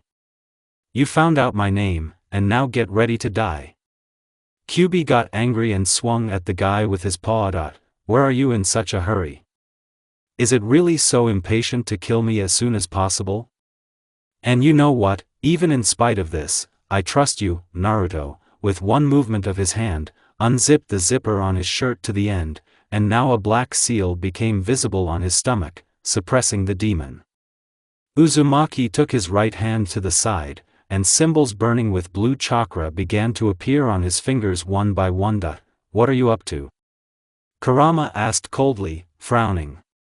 Haven't you figured it out yet? I'm going to let you out. What? Are you serious? But if you do, then I will be released forever, and I will no longer be sealed in you. I know, Naruto replied confidently. But isn't that what you want? It hurts me to see you sitting in this cage and suffering. I understand how lonely you are. The guy looked a little sad. But, besides, I believe you, and I hope that you will come back. Kurama could not stand it and laughed loudly again. You? Do you believe me? If you let me out, I will destroy everyone and everything. Your friends, your village, everything. The demon shouted. But you won't do that, right? Do you want to check? There was a pause. Naruto and Kyubi looked at each other confidently. Breaking the silence, Uzumaki exhaled heavily. Okay, but first you need to defeat this Tobi. Will you help me? His face showed no doubt. Only positive, full trust and self-confidence. Heh, are you just ready to let me out? Okay, I'm better off. Naruto slightly raised the tips of his lips, then brought his right hand with the already completed seal to his stomach and screamed, "Let's go." Jinchuriki turned his hand counterclockwise. The seal on his stomach was filled with something black. Kurama, along with Naruto, began to be sucked somewhere.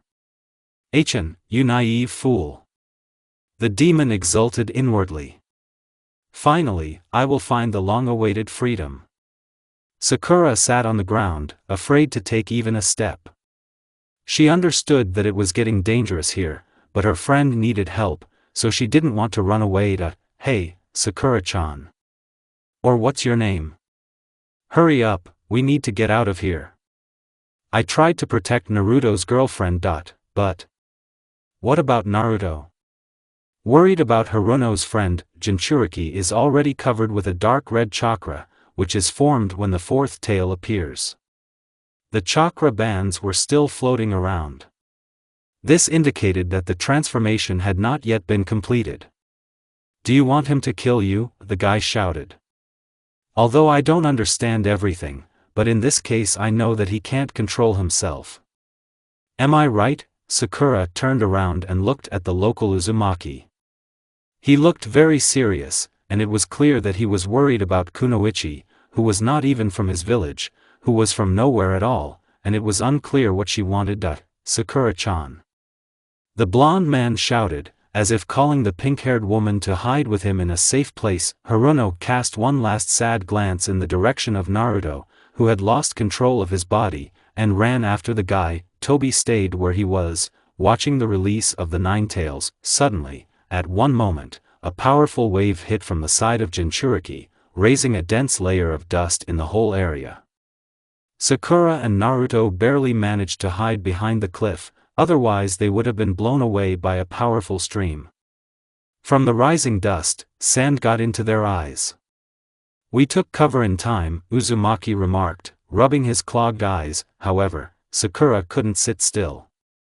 Somehow, through the sand in her eyes, she tried to see what was happening behind.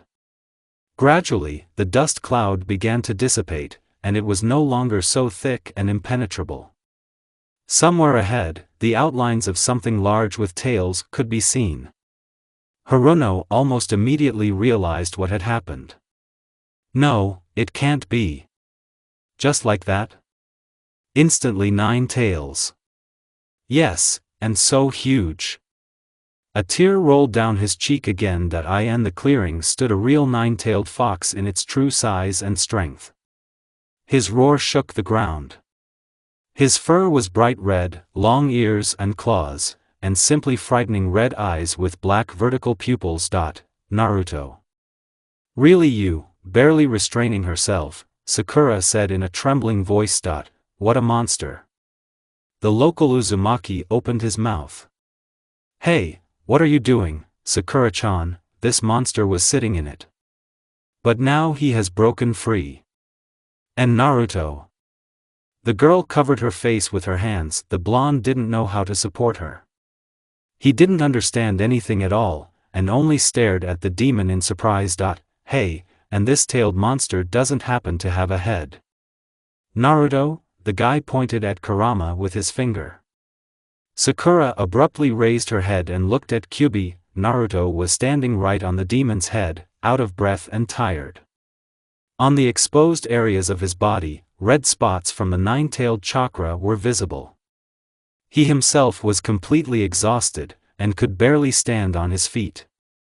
Everything was blurry before his eyes, but if he had switched off now, Kurama would certainly have done what he wanted. Naruto. Sakura shouted happily. You're alive. Jinchuriki noticed the girl, but at the same moment he gave her a dissatisfied look, and she immediately realized that the guy did not want her to approach him and Kyubi. Instead, she quietly hid behind a cliff, shaking his head, thereby encouraging himself. Uzumaki began to look out for his enemy. Kurama did the same, turning his head from side to side.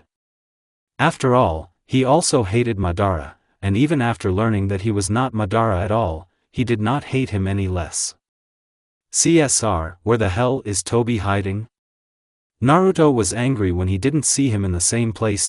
And I'm not hiding, Toby answered calmly as always, coming out from behind the fallen trees that the fox had demolished with his roar. So you have teamed up?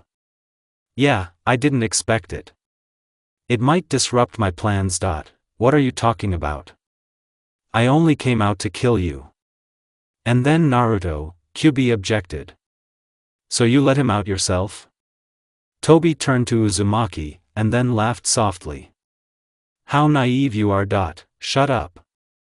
We'll beat you, and then we'll see who was right.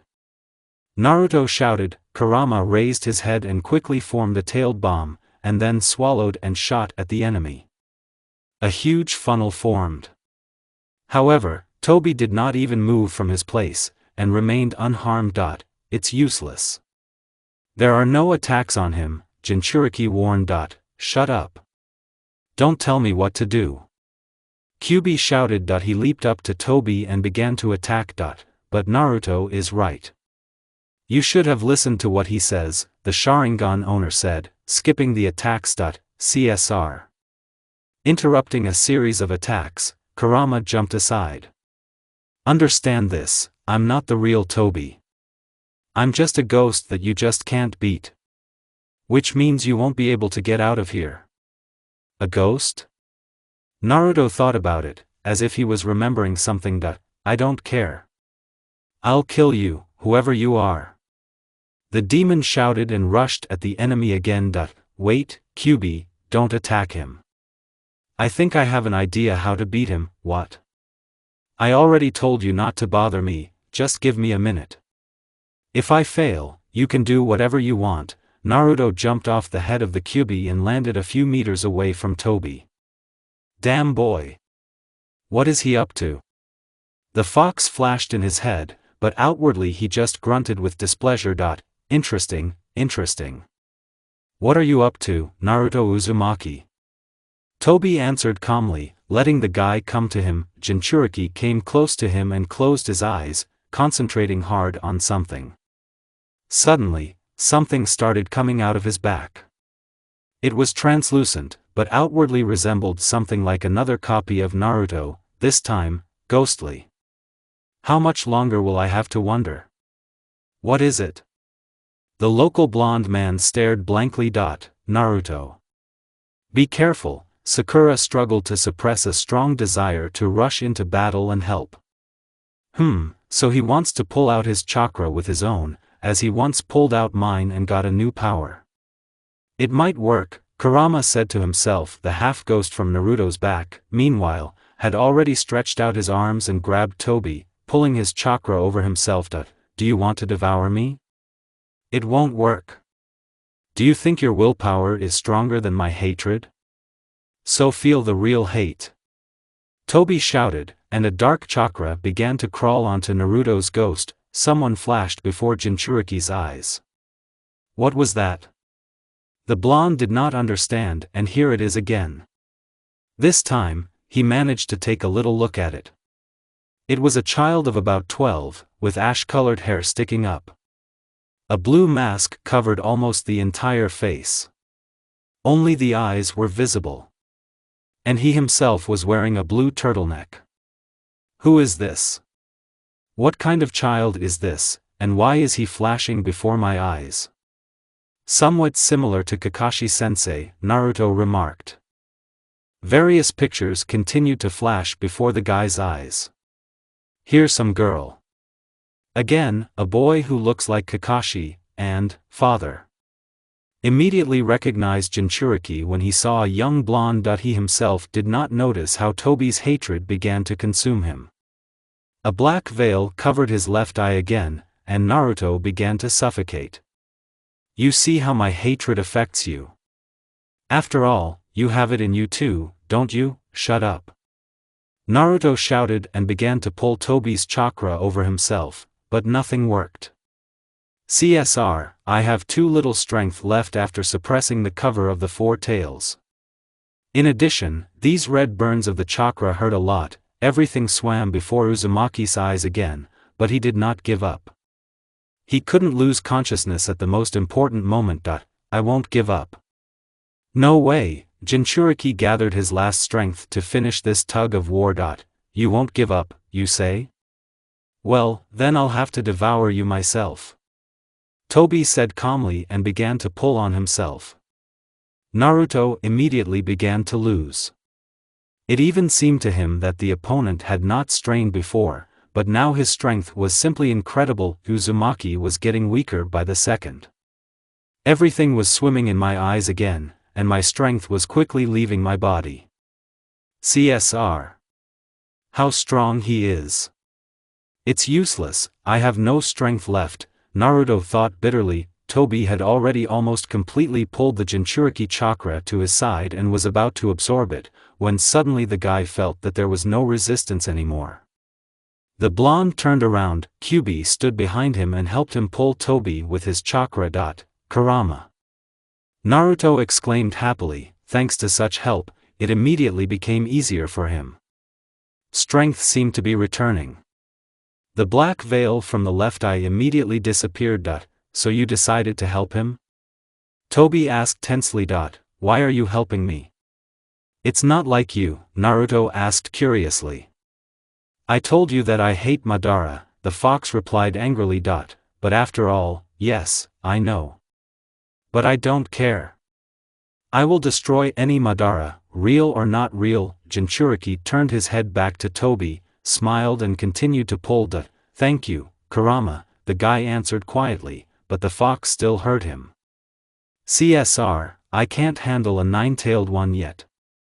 I couldn't even imagine that they would unite. Toby was already clearly losing.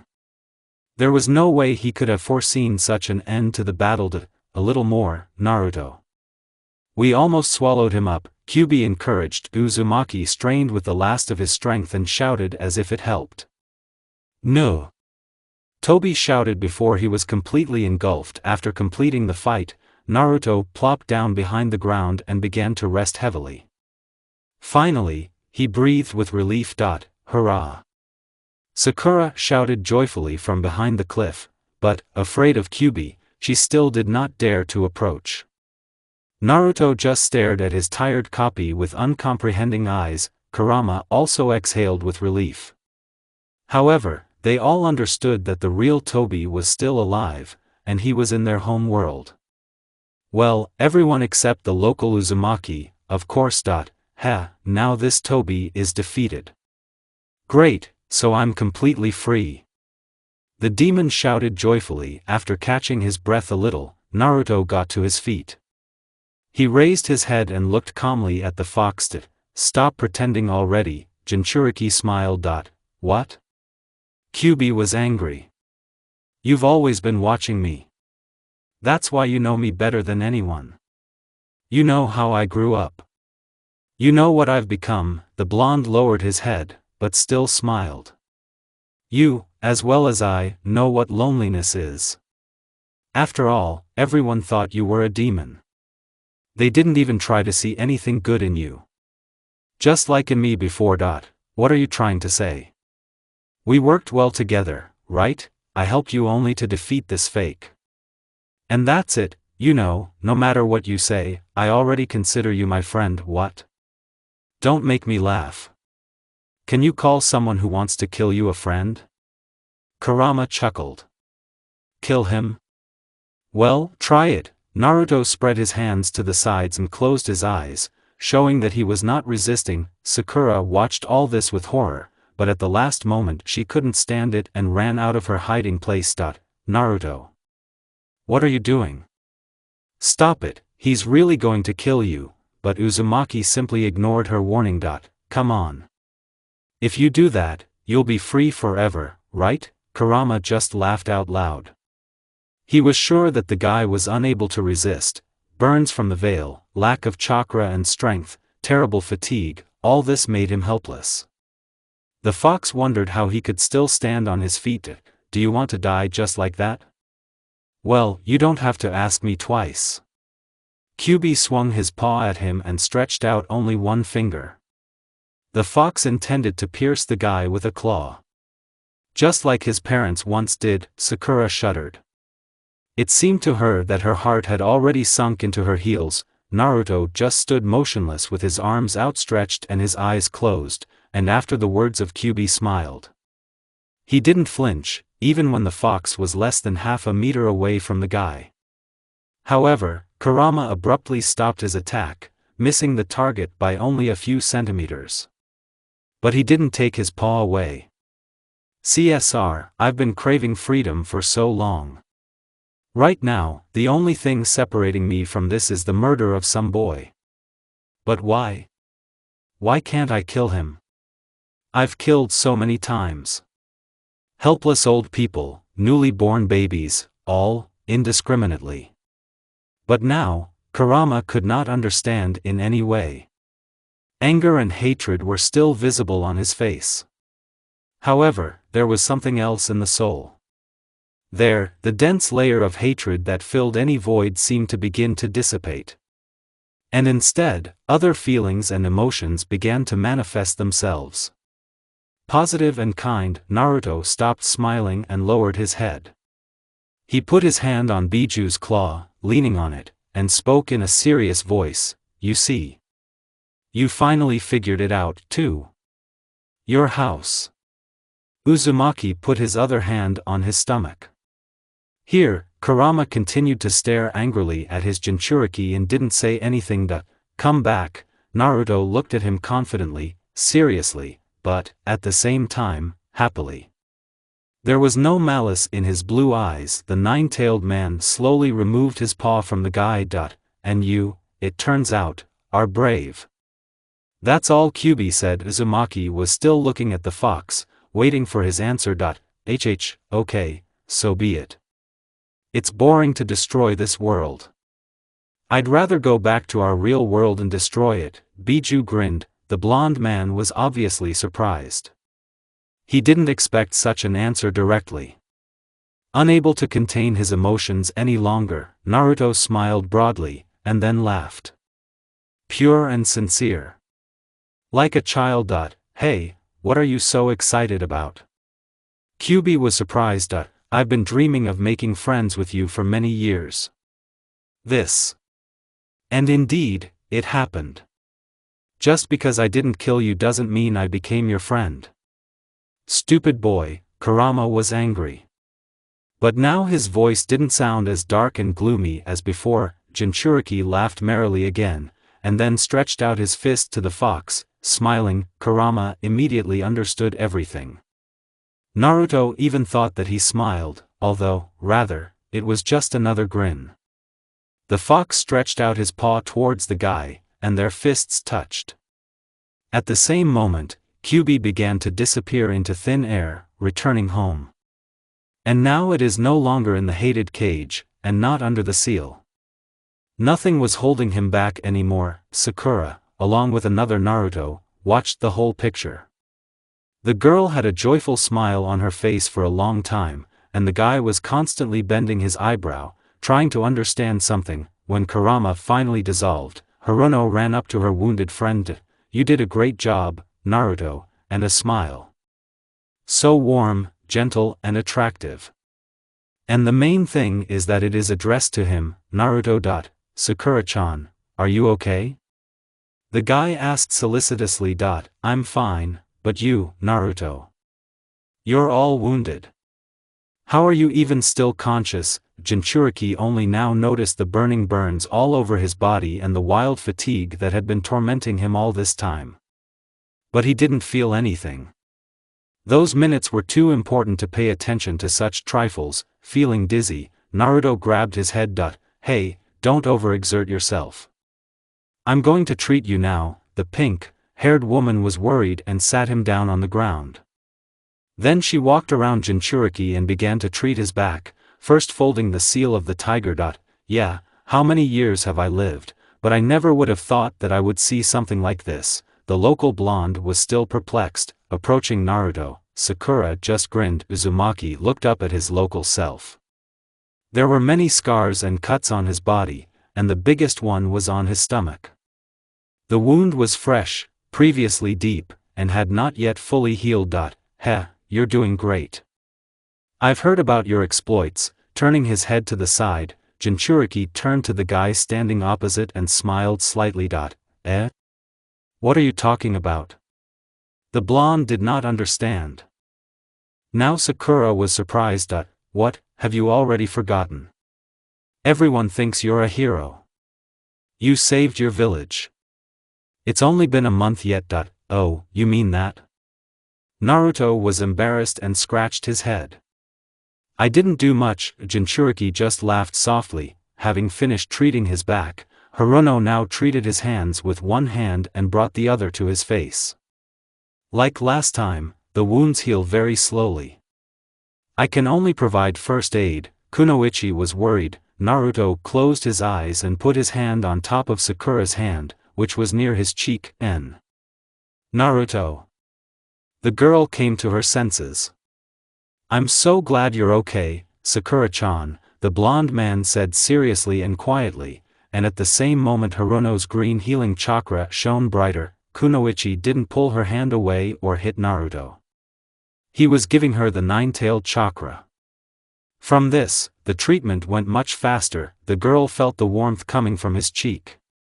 She felt calm and well. For the first time in a long time, a barely noticeable blush appeared on her face.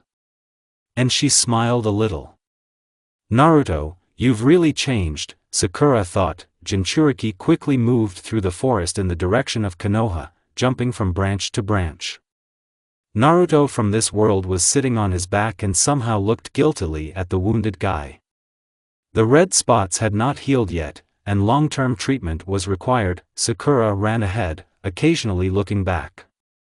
Uzumaki pushed harder from the next branch and rose a little higher.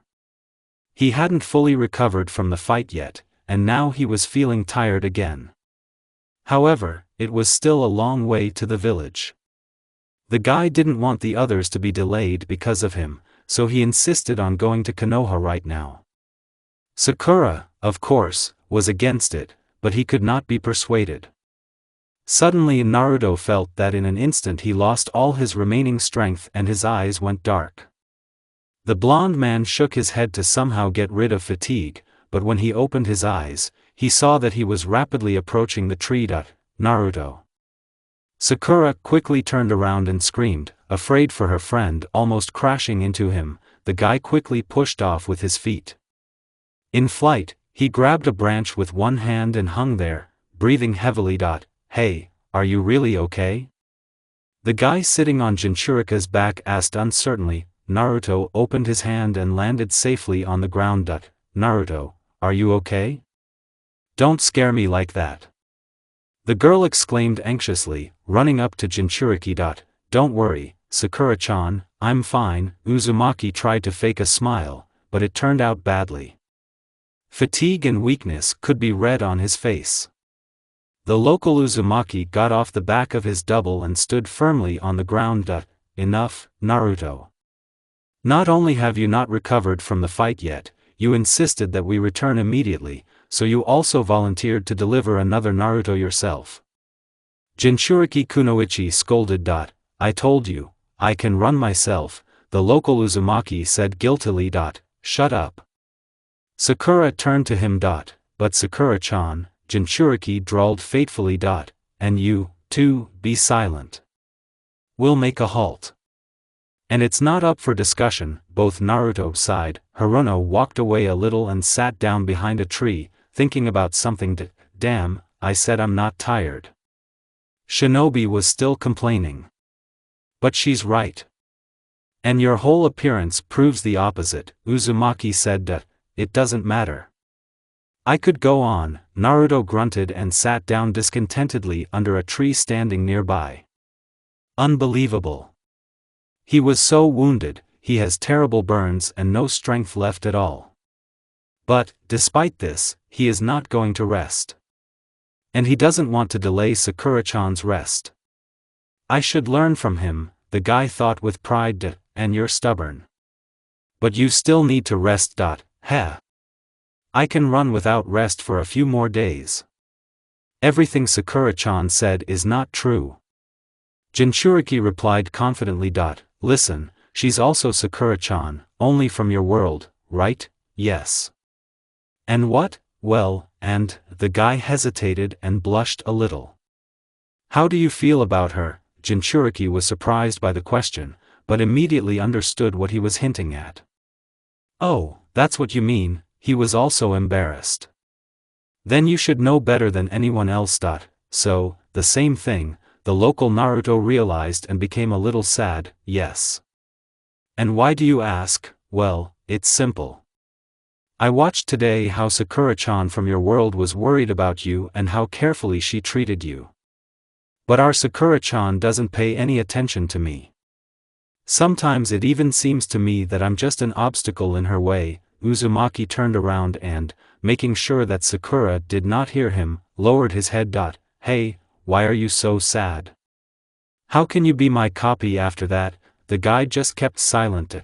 You know, when Sakura-chan told me about how you protected the village, I realized that she was really worried about you and was proud that you were her friend. So you're already too desperate, Naruto smiled. Really? The local Uzumaki was surprised. Yeah. And also, me. In general, I did a couple of good things, so now you will be respected even more. Jinchuriki got up from his seat and slapped the double on the shoulder. Thank you, of course. Well, this Sakura-chan. The blonde turned around and looked at Kunoichi. What are you doing with her? Did something happen? Well, not really. Sakura-chan here treats me better. Shinobi was embarrassed again. Naruto smiled. No matter what, he wasn't going to give up. However, he could not insist. He understood that it was Sakura's choice, and the guy couldn't decide for her. But it can still affect this very choice. Yes, and by the way. If, nevertheless, you want to please Sakura-chan, I have one piece of advice for you. Which one? Uzumaki arched an eyebrow. Stop fooling around. After all, I know that you are the same as me, a slight smile, but it was enough to convince the local double. But he's right. I fool around too much, and Sakura-chan clearly doesn't like it. So now I promise myself that I will stop fooling around. At least if possible. Naruto thought. Well, Sakura-chan, are we moving on? Jinchuriki asked, approaching Haruno. Have you already rested? She looked out from behind the tree. Of course. I don't need much time, the shinobi replied confidently. Oh, you're incorrigible, Sakura sighed. Okay, let's go. Great. Sakura-chan, I have fulfilled your request. I mean, the local Sakura-chan.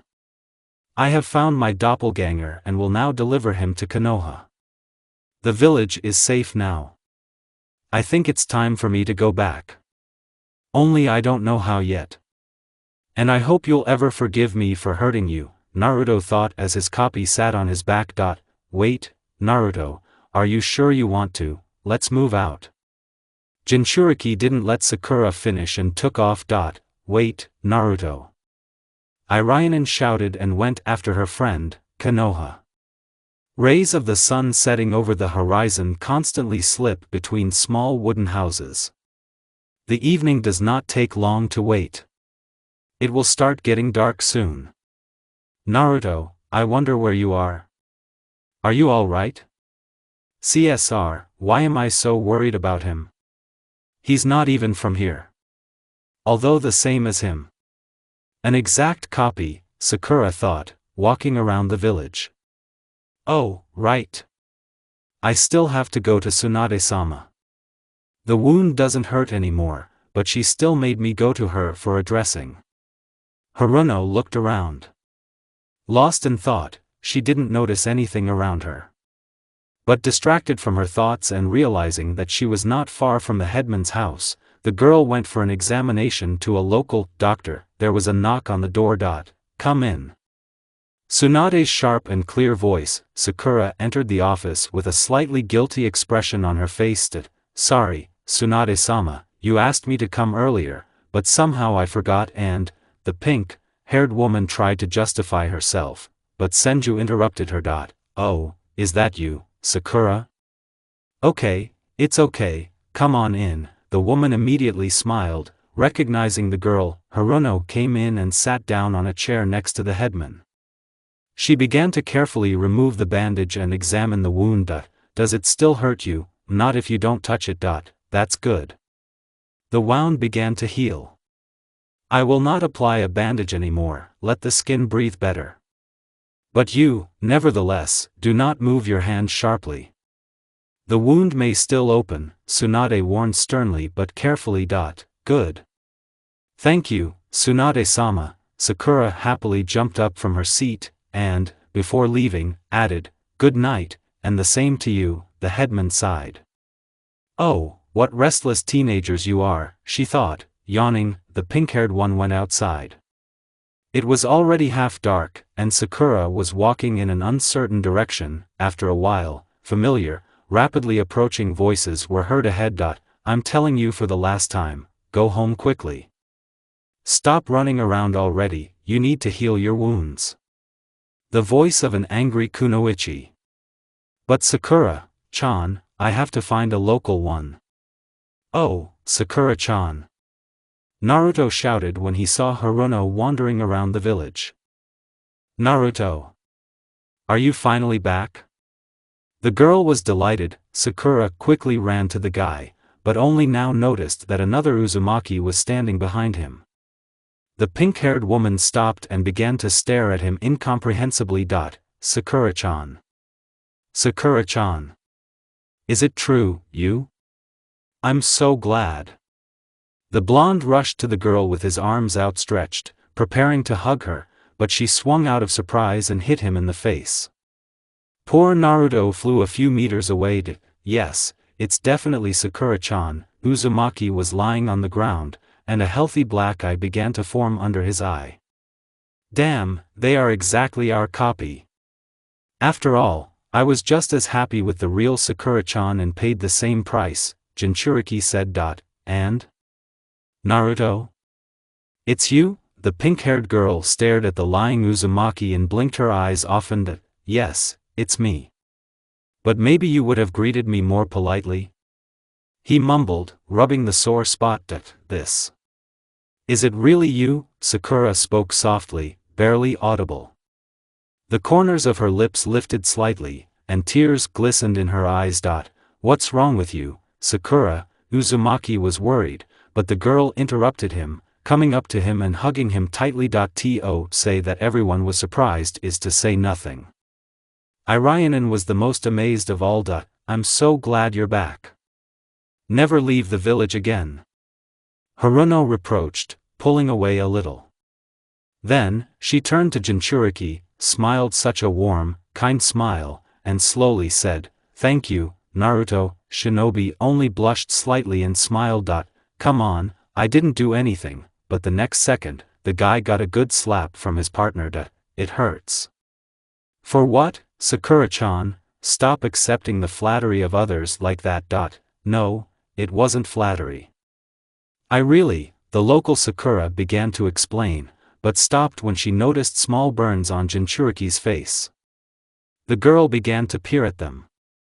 What is it? And from where? She didn't understand. Naruto. Are you hurt?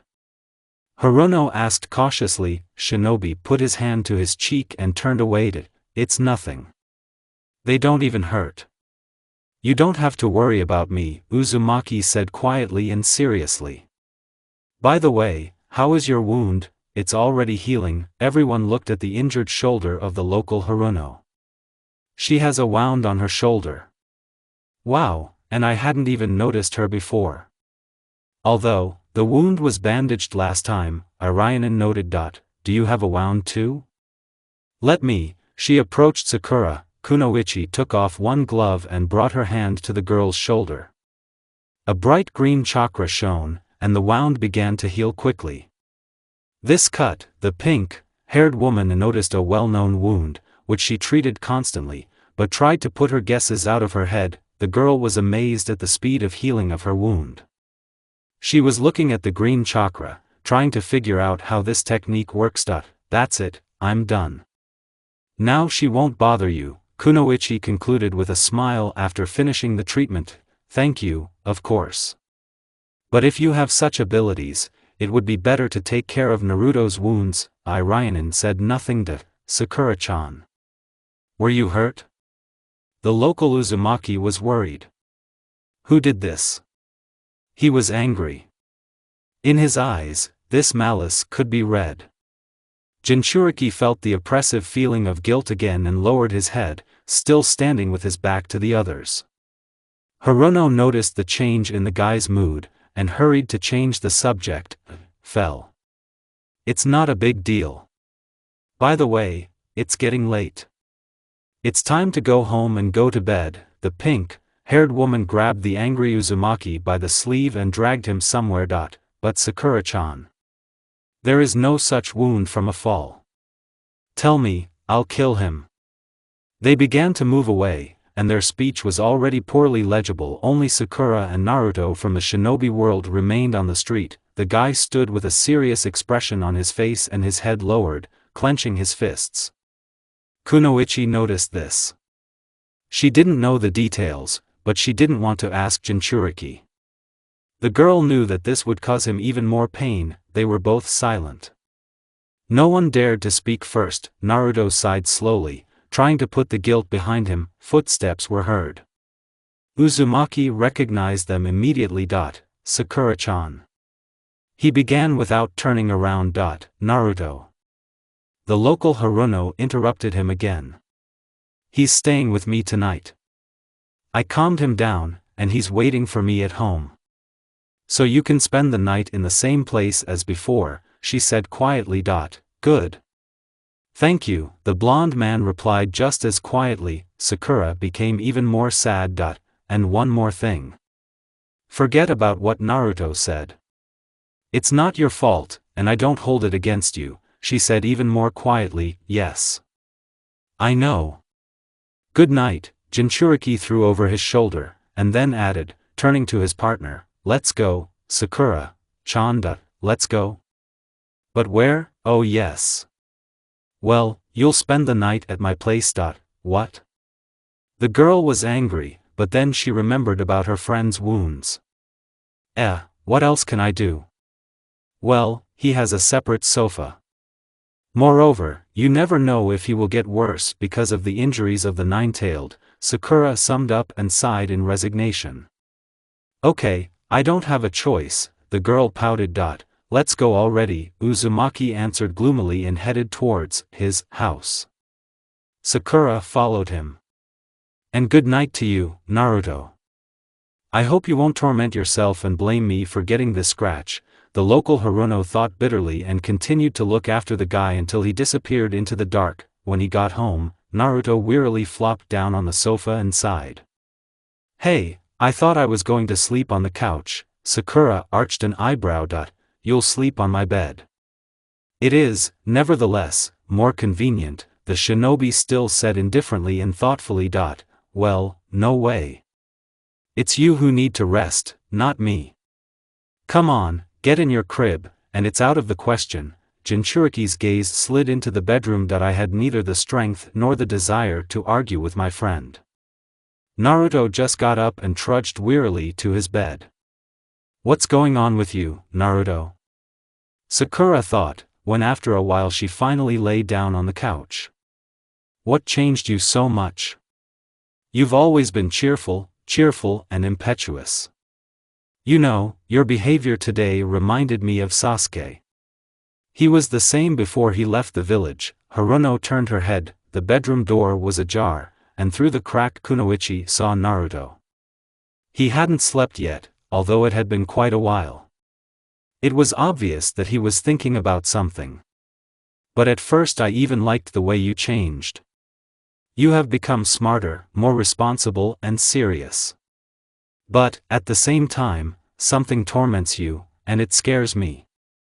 I don't understand everything until the end, but Naruto, I hope you won't become like Sasuke. With these thoughts, the girl didn't notice how she fell asleep. Morning. The weather was warm, a barely perceptible wind was blowing. The bright rays of the sun penetrated everywhere. One of them rushed through the window of one of the houses, and got right into the closed eyes of a girl sleeping peacefully on the couch. Sakura wrinkled her nose in displeasure and turned over on her side, covering her face from the annoying morning light. However, the girl had already woken up, and no longer fell asleep. Slowly opening her eyes, she realized that it was time to get up. Kunoichi turned her head to the window and saw Naruto standing next to him. Sakura-chan, is she awake yet? Uzumaki looked at her. Good morning, Naruto. Are you awake already? What time is it now? It's almost 10 o'clock. Sakura looked out of the window in surprise. The sun was already high in the sky. How much I slept today. I usually wake up no later than 9, Yondai Ryanin. Haruno stretched, got out of bed and went to a nearby locker. Naruto turned to the girl and looked at her in surprise. Kunoichi was standing only in beautiful pink panties and a gray short top. Her figure was very slender, beautiful long legs, a toned tummy, and, as Uzumaki noticed now, not so small breasts. Noticing the surprised look of the guy on herself, Haruno quickly realized what was the matter. Damn it! I completely forgot. Sakura seemed ready to burn with shame. She tore off the robe hanging next to her and quickly threw it on herself, blushing a little, and taking a stern look. What are you looking at? Her voice trembled slightly. The girl sat down on the sofa, and continued, trying to change the subject. You somehow woke up early today. You always sleep until noon, she said in a stern voice, hiding her blush. Naruto banished unnecessary thoughts and took a serious face again. I couldn't sleep for something. Did you even sleep at all? The blonde man looked away, sighed and said softly, a little. There was silence. Everyone was preoccupied with their own thoughts. Sakura wanted to know what was bothering the guy. She wanted to help him somehow, but she didn't dare to ask. Okay, sit on the sofa, I need to treat your wounds. And take off your jacket, Hirono ordered urgently. Naruto hesitated a little, and then unbuttoned his jacket, took it off and put it next to him. Now Sakura was unwittingly admiring his body. Pumped up abs, clear cubes, strong hands. A treacherous blush appeared on her cheeks again. Fortunately, the guy didn't notice him. The pink-haired woman looked away. Wow, he's more pumped up than the local Naruto. I didn't even know, flashed through her mind. Jinchuriki sat down on the sofa and turned his back to Sakura. She folded the seal of the tiger and began to treat her partner's back. You were kind of sad yesterday and today. Something happened? I decided to ask Kunoichi. It's all my fault, the shinobi said softly and guiltily. Guilty? In what? Hirono couldn't understand the wound that Sakura-chan had on her shoulder. It's all because of me, Uzumaki gritted his teeth with a creak. I know, the girl said cautiously. What? You know? But from where? Naruto was surprised. This cut was very familiar to me. These do not happen from simple knives. I immediately realized that she was wounded by kunai. And if you consider that hardly anyone in this world has kunai, then... Sakura stopped. She realized she better not have said it. That's right. I threw a kunai at her and grazed her shoulder, the blonde man said bitterly through his teeth. But I know you couldn't have done it yourself. What happened to you then? I didn't want to tell you, but, tell me, since you've already started, Ryanen insisted, and although Naruto was sitting with his back to her, he could feel her persistent gaze on him. Jinchuriki slowly sighed. Sakura-chan's parents were killed by a gang that attacked the village a month ago. When she told me about it, I felt a strong hatred for them. And after some half an hour they were spotted in the southern forest of the village. They were attacking again.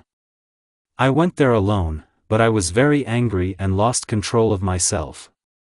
And when he came to his senses, Uzumaki stopped and swallowed nervously. Sakura didn't rush him. After all, she understood that it must be hard and painful for him to remember the details. She had already regretted 1,000 times that she had forced the guy to tell about everything. When I came to myself, there was a wounded Sakura-chan sitting in the clearing, and there were 150 disfigured corpses around. Hirono was amazed by what she heard. She was filled with an incomprehensible feeling of fear. The flow of the green chakra slowly dissipated. The girl was just in a stupor and could not say anything. It was scary just to imagine it, but the imagination arbitrarily drew terrible pictures in my head. Now you know everything. I am a violent maniac and a murderer. After that, I'm ashamed to look honest people in the eye. Naruto lowered his head lower. I wouldn't be surprised if you don't even want to know me after that. I just don't deserve it. Sakura didn't want to continue listening to the speech of the grieving guy. She didn't think he was cruel, she understood that all this was not done by his will. Uzumaki wanted to say something else, but the pink-haired girl just gently hugged him from behind and pressed him to her. The guy, of course, was very surprised, but did not say anything. You know, I don't think so. You were just saving the village, weren't you? Moreover, it's not your fault that you did all this. It's all the darkness that consumed Sasuke before. He's so warm. For some reason, I wanted to sit like this for eternity. Wait, Sakura, what are you talking about? Kunoichi flashed in his head. Sakura-chan, Naruto could only say, turning his head to the side and looking at the girl. Stop it, okay? She raised her head and looked at the blonde man with a smile. You're not really that kind of person. Jinchuriki looked into Sakura's joyful and seemingly smiling eyes. They didn't express anything bad. They made the guy believe in himself again. Thank you, Sakura-chan.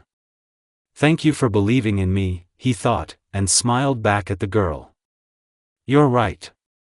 I'm sorry I was like that. It just tormented me all the time. Naruto began to speak with great positivity when Haruno released him from her embrace. Nothing. But now everything is fine. You were protecting Konoha, whom you didn't even know. Risking your life to save people you don't know. That's what you're all about. I am proud that you are my friend. Kunoichi smiled cheerfully again. Yes, but this village.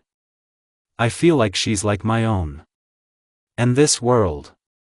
No one can stand up for themselves here. He's so defenseless compared to ours. That's probably why I was ready to give my life for this village. I wanted to protect everyone. Yes, probably. But maybe we won't talk about sad things after all, eh? Sakura lightly punched him in the shoulder. Exactly. I promised Sakura-chan that I wouldn't be sad anymore. The guy perked up. That's it. And promises need to be fulfilled. Uzumaki looked at Kunoichi, who was trying so hard to cheer him up. She, just like the local Sakura, became kinder to the guy, and almost did not beat him for no reason. Sakura-chan, you're trying so hard to help me. Even after all I've done. But you don't care. I'm still the same to you. Maybe that's why I love you, Naruto thought and smiled warmly at his partner, and at the other end of the village, the local blonde was still sleeping on the bed, snoring lustily all over the small house. Sakura woke up a long time ago, and now she tried not to pay attention to his snoring, but she couldn't stand it for a long time. Hey, Naruto. Wake up. Wake up, I say. The pink-haired woman stood over the guy and tried to wake him up, but he just mumbled something dissatisfied, scratched his back and turned over on the other side. Naruto. Haruno was already screaming, but the guy still didn't react in any way. Okay, we'll have to act radically. Sakura went outside, and then quickly returned with some incomprehensible vessel and grinned quite. Throwing the contents out of it on the blonde's head, she abruptly jumped aside from the sudden screams, and... What? Enemies? They're attacking. Naruto shouted briskly. Don't scare me like that.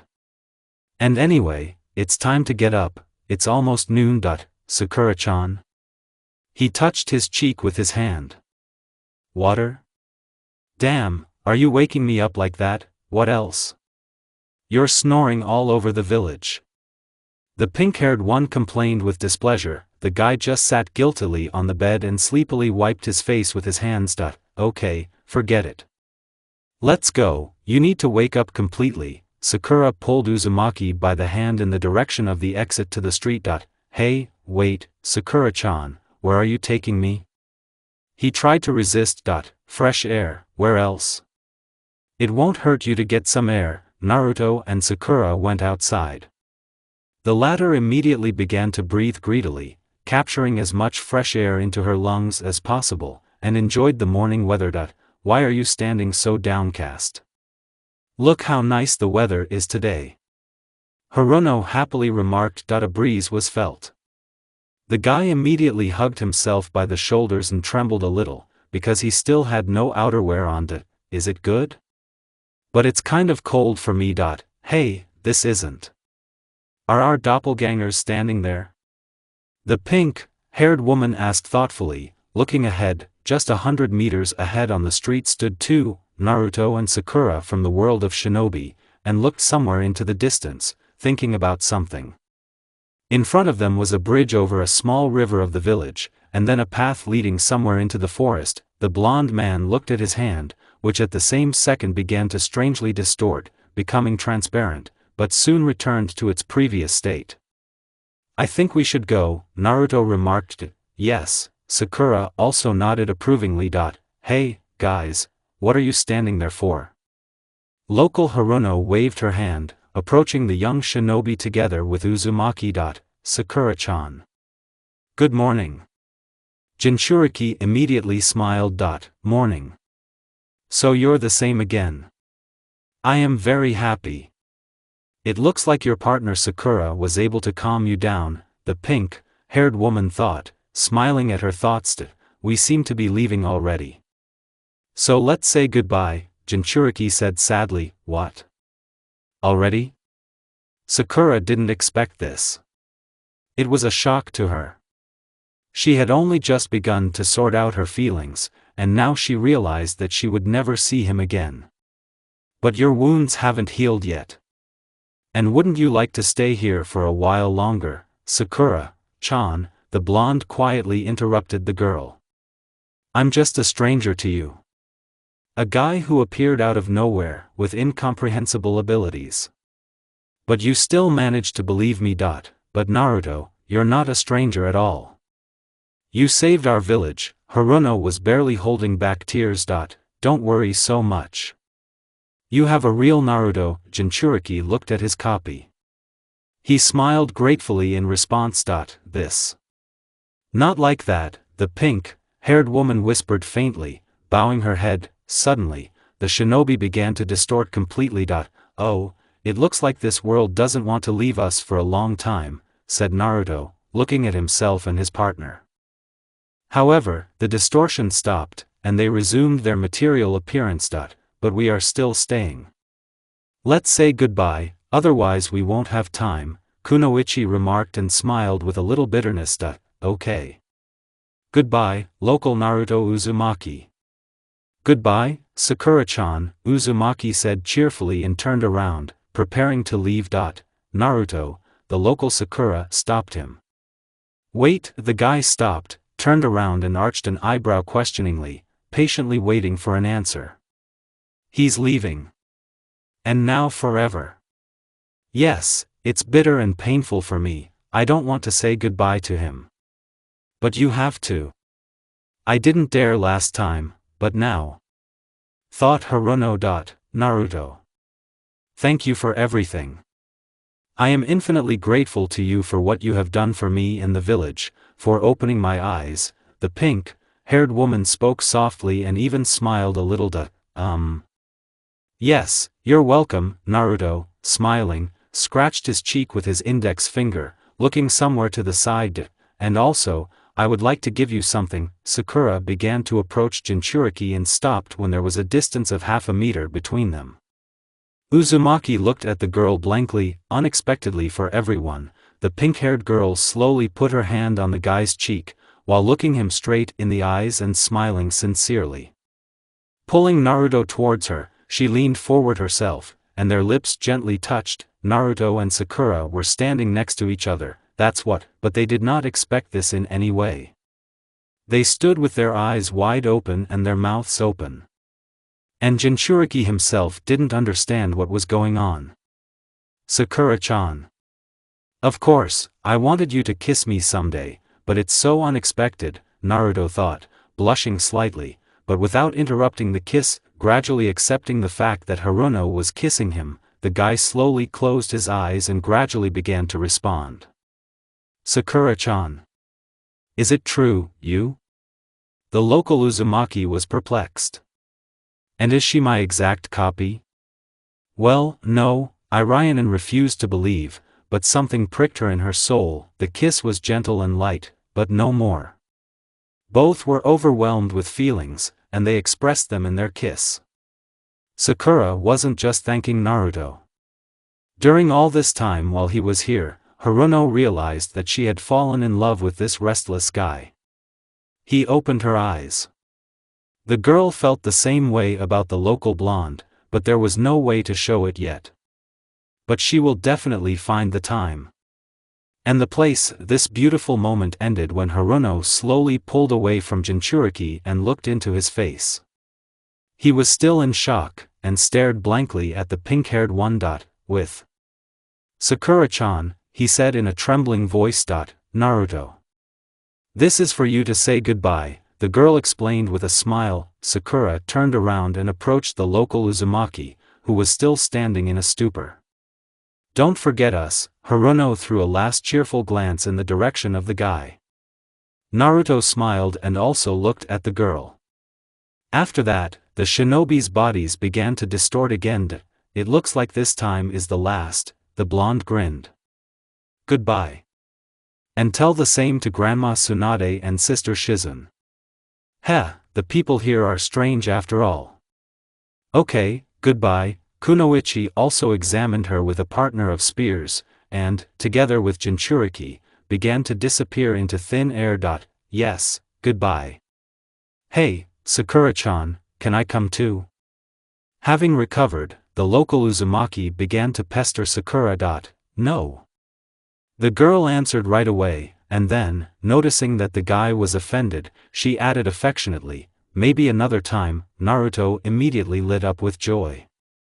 And that was the last thing the Jinchuriki and Kunoichi saw, Shinobi World again. So dear and familiar. So familiar and unique. Here, every shinobi had some kind of original ability, but everyone had their own ideals. Someone wanted to achieve peace and full understanding between people, and someone wanted to subdue this very world and rule it. But everyone had their own methods, and again that familiar clearing, from which this journey into another reality began, into an artificial world created by some powerful illusion of Toby. But still, this world exists. Although not like the real one, but it is there. And the proof was the memories left in the hearts of young shinobi. Wow, you really tried. When I was here the last time, there was no such devastation. Naruto was surprised when he fully materialized in the center of the clearing and looked around. Sakura stood next to him and also looked around. Naruto, look, the girl pointed her finger at the bright daylight. Uzumaki looked at him and was surprised. Yes, it's already coming in. But it had just been morning in that world. Kunoichi nodded. This proved the fact that time in the real world and the illusion goes differently. But just from the thought that any amount of time could have passed, the shinobi shivered. Damn it, how long have we been there? What is the date now? What month? Yes, and a year. Jinchuriki was losing his temper. Calm down, Naruto. We stayed there for only 3 days, which means that a lot of time should not have passed here either. Well, I hope so. Sakura was clearly not sure of her words. So what are we waiting for? Hurry to Konoha. And in Konoha, in the Hokage's residence, the fifth was calmly sitting and finishing the day's paperwork and drinking tea. Tsunade-sama. I brought more reports. Shizun appeared in the doorway with a new stack of waste paper. Oh, damn, I thought that was it. I'm already tired of filling them out. Hokage tiresomely looked at the assistant. This is all because you are used to postponing work indefinitely, you know, I came up with it. Let's put this stack aside. For yesterday. It will never come, so I can safely rest. Tsunade ignored Shizun's reproach and, smiling and pleased with her wit, went to the exit of the office. Tsunade-sama. She shouted discontentedly. Okay. I'm coming. Senju discontentedly trudged to her workplace and began to write something in the papers. By the way, did you notice that Sakura and Naruto are delayed for something? Distracted again, the woman noticed it, and really, they should have been back a long time ago. There was a pause. Tsunade continued to quietly dig through the papers, while Shizun stood beside her and looked anxiously out the window. The silence was broken by footsteps running towards the office. Suddenly, the door flew open, and Naruto flew in, followed by Sakura. Granny Tsunade. Hurry up, tell me, what day is it now? Jinchuriki immediately started shouting. Naruto, calm down. What happened? Hokage began to ask, before being surprised by the timely appearance of Shinobi. There's no time to explain. How many days have we been gone? Well, you went on a mission only yesterday morning. But I still don't understand why it took so long. This mission could be completed in a couple of hours. Naruto and Sakura breathed a sigh of relief. It's like a stone has fallen from their soul. Yes, that's good. But we lost a whole day. Toby could have done anything in that time. The guy yelled again, having come up with a new reason for concern. Tsunade looked at him carefully and noticed red burns on his face. Wait. Naruto, what are those burns you have? Really? She was already beginning to guess what could have happened, but Naruto interrupted her. I'm not up to it right now. We need to find Toby urgently. Toby? Have you seen him? Wait, Naruto. Look at the sky. It's getting late. Senju tried to stop Uzumaki. After all, where to go at such a time? The sun gradually disappeared below the horizon, and impenetrable darkness slowly enveloped Konoha and all its surroundings. Naruto only slowly and seriously looked at the window. I don't have time to lie in bed. I've only been awake for a couple of hours, he said finally and ran out of the Hokage's office. Sakura-chan, are you coming with me?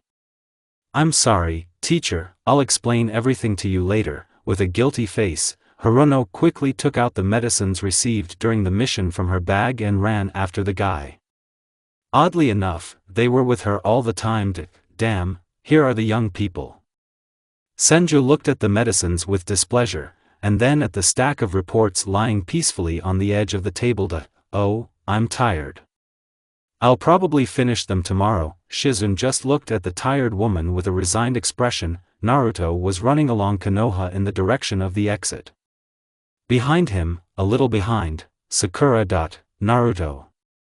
Where are you running to? Isn't it clear? Just turning his head, he said. To that bastard in the mask. There's not a minute to lose.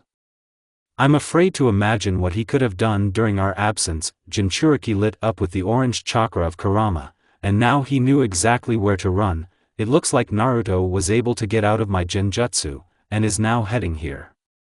Yeah, I didn't expect it. After all, he is strong. I shouldn't have underestimated him. But it doesn't matter anymore, because I managed to complete all the preparations, Toby thought, grinning. Well, Naruto Uzumaki, I'm waiting for you. Naruto and Sakura ran for only a couple of minutes, and were already at a decent distance from Konoha. There was not a soul or a tree around. Only a wide flat field, illuminated by the faint light of the setting sunday. Toby, whatever you're up to, I'll stop you. And, this time, forever, Jinchuriki thought confidently. Uzumaki ran at full speed, and already felt his strength begin to leave him. My eyes began to see poorly, everything around me was distorted. The guy started breathing fast, but he didn't stop. I'm not going to hang around here. We need to find him as soon as possible. His legs were already giving way, but Naruto continued to run. Naruto, are you okay? Sakura was worried, noticing her partner's rapid breathing. Uzumaki didn't say anything. He didn't want to worry Hirono once again, who had been taking too much care of his condition lately. However, the forces were not infinite. Naruto stumbled out of the blue and collapsed to the ground. The fox's cover dissipated at the same time. Naruto. Kunoichi shouted worriedly and stopped by her partner. No. I have to run on. Jinchuriki hopelessly stretched out his hand forward, trying to cling to his goal and rise with only willpower. CSR. The guy closed his eyes, and his hand fell senseless on the grass. Sakura looked worriedly at Jinchuriki and immediately realized that he had lost consciousness. He still hasn't recovered from that fight. And I'm also worried about his burns. They heal very slowly. In any case, we need to treat him. The girl gently lifted Naruto, throwing his arm over her shoulder, and looked around. Ahead was a large oak tree, and even further, a forest. Sakura immediately went to the big tree. Soon reaching the goal, Hirono laid the unconscious body of the guy under the crown of a tree, resting his head on the trunk, and she sat down next to him and began to treat him. Uzumaki's chest rose and fell evenly. His face looked somehow exhausted, tired. Short yellow hair curled down over the bandana, slightly obscuring the symbol of the hidden leaf. The lowered eyelids covered the blue eyes, not allowing all the negativity of this world to break through to them. His brows were slightly furrowed. God, he's so exhausted. Why drive yourself like this? So I jumped up. But he's so cute when he's lying like this. Indeed, I didn't notice it before. Sakura looked at Naruto's face and couldn't tear herself away from him in any way. He's so serious, even unconscious. Naruto, how long have I known you like this? No, just a couple of days. But this light crown, these eyes are the color of a clear sky. They began to fascinate me. Damn, why does it feel like I'm tearing myself to pieces from the inside when I remember how that Sakura kissed him? But those lips. They attract. Stop. What's going on with you, Sakura? And what are you thinking about? But Naruto, a blush appeared on Hirono's cheeks. Thousands of thoughts were running through her head at this moment, and her mind was quickly leaving her body. Sakura did not notice how she began to slowly bend down to the guy's face. No. What am I doing? And why can't I stop? Kunoichi bent down more and more. There were only a few centimeters separating her lips from his. Suddenly Sakura noticed how Uzumaki's eyebrows began to twitch, frowning even more. Coming to her senses, the pink-haired woman abruptly jerked her head back and straightened up, trying to hide the treacherous blush that was now covering her entire face. Naruto slowly opened his eyes. Where am I? He turned his head in the direction of his partner, still lying in place. Sakura-chan, Naruto, are you awake yet? Irionen asked, turning her face away. Yes. Why are you so red? Jinchuriki was surprised. Oh, well, do not pay attention. How are you feeling? Wow, it's gone. It seems he didn't notice anything. Sakura thought. It's fine. Naruto got to his feet and thought about something. Damn. We were running after Toby. Damn. How long have I been lying down? He panicked. Stop shouting. The girl was angry. Not for long, don't worry. CSR. We've just wasted our time. Jinchuriki quickly covered his body with Biju chakra again and headed forward. Sakura-chan. Keep up. Kunoichi came to her senses and jumped up from her seat, running after Naruto. This time, he wasn't running as fast as last time, and didn't even seem to be in a hurry. Sakura noticed it. However, I decided that if she asked about it, the guy would probably speed up. And that would not be very good, because in such a short time he could not rest. He hasn't moved in all this time. Jinchuriki seemed to read the girl's thoughts. He's probably already waiting for us. Uzumaki was serious again. Hirono still couldn't get him out of her head, so she was slow to think. The meaning of his words only reached her after a while. Not waiting for Sakura's answer, Naruto squinted at her and warned, "Be careful." Irionen was internally glad that her partner was worried about her, but she was even more worried about him. How will you fight with such wounds, Naruto? What should I do? It's useless to stop him, he won't come back to the village anyway. Then I'll have to fight on my own. And I don't care what he will mind. The girl was persistent only in her thoughts, but it was more difficult to tell Naruto all this directly. Naruto.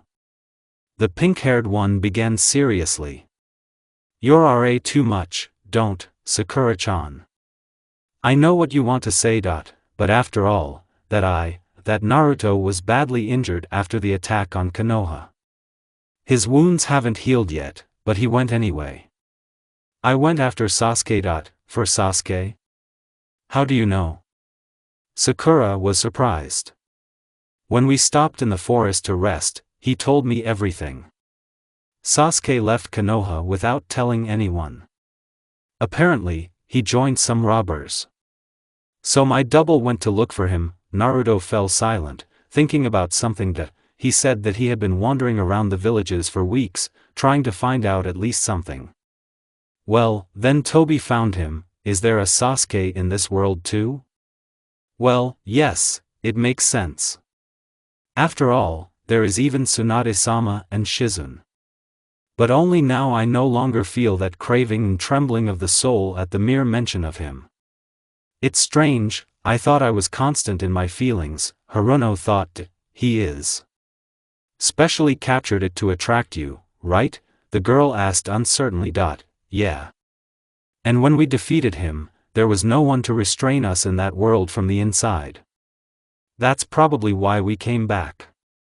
But the original is still alive. Uzumaki frowned into the distance. And he's already close to Naruto, but don't worry about me, Sakura-chan. I'll kill this Toby, and then I'll go after Sasuke right away. I promise. Uzumaki was smiling.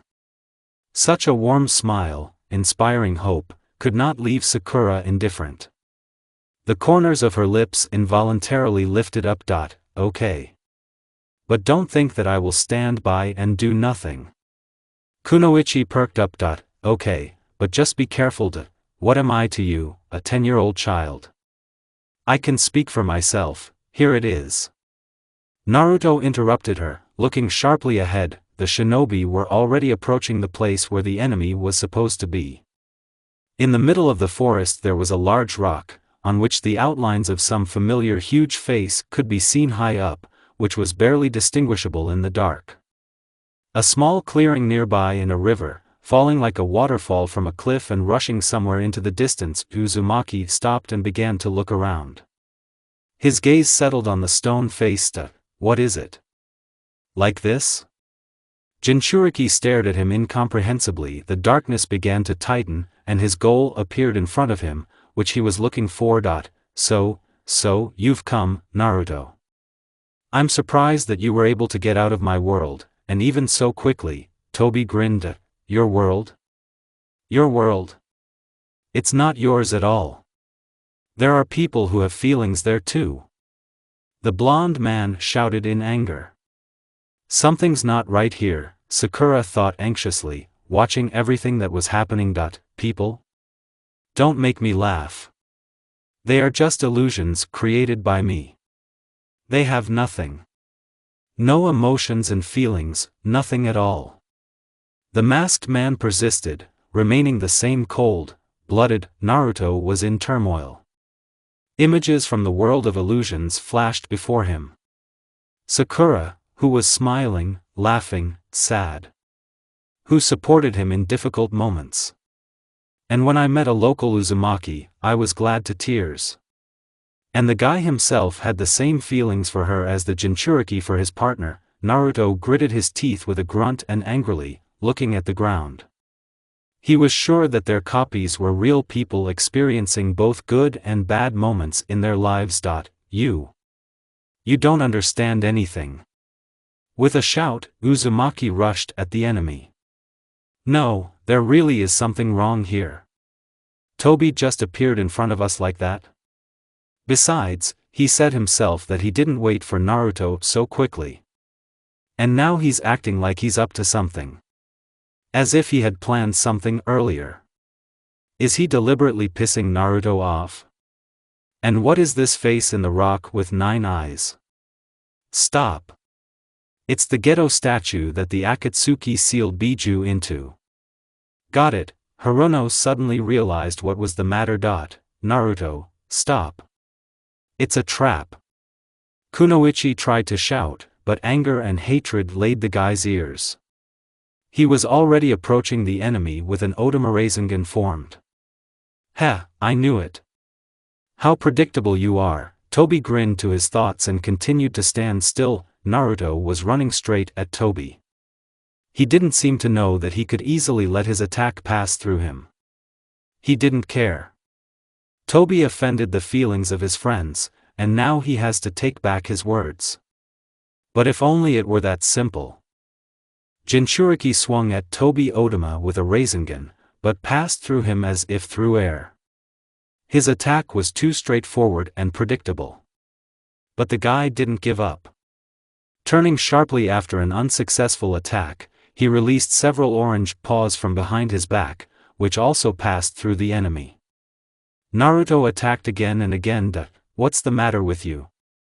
You know perfectly well that you won't hurt me just like that, the masked man remarked coldly and calmly. Naruto, stop it. He's obviously up to something. Sakura was already seriously worried. But why is he just standing there now? No, there's something fishy here. He is playing some kind of game with Naruto, in which he probably knows his every move. Then, you need to act unpredictably, Haruno reasoned. She quickly took out a kunai with explosives from her bag and threw it at Toby's feet. Naruto was at a dangerous distance from the explosion, so the girl quickly ran up to him, grabbed him and dragged him behind the trees. There was an explosion. The dense layer of dust made it impossible to see anything. Sakura took advantage of this. Sakura-chan, what are you doing? Let go. The guy screamed, breaking out of the girl's tight grip. Don't move. Don't you understand that it's dangerous to rush at the enemy like that? And even more so, he has a Rinnegan. Or have you already forgotten? Haruno frowned. But it's true. I gave free rein to my feelings and almost got hurt. But I'll still make him take back his words. But still, why doesn't he use Rinnegan? Naruto thought and calmed down. Yes, I remember. I'm just not going to sit here and waste time. What are you, a fool? Don't you see that he's up to something? Why don't you think he's attacking us? And it was obvious right away that he was waiting for you, but then how do you propose to fight him? Uzumaki asked with displeasure. I have an idea. Just listen to me carefully. Toby was standing near the mountain, surrounded by dust in the air, which had already half dispersed. Trees were already visible, in which some movement was observed. Moreover, in many places at once. Apparently, they have something in mind. Well, let's see, Toby thought and grinned slightly. But it was not visible through the mask. Suddenly, kunai flew at him from all sides, which he once again passed through his body. A lot of Naruto clones, along with Sakura, were in the shadows and alternately threw weapons at the enemy. Your limit is 10 minutes. And then you will need to materialize again. So let's see what you'll do then, thought one of the clones. Gradually, time passed. Toby was still standing there, waiting for the end of his ability. He beat off the last kunai flying in his direction with another one that he had intercepted earlier. Rushed. Suddenly Naruto appeared in front of Toby, who ran at him with a Rasengan. However, he was not so stupid. He quickly stretched his arms out and absorbed the Rasengan with his Rinnegan technique. Left without the swirling sphere, Naruto clenched his fist tightly and swung at Toby. He opened his left eye wide and threw away the Jinchuriki, using Shinra Tensei. The guy flew to the side and crashed painfully into a tree, crying out softly. Heh, is that all? Toby asked mockingly. Naruto, sitting under a tree, just grinned, and the next second disappeared into a cloud of white smoke with a characteristic pop. CSR, this is a clone. I got distracted, Toby managed to figure out and started turning his head back. I'm late. A chuckling voice came from behind him. Get it, Jinchuriki was in hermit mode and was standing pretty close to the enemy, and now he threw a Rasen Shuriken at him. Everything happened in less than a second. Toby just didn't have time to react. Great, Naruto. After all, hiding in a rock under the hype was a great idea, smiled Sakura. Your plan really worked, Sakura-chan. To push him to the limit, to force him to use the repulsive power of the Rinnegan, all so that at one moment he would have no defensive techniques left. In such an environment, even 5 seconds turned out to be a lot for me. Uzumaki also rejoiced that I and the place where the powerful equipment hit, only a deep funnel of large dimensions remained. Nothing else was visible. Well done, Naruto. You did it. The girl ran out from behind the trees and went straight to the guy, smiling happily. And the next second, there was a sound of cutting flesh and a cry. Droplets of blood fell faster and faster on the damp ground after the rain. Darkness. And even the night moon could not properly illuminate the clearing. Naruto's heart sank. He quickly changed into the form of a tailed one in order to quickly illuminate the area around him. What he saw shocked him. Sakura was standing a couple dozen meters away from him, and a katana was sticking out of her stomach, with which Toby pierced her through. Hirono was in pain shock and couldn't do anything. Toby himself looked a little battered, but only a little. A thin trickle of blood was oozing out of the hole of the right eye along the white mask. He was breathing hard himself. Sakura-chan, Naruto was still standing in place and looking at what was happening with his eyes wide open. Well, that's a good plan. But is that all you can do? Toby asked after catching his breath. He abruptly pulled his katana out of Hirono's flesh, thereby causing her even more burning pain, and he jumped aside. Sakura screamed and fell to the ground. Sakura-chan. The guy ran up to the girl, blood flowed in a stream, and a blood-red puddle quickly began to form under the Sakura. The girl, curled up in pain, lay on the ground and occasionally coughed up a scarlet liquid. Sakura-chan. Just don't switch off, hold on. Naruto knelt down next to the victim. He knew he couldn't help her now. Tears poured from her blue eyes. Ryanin began to lose consciousness, but the voice of her partner brought her to her senses. She raised her eyes and looked at Jinchuriki wearily and exhausted. No, you can't lie down now. Because of me, Naruto may suffer. We have to get up. Gathering the last of her strength into a fist, Sakura leaned her hands on the ground and began to slowly rise. Her eyes were swimming, but she did not succumb to fatigue and pain. Somehow folding the seal of the tiger, Kunoichi began to heal the wound. Sakura-chan. Are you okay? Naruto was delighted at first, and then looked at the girl's hands. They were shaking a lot, and this interfered with the treatment a little. Naruto. If you still have the strength, then better watch out for the enemy. He can take you by surprise. Sakura spoke slowly, suppressing the blood that rose to her throat. But Sakura-chan, go. The girl tried to calm her trembling so that Naruto would worry less about her. And be careful. Jinchuriki slowly got up from his knees and took a few steps towards Toby. He wiped his tears with his sleeve and looked at the enemy with a serious and angry look. Yes, the pain of losing loved ones is the most terrible pain. And I will arrange this loss for you. Come on, take out on me all your anger and hatred that has accumulated inside you. Toby seemed to want to anger Naruto even more. But he understood that it was necessary to act decisively and thoughtfully. Without succumbing to emotions, Naruto released 2 more hands from behind his back, and stretched out his own. Rasen Shuriken began to form. After completing the preparations, Uzumaki threw the equipment at the enemy. He jumped far to the side, avoiding the powerful shock wave. CSR. He's too fast. What should I do? Naruto began to panic. Who is attacking like that, Naruto?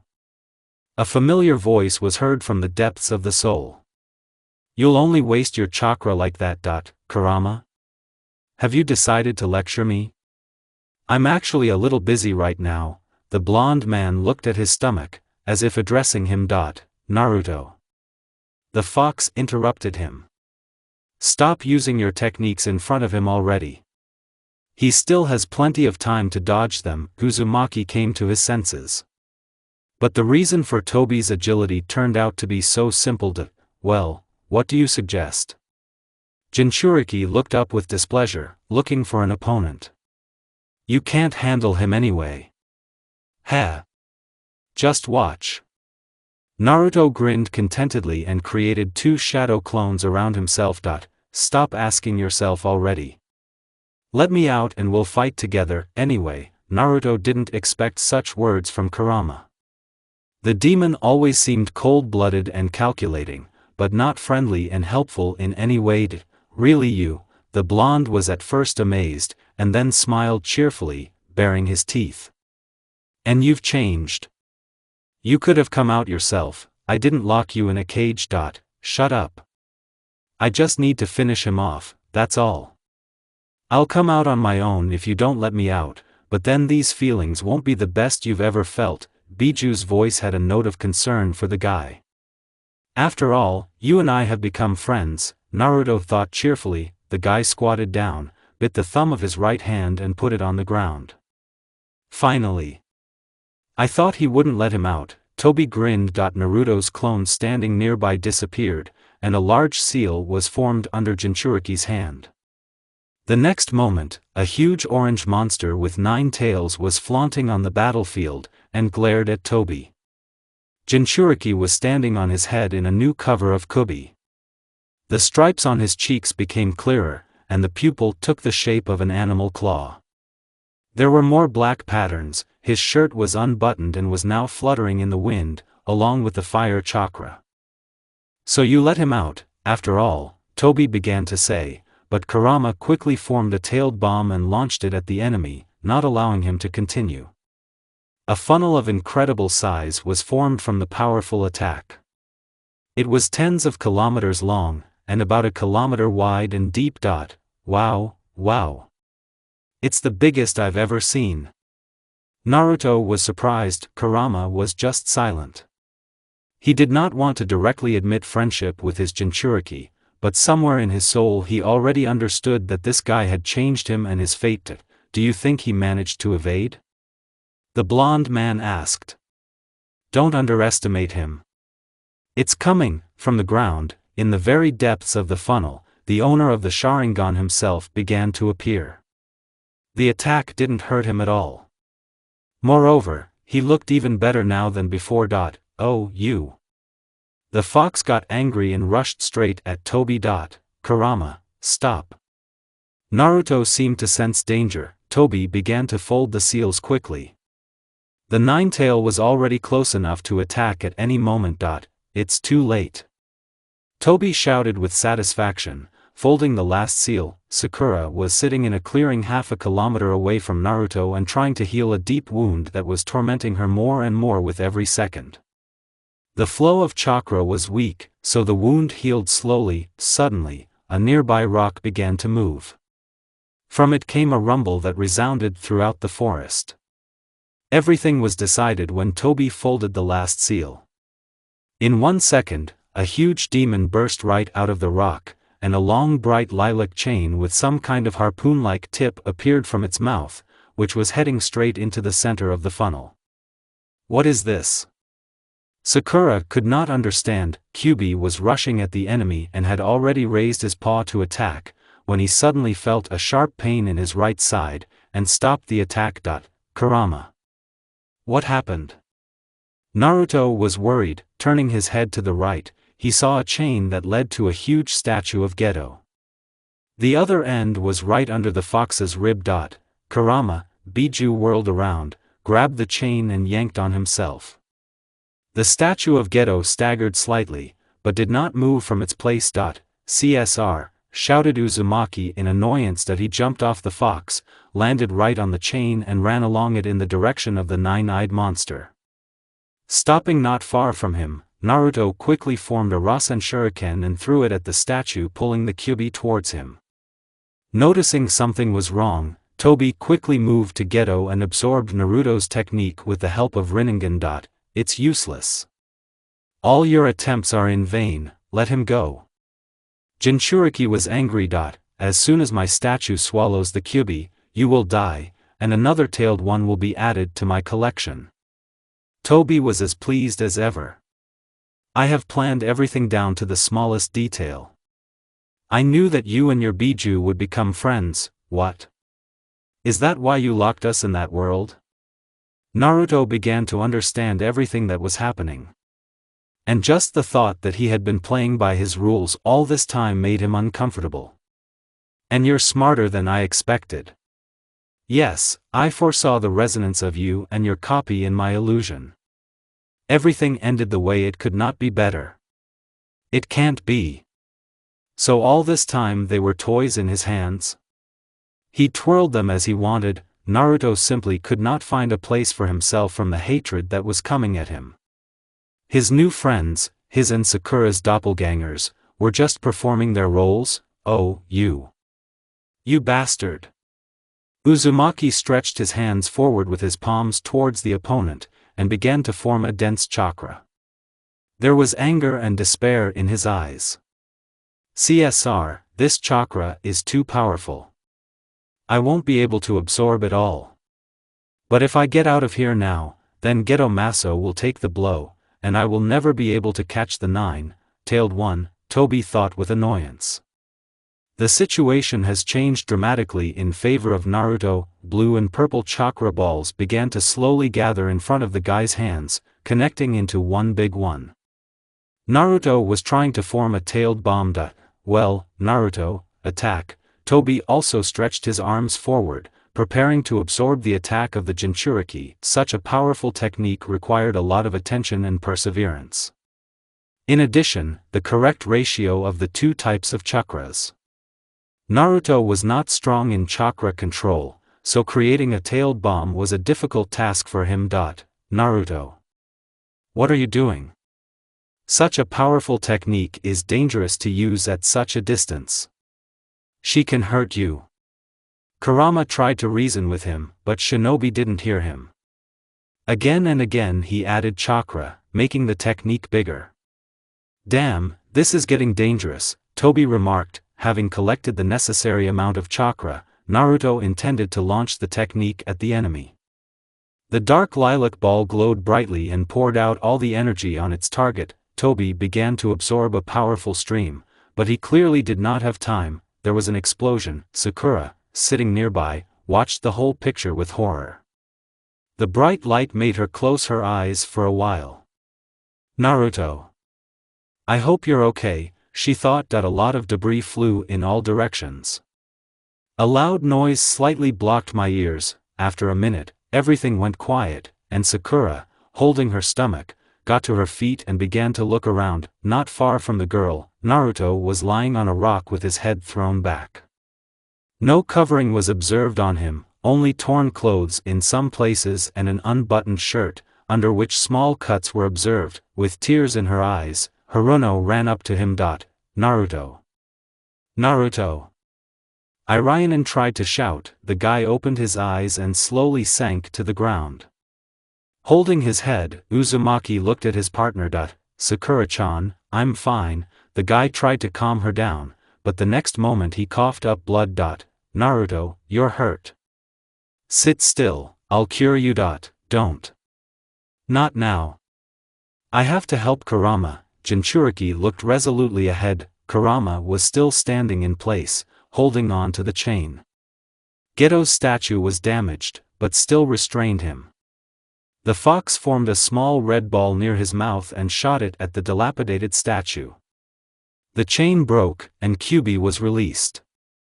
Removing the other end of the chain from his wound, he looked around. Seeing the release of his Biju, Naruto smiled happily. CSR. And you quickly learned how to use this technique, Naruto. A voice was heard somewhere from the side of the huge statue. Everyone looked in the direction of the outgoing sound. Toby was standing right on top of the statue. His clothes were also partially torn, but more than Naruto's. Blood was oozing from many wounds. The mask cracked slightly. Are you still alive? Sakura asked in surprise. Of course he's alive. I managed to partially pass through that attack. Oh, you. Jinchuriki was angry again. After all, I underestimated you. Yeah, I didn't think I'd have to summon him here, but there's nothing to be done. it was easy to see from his intonation that he clearly still had a spare ace up his sleeve. CSR, this is bad. Kurama managed to understand. Toby folded several seals again, put his hand on the statue of Geto, where a large seal was formed, and then dripped his blood on it. A huge white cloud appeared in the place of the summoning, and through it something black and huge was visible, like this night sky illuminated by thousands of stars. But nothing illuminated this monster. Only a multitude of tails and a single eye appeared, reflecting the moonlight with bloody paint. Not. It can't be. Naruto was extremely surprised.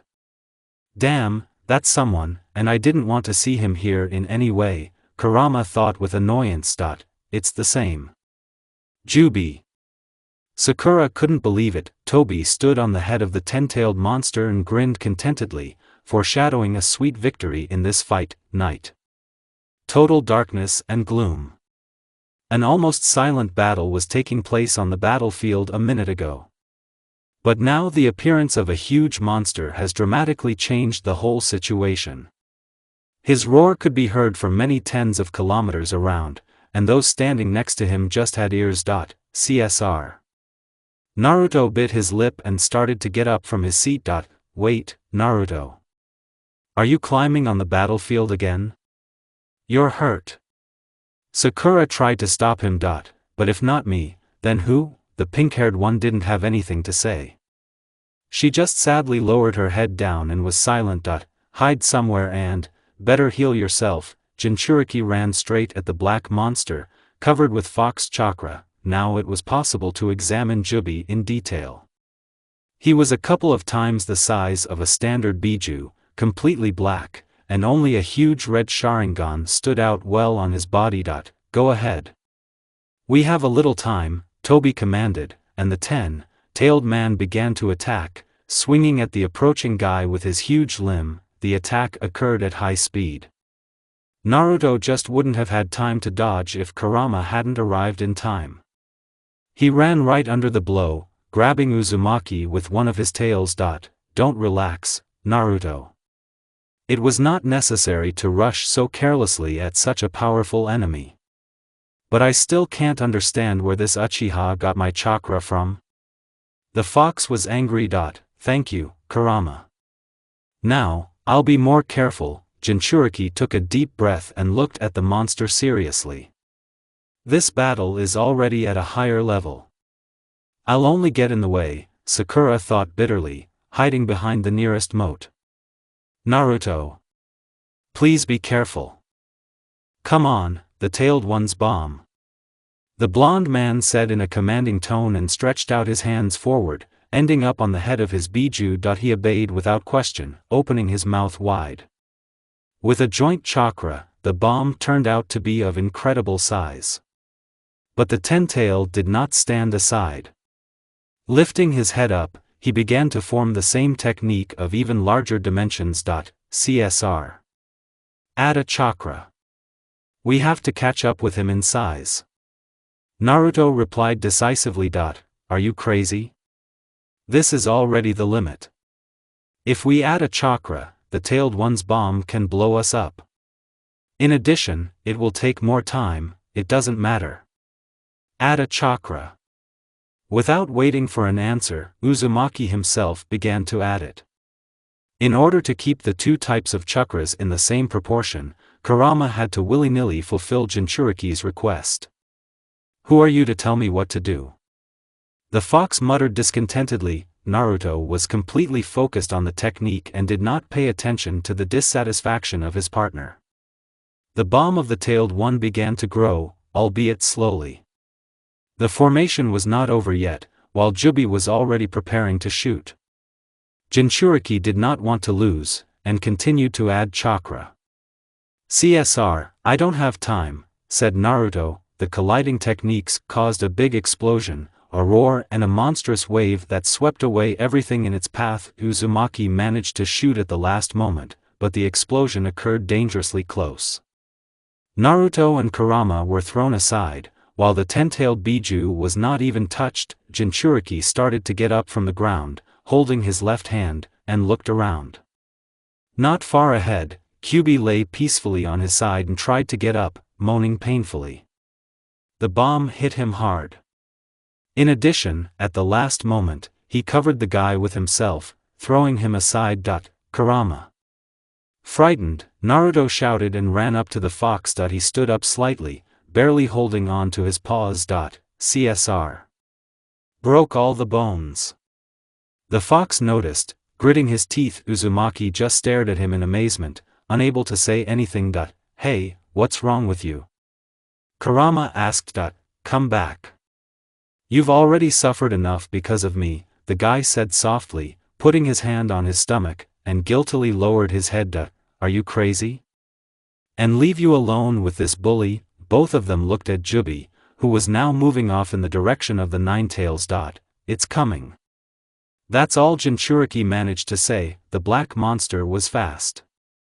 Kurama, unable to move, just stood there. Naruto noticed this only at the last second, when there was no point in acting anymore. A huge clawed paw entered the flesh with orange fur, repainting it in the color of blood. Huge red drops slowly fell to the ground. Kurama. The guy shouted at the top of his voice. However, what had happened could not be corrected. Kyubi was lying on the ground, pinned by Jubi's paw, which pierced him almost through. Damn, I'm going to have to go back after all. Sorry, Naruto, thought the fox, fainting from the pain. In the next second, only a white cloud of smoke remained from him, which began to dissipate rapidly. Great, the Nine-Tail is finished. There's enough time for a boy. Toby grinned happily. Naruto stood still and clenched his fists harder and harder. Jubi opened his mouth, and a loud growl came out of it. It was clearly addressed to the guy. Kurama. I'm sorry, it's all because of me. If you didn't have to cover for me, you wouldn't be injured right now. But I'll stop him. And I will avenge you. Jinchuriki gritted his teeth with a creak and shone with a fiery chakra. But this time it is much brighter than usual. The entire battlefield was illuminated by a bright light, penetrating everywhere. Uzumaki raised a confident and resolute gaze at his opponents. The wounds healed instantly. Naruto crossed his fingers, and a lot of clones appeared near him, who immediately rushed to the monster. Jubi quickly attacked with his tails, trying to hit at least one, but all the clones successfully dodged the attacks and climbed higher and higher along the tail. Ha! Are you thinking of defeating me and hoping that he will disappear? In vain, Toby took a fighting stance when he saw one of the clones approaching him. He had already formed a Rasengan and was directing it directly at the owner of the Sharingan. However, the technique did not achieve its goal. The clone evaporated when Toby threw it away with the help of Rinnegan. I don't have time to waste on these fakes. Where is the real one? He asked himself, as if to himself, and began to look around. Meanwhile, the original was heading straight for the red eye of the tailed one. Stretching his arms out, he quickly created an Otama Rasengan. Out of the corner of his eye, Naruto saw that Jubi was attacking him with one of his tails. In order not to get under attack, the guy had to jump aside. CSR. Jinchuriki gritted his teeth. In flight, a paw from the chakra escaped from his stomach, which, together with the Otama Rasengan, was heading straight to the eye. The speed was high, so Jubi didn't have time to react.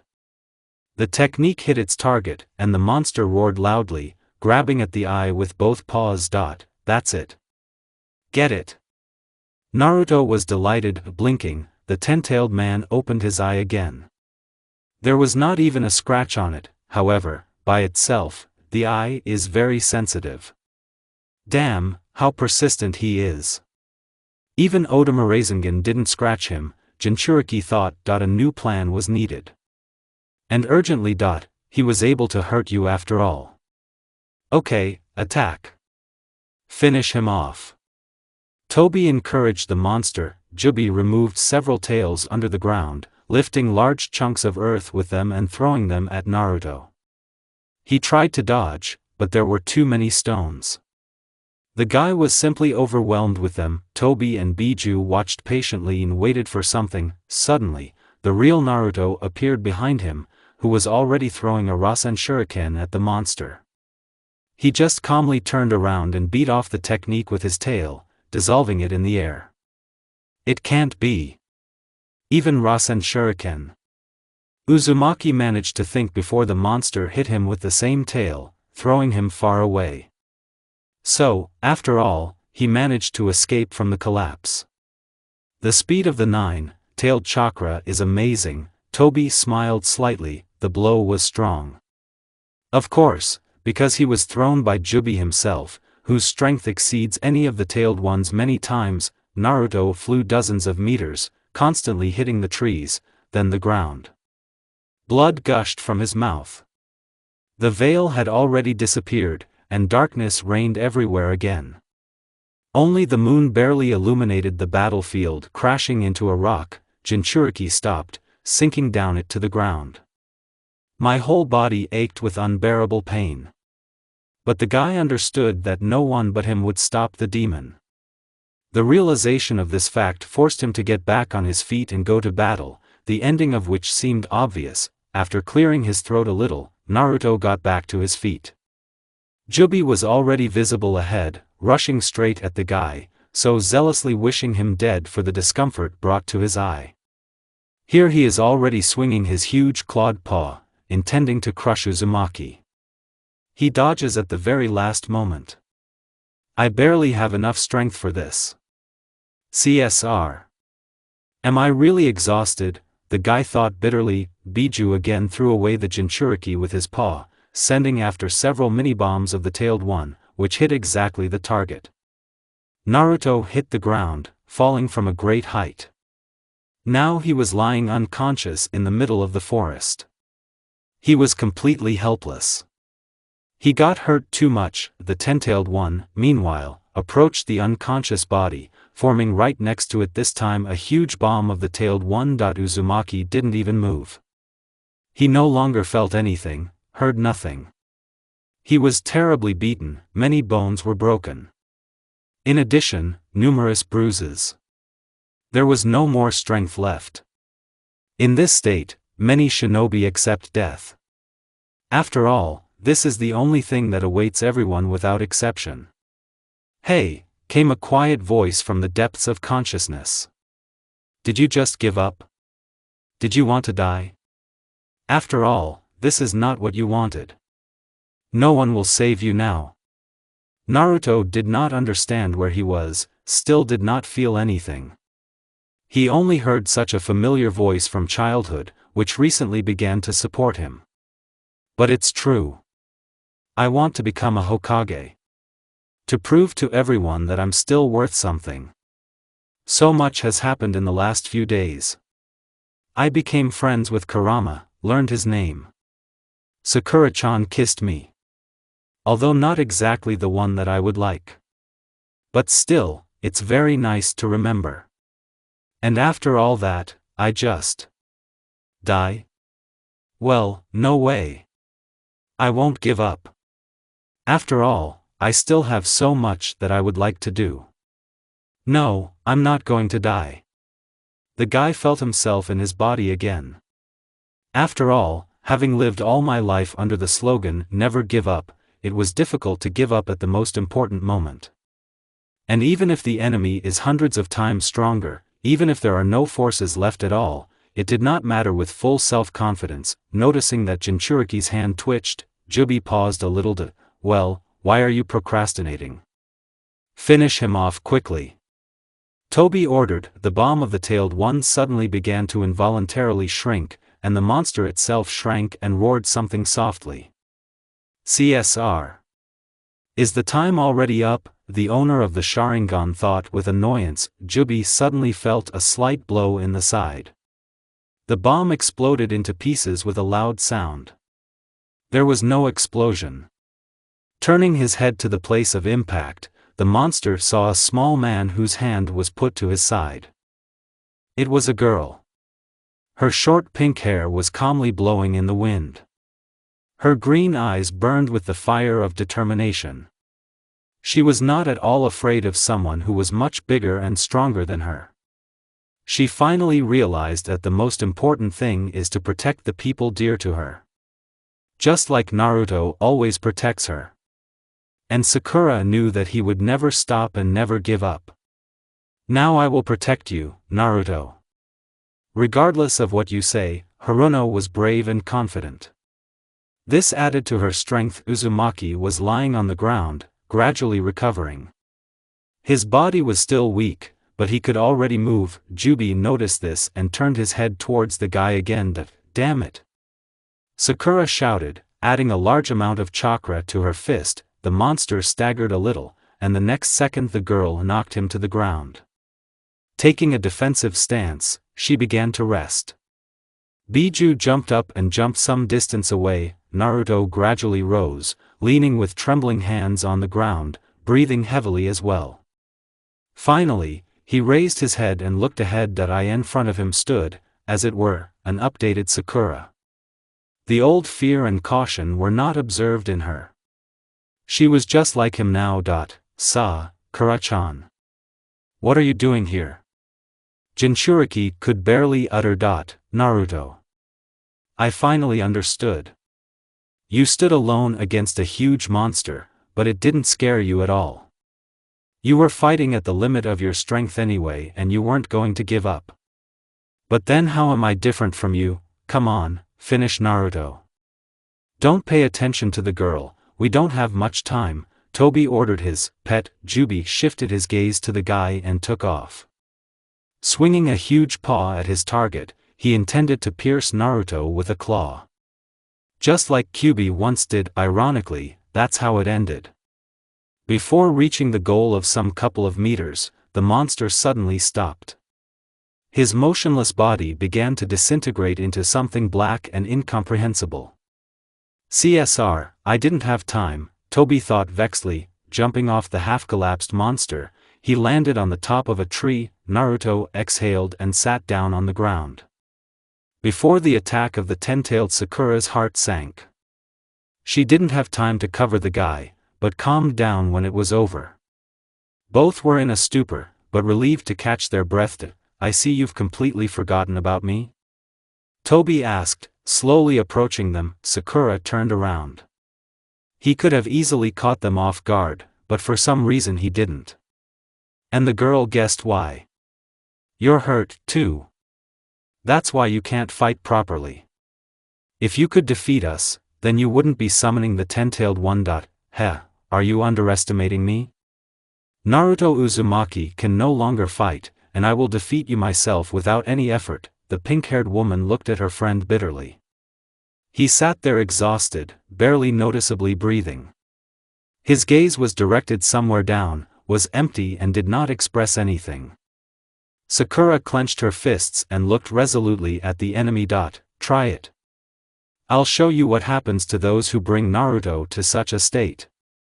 Kunoichi put the chakra into her fist and hit the ground with all her might. Sakura-chan is fighting alone with such a dangerous enemy. I need to help her. We need to get up and continue the fight. Naruto tried to overcome fatigue.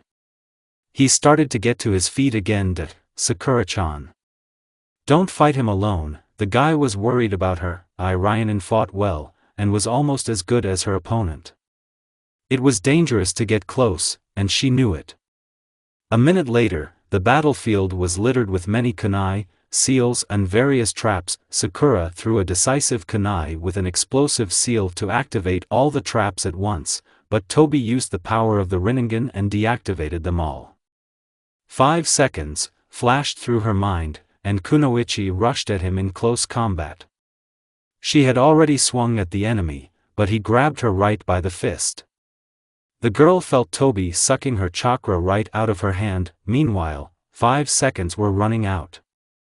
The owner of the Sharingan used Shinra Tensei again, and Sakura went flying with a scream and crashed into a tree not far from Naruto. Sakura-chan. Uzumaki shouted. Haruno instantly stood up and confidently looked at the enemy. It doesn't hurt at all. A treacherous trickle of blood oozed from the corner of her lips. The pink-haired one rushed at the enemy again, coming up with a new plan on the go. I have to fight. She can't do it alone. Jinchuriki tried to cover himself with the nine-tailed chakra again, but it didn't work out right away, and the chakra was completely dim. Naruto was slowly heading towards the enemy, limping on his right leg. Sakura attacked Tobi again and again, however, he did not materialize.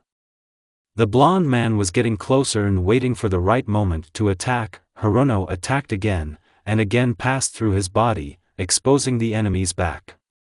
Uchiha abruptly turned around, took out a katana and swung at the girl, materializing for an attack. That's it. Naruto noticed the perfect moment to carry out an attack. Two chakra paws came out of his back and grabbed Tobi by the shoulders. He himself was standing nearby. Katana only barely scratched the girl. She ran a little to the side and excitedly watched the actions of a friend. The masked man did not expect any action from the half-dead guy. But, as they say, you need to be always on the alert. Tobi got rid of the restraining paws of a dull orange color with one jerk, and jumped up. However, several more paws rushed into the air after him. Tobi did not have time to evade them all, and was captured again. Sakura-chan. Get out of there, Naruto said softly. Hirono silently ran away to the side. Uzumaki tried to form a Rasengan with his free limbs, but the chakra was clearly not enough. He twisted his face, trying to add more chakras. Tobi just stood there and tried to break out of Jinchuriki's exhausted grip. The completed Rasengan was now heading straight for Uchiha. Great, my chance. He let the technique through his body, also freed from restraining paws, and quickly approached Naruto.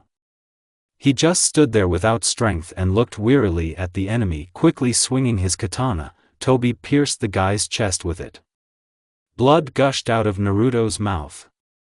Everything was blurred in my eyes. Having lost the last of his strength, he leaned against the enemy's body. His head was on Tobi's shoulder. Naruto. Sakura shouted with all her might. Heh, I knew it. The guy slightly lifted the corners of his lips and grinned. Several paws grabbed Tobi again, and Jinchuriki took out a kunai and plunged it into the enemy's body to the hilt. He just winced and said something inarticulate. Naruto brought his hands together and started creating Rasengan again. He was completely red now. It was the fox's chakra. Tobi was also exhausted. He no longer resisted. Uzumaki, with a low cry, struck the enemy with a Rasengan. He flew a dozen meters away and painfully crashed into a rock, releasing his katana from his hands. From a sharp collision, the rock brought down its large stones on Uchiha, forever burying him under it. Jinchuriki was breathing heavily. The orange chakra disappeared into thin air. The black bandage on his forehead untied and fell next to him, clinking with a characteristic metallic sound. Naruto grabbed the katana with a trembling hand, which burned him so painfully from the inside, and with one movement took it out of his chest. A trickle of hot blood spilled onto the ground. The guy slowly fell first to his knees, and then completely to the ground, red with blood. There was nothing in his eyes anymore. Sakura quickly ran up to Naruto and frantically turned him over on his back. Without wasting a minute, she immediately began to heal a serious wound on her chest. Tears were streaming down her cheeks. She was trembling all over and was unable to utter a word. The blood didn't stop. The guy was getting colder by the second. However, he no longer felt it. Naruto. You are welcome. Don't die, do you hear? She begged her friend. I won't survive if you're gone too. The red liquid gradually began to stop. But it seemed to Sakura that she was already too late. The guy has already lost too much blood. The flow of the green chakra was no longer observed. Sakura gently touched Naruto's cheek with her hand. She was cold to the point of pain.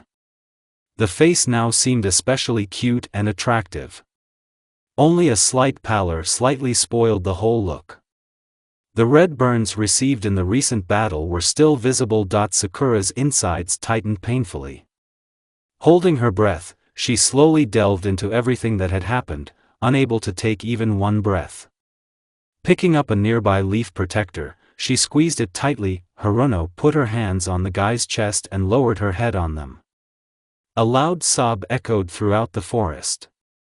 The girl could hear his pulse out of the corner of her ear, which was slowing down with every second. Something cold and wet dripped onto Sakura's shoulder. It was starting to rain. The night skies were also crying, depressing an already sad and tense environment. Why, Naruto? Kunoichi shouted into the void. You promised. Swore that you would become a Hokage. And you won't die until you reach your goal. Then why are you now? There was neither the strength nor the desire to finish the sentence. She still couldn't believe it. A cold gust of wind made the girl shrink from the cold. It made it even worse. Naruto. If you only knew. If only you knew how I began to feel about you. I finally figured it out. Understood that. That I love you. Do you hear? I love you. Choking on tears, which were no longer enough, Haruno whispered softly. But she realized that she was in love. After all, we understand the value of someone for ourselves only when we lose them. Sakura opened her eyes a crack to look at him again. Make sure it's all true. I didn't want to believe until the last. His gaze slid over the wound on his chest, covered with scarlet blood. Looking closer, Kunoichi saw some kind of light coming, as it seemed, directly from the blood. Wiping her tears with her hand, the girl folded the seal so often used, and the green chakra shone on her hands again. Bringing her hands to the wound, she realized that the cut was almost healed. The blood was no longer flowing. After examining Naruto, Sakura noticed that all his wounds were healing just as quickly. Not believing her eyes, she just smiled. Tears came out again, but this time, tears of happiness. Irionen put her head to Jinchurika's chest, listening to the heartbeat. The pulse was almost normal. Naruto, she said softly, and, in a fit of joy, hugged him, sobbing softly. Uzumaki slightly opened his eyes, coming to his senses, and stared at his partner uncomprehendingly. Sakura-chan. Why are you crying? The guy asked in a barely audible voice. Naruto. Thank you. Thank you for staying alive. Smiling sincerely, Irionen still continued to hug him tightly. Hurry up, don't waste a minute. We may already be too late. Tsunade urged the shinobi running to the exit of the village. The woman was in combat uniform, with a bandage on her forehead. All the ninjas were clearly in a hurry somewhere. The night was already ending, and the first rays of the rising sun were showing on the horizon. The pink-yellow sky looked unusually beautiful this morning. Even despite the dark and rainy night, the gates of the village were soon behind them, and now everyone was heading along the main sandy road. Ahead, some figures gradually began to distinguish themselves. Noticing something was wrong, Tsunade stopped all the ninjas with one sharp gesture.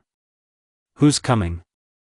She shouted loudly to the figures in front. Looking closely, gradually, familiar silhouettes began to distinguish themselves. Two pairs of legs wearily and unhurriedly stomped in the direction of the village. The guy walked with his left arm thrown over the shoulder of the girl who supported him, helping him to walk, and with his right hand he clutched a dusty bandana. His gaze was directed somewhere to the ground, and he was smiling slightly, remembering his victory.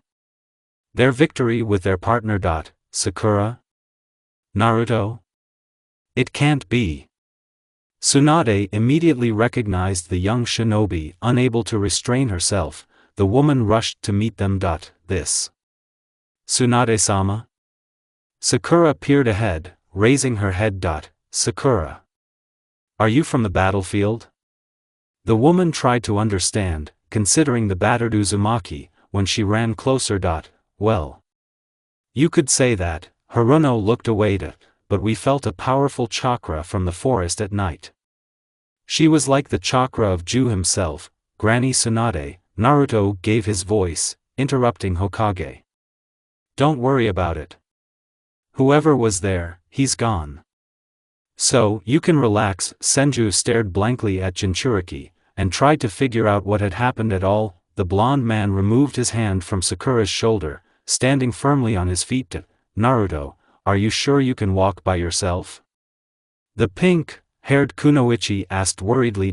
Yes, everything is in a bundle, Sakura-chan. I'm fine, Naruto smiled broadly.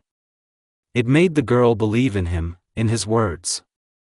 My heart felt warm and calm again, but I was a little sad that Sakura no longer watched his strong hand on her shoulder. Jinchuriki took a few steps towards the approaching shinobi, who had already seen their beloved hero from afar. Naruto. Are you back from a serious battle? Naruto-san saved us all again. Oh, are you hurt, brother Naruto? Tell us about your battle. Fans just tore apart the already injured guy. Well, everyone dispersed. Hokage's stern growl made everyone literally run away. Naruto is really hurt. So stop finishing him off, Granny Tsunade. I'm really fine, the blonde man muttered dejectedly. Well, be silent. You're going to the intensive care unit right now. Senju shouted more loudly than ever, and she wasn't kidding. Although the wounds were almost healed, it was not difficult for an experienced medic to notice his lack of blood by the pallor on his face. And in any case, the hospital was definitely needed here. After an angry shout, Naruto no longer dared to say anything in response. All lights out, false call. We're going back to the village, the Hokage signaled. Everyone amicably strode towards the village, led by Naruto, tugging at him and asking intrigued about something. Although it was clear what it was about.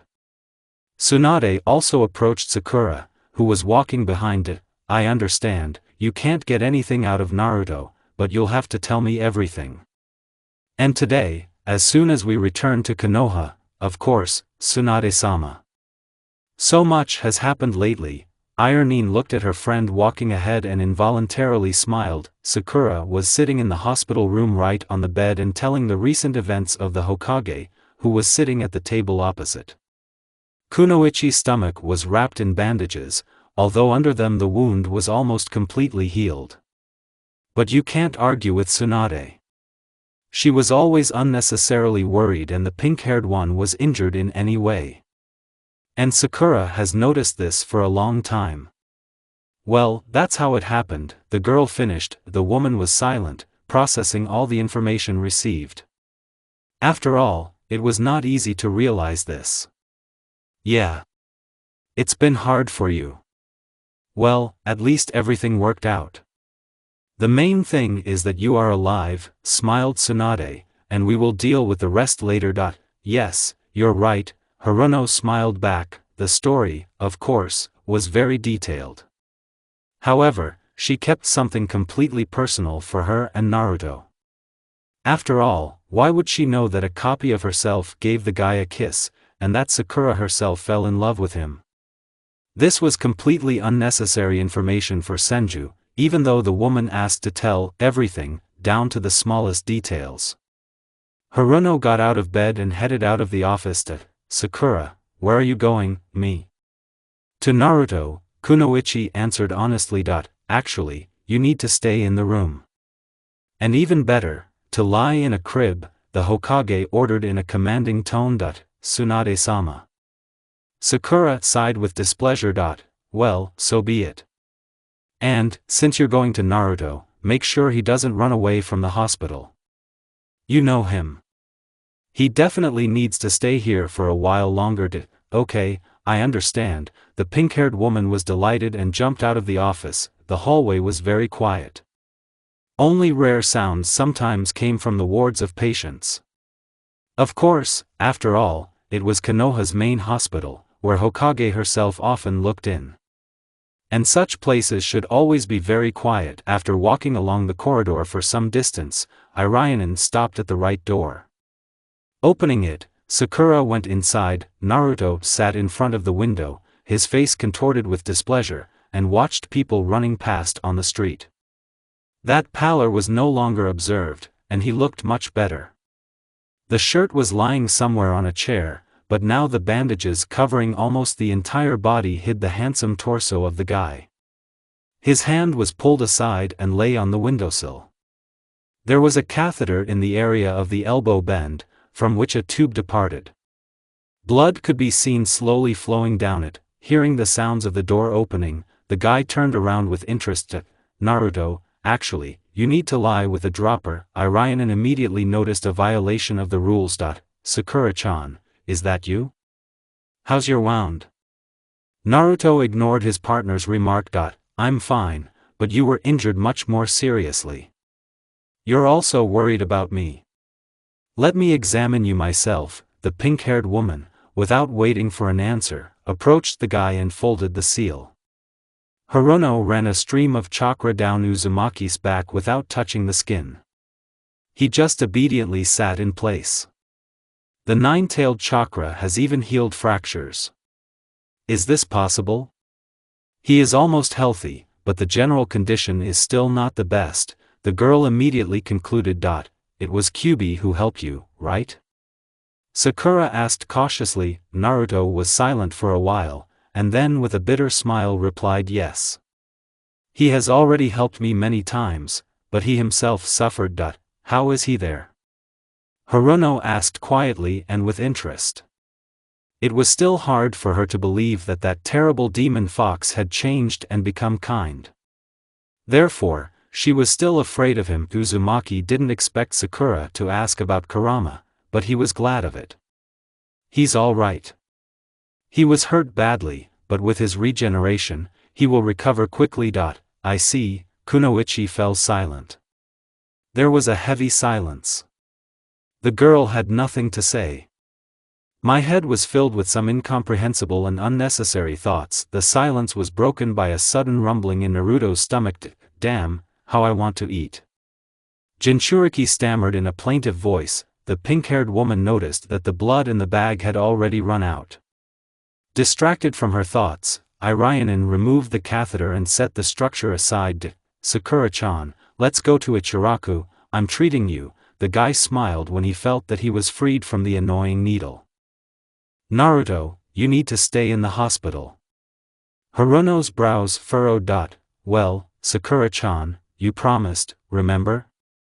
Grandpa said that he would cook ramen according to a new recipe, with some particularly delicious ingredient. Please, Sakura-chan.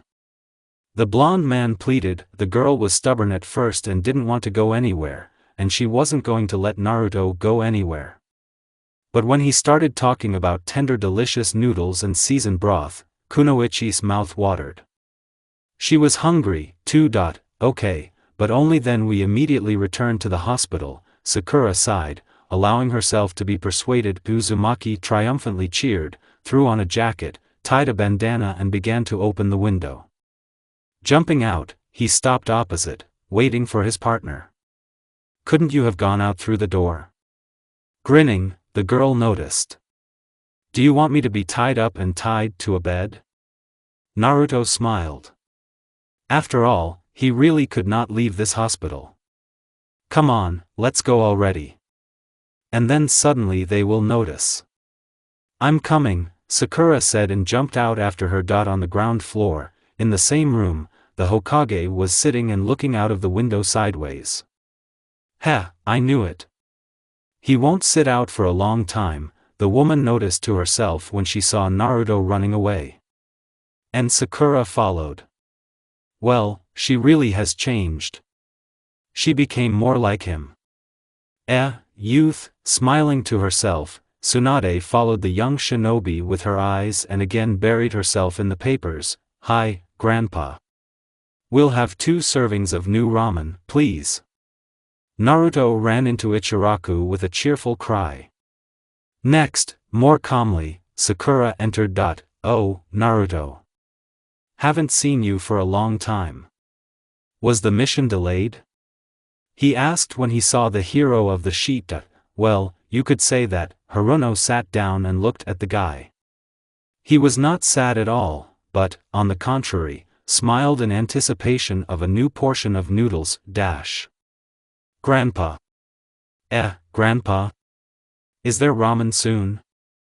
I can already smell him. I'm so hungry that I'm ready to eat all your supplies. I was constantly prying Jinchuriki out of him. Be patient, it won't make it any faster, said Grandpa, who had already memorized the phrase. By the way, you're something. Too bandaged, or something. Did you run away from the hospital again? Well. It's a long story. The man took out the boiled noodles with a ladle and added it to the plate. Here you go. Done. Hooray, finally. Naruto was delighted. Itadakimasu, grabbing the wooden shelves, Jinchuriki began to eat ramen with appetite on both cheeks. How delicious. What is this new secret recipe of yours? That's why it's secret, Grandpa said with a smile. Kunoichi was still looking at the guy without looking away. Literally everything about him fascinated her. Those blue eyes, in which she had already begun to drown, that light crown, those hair scattered in a creative mess. Regular facial features, and these stripes on the cheeks, reminiscent of a fox mustache. How had she not noticed all this before? And only the clink of a plate of noodles on the table brought her out of her thoughts. Thank you, Sakura said pleasantly and began to eat. Soon the breakfast was all eaten. This time Naruto ate only 2 double portions. Thank you, Grandpa. It was very tasty. Uzumaki patted his stomach contentedly. After hearing the amount, Jinchuriki reached into his pocket and took out some money. He was obviously not strong in the bill, but he immediately realized that there was not enough money. He put everything he had on the table, and said guiltily, scratching his head, sorry, I'm a little short here. But you wait, I'll get it now. Naruto was about to leave when Sakura immediately jumped up and started looking for money at home. Here, count it again, the girl smiled, taking out a small amount. Sakura-chan, no need. I'm treating you today, the guy began to persuade.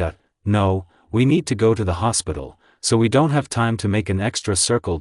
Thank you, of course, but there's still a little bit missing, said Grandpa, running his eyes over the entire amount of money. I don't have any more, Haruno said sadly. Come on, Sakura-chan. I still have to go in for the money. You can bring it another day, Naruto. I believe you, the noodle seller smiled. Well, I'm already packed, so I'll go. I'll be quick, Grandpa. Naruto left the shop and headed towards the house. Sakura-chan, are you coming? Surely Granny Tsunade ordered you to keep an eye on me so that I wouldn't run away. Ryanin pinched herself. It sounded like a statement without the slightest bit of doubt. Wow. But a couple of days ago I thought he was a big spoiled child who needs to grow up and change, the girl thought to herself and ran up to the guy. They were heading to a small dorm-type apartment. The guy became serious again, and therefore they were silent almost the whole way. It was obvious that he was thinking about something. The pink-haired one was worried about him and his sudden change of mood. However, she did not dare to ask what was the matter. The long familiar roof and a small balcony leading to Naruto's house were already visible. 2 young shinobi entered the apartment, opening the door. Jinchuriki took a couple of steps deep into his home, and then took off his jacket and threw it aside. Naruto, what are you doing? Not understanding the guy's intentions, Sakura asked, a little scared of the surprise. She was amazed that he was not at all embarrassed by his partner. It is already torn and dirty, uncomfortable to wear. I'd rather look like that, Uzumaki replied just as seriously. Indeed, the jacket is a little torn and dirty, but the mummy walking on Konoha is too much. Naruto took some change from the table and put them in the pockets of his pants without counting, and then just stood there with his back to Kunoichi. Silence hung in the air. Sakura-chan. Is it true what you said then? Without turning around and taking a deep breath, the guy asked quietly. What exactly? Haruno didn't understand. Then Uzumaki turned around and, already embarrassed, continued, "Well, then. At the end of the fight. It's true that you are. Do you love me?" His voice was trembling, and he shut his eyes sharply and shrank, waiting for another strong blow and scream. Sakura only looked at him with pain, a little surprised by the question. Although it could have been expected. God, what have I been doing all these years? And what does he expect from me now? Only slaps and punches. Where were you looking, Sakura? The girl slowly moved from her place and took a few steps towards the guy. Coming close, the pink-haired woman slowly hugged him, barely touching the skin on his back. Feeling the warm hands of the girl, Naruto realized that she was hugging him. Haruno, slightly sitting up, whispered warmly and tenderly in his ear, "There is no need to be afraid. I was just a fool who beat you up for no particular reason. But now I've changed with you." Sakura pressed the guy's body even tighter to her.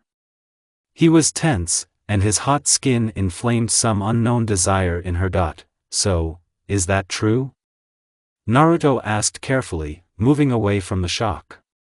Her blonde hair was so close that he was now enjoying the sweet smell of Japanese cherries, which drove him even more crazy. Ryanin pulled back a little, looking into his surprised, and from this even more beautiful, blue eyes.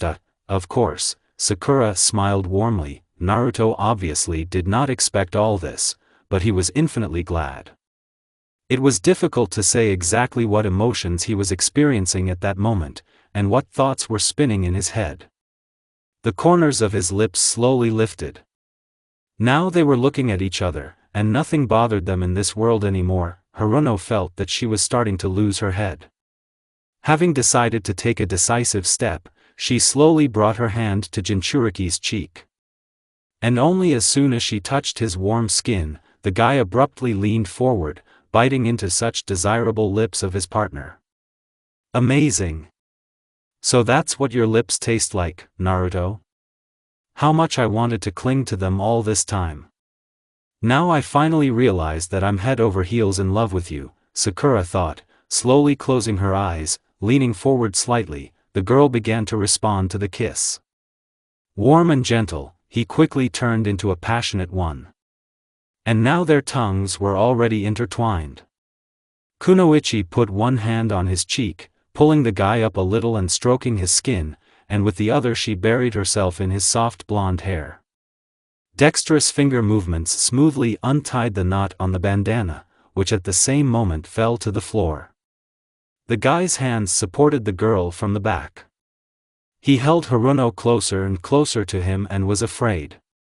"I was afraid that she would just leave now, saying that all this was just a mistake. Or, even worse, he will just wake up now and realize that it was just another dream." Slightly pulling away, but without interrupting the kiss, Naruto began to tear off the bandages with his free hand, completely exposing his body.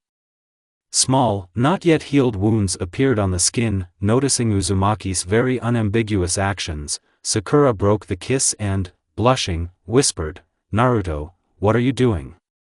There was a lot of passion in the words, which inflamed the Jinchuriki even more. "Scars adorn a man," he said confidently and smiled with all 32 teeth, winking slyly at Kunoichi. Having lost the remnants of sanity, the girl smiled briefly and pulled Naruto's face up to her, biting into his lips with a new kiss. "Yes, everything is exactly as I wanted. Only to realize this, I had to go through a lot, almost losing him. Naruto is the most expensive person for me, whom no one will replace. I'm glad I was finally able to figure it out," Haruno thought as she took off her few bandages and unbuttoned her red top. "Sakura-chan. I love you," Naruto whispered through the kiss. Her response was only a great passion. Also completely losing his head, Jinchuriki no longer understood what he was doing. His hands slid to Sakura's half-naked chest, from which she languidly exhaled. After all, Naruto realized that he had received what he had been seeking for many years, mutual love from his beloved girl. The incomprehensible fear was disappearing somewhere. The blonde was just enjoying every minute, every second spent together with Sakura, realizing that all this was really happening. After all, this is what he has been waiting for so long, but that's the end of it.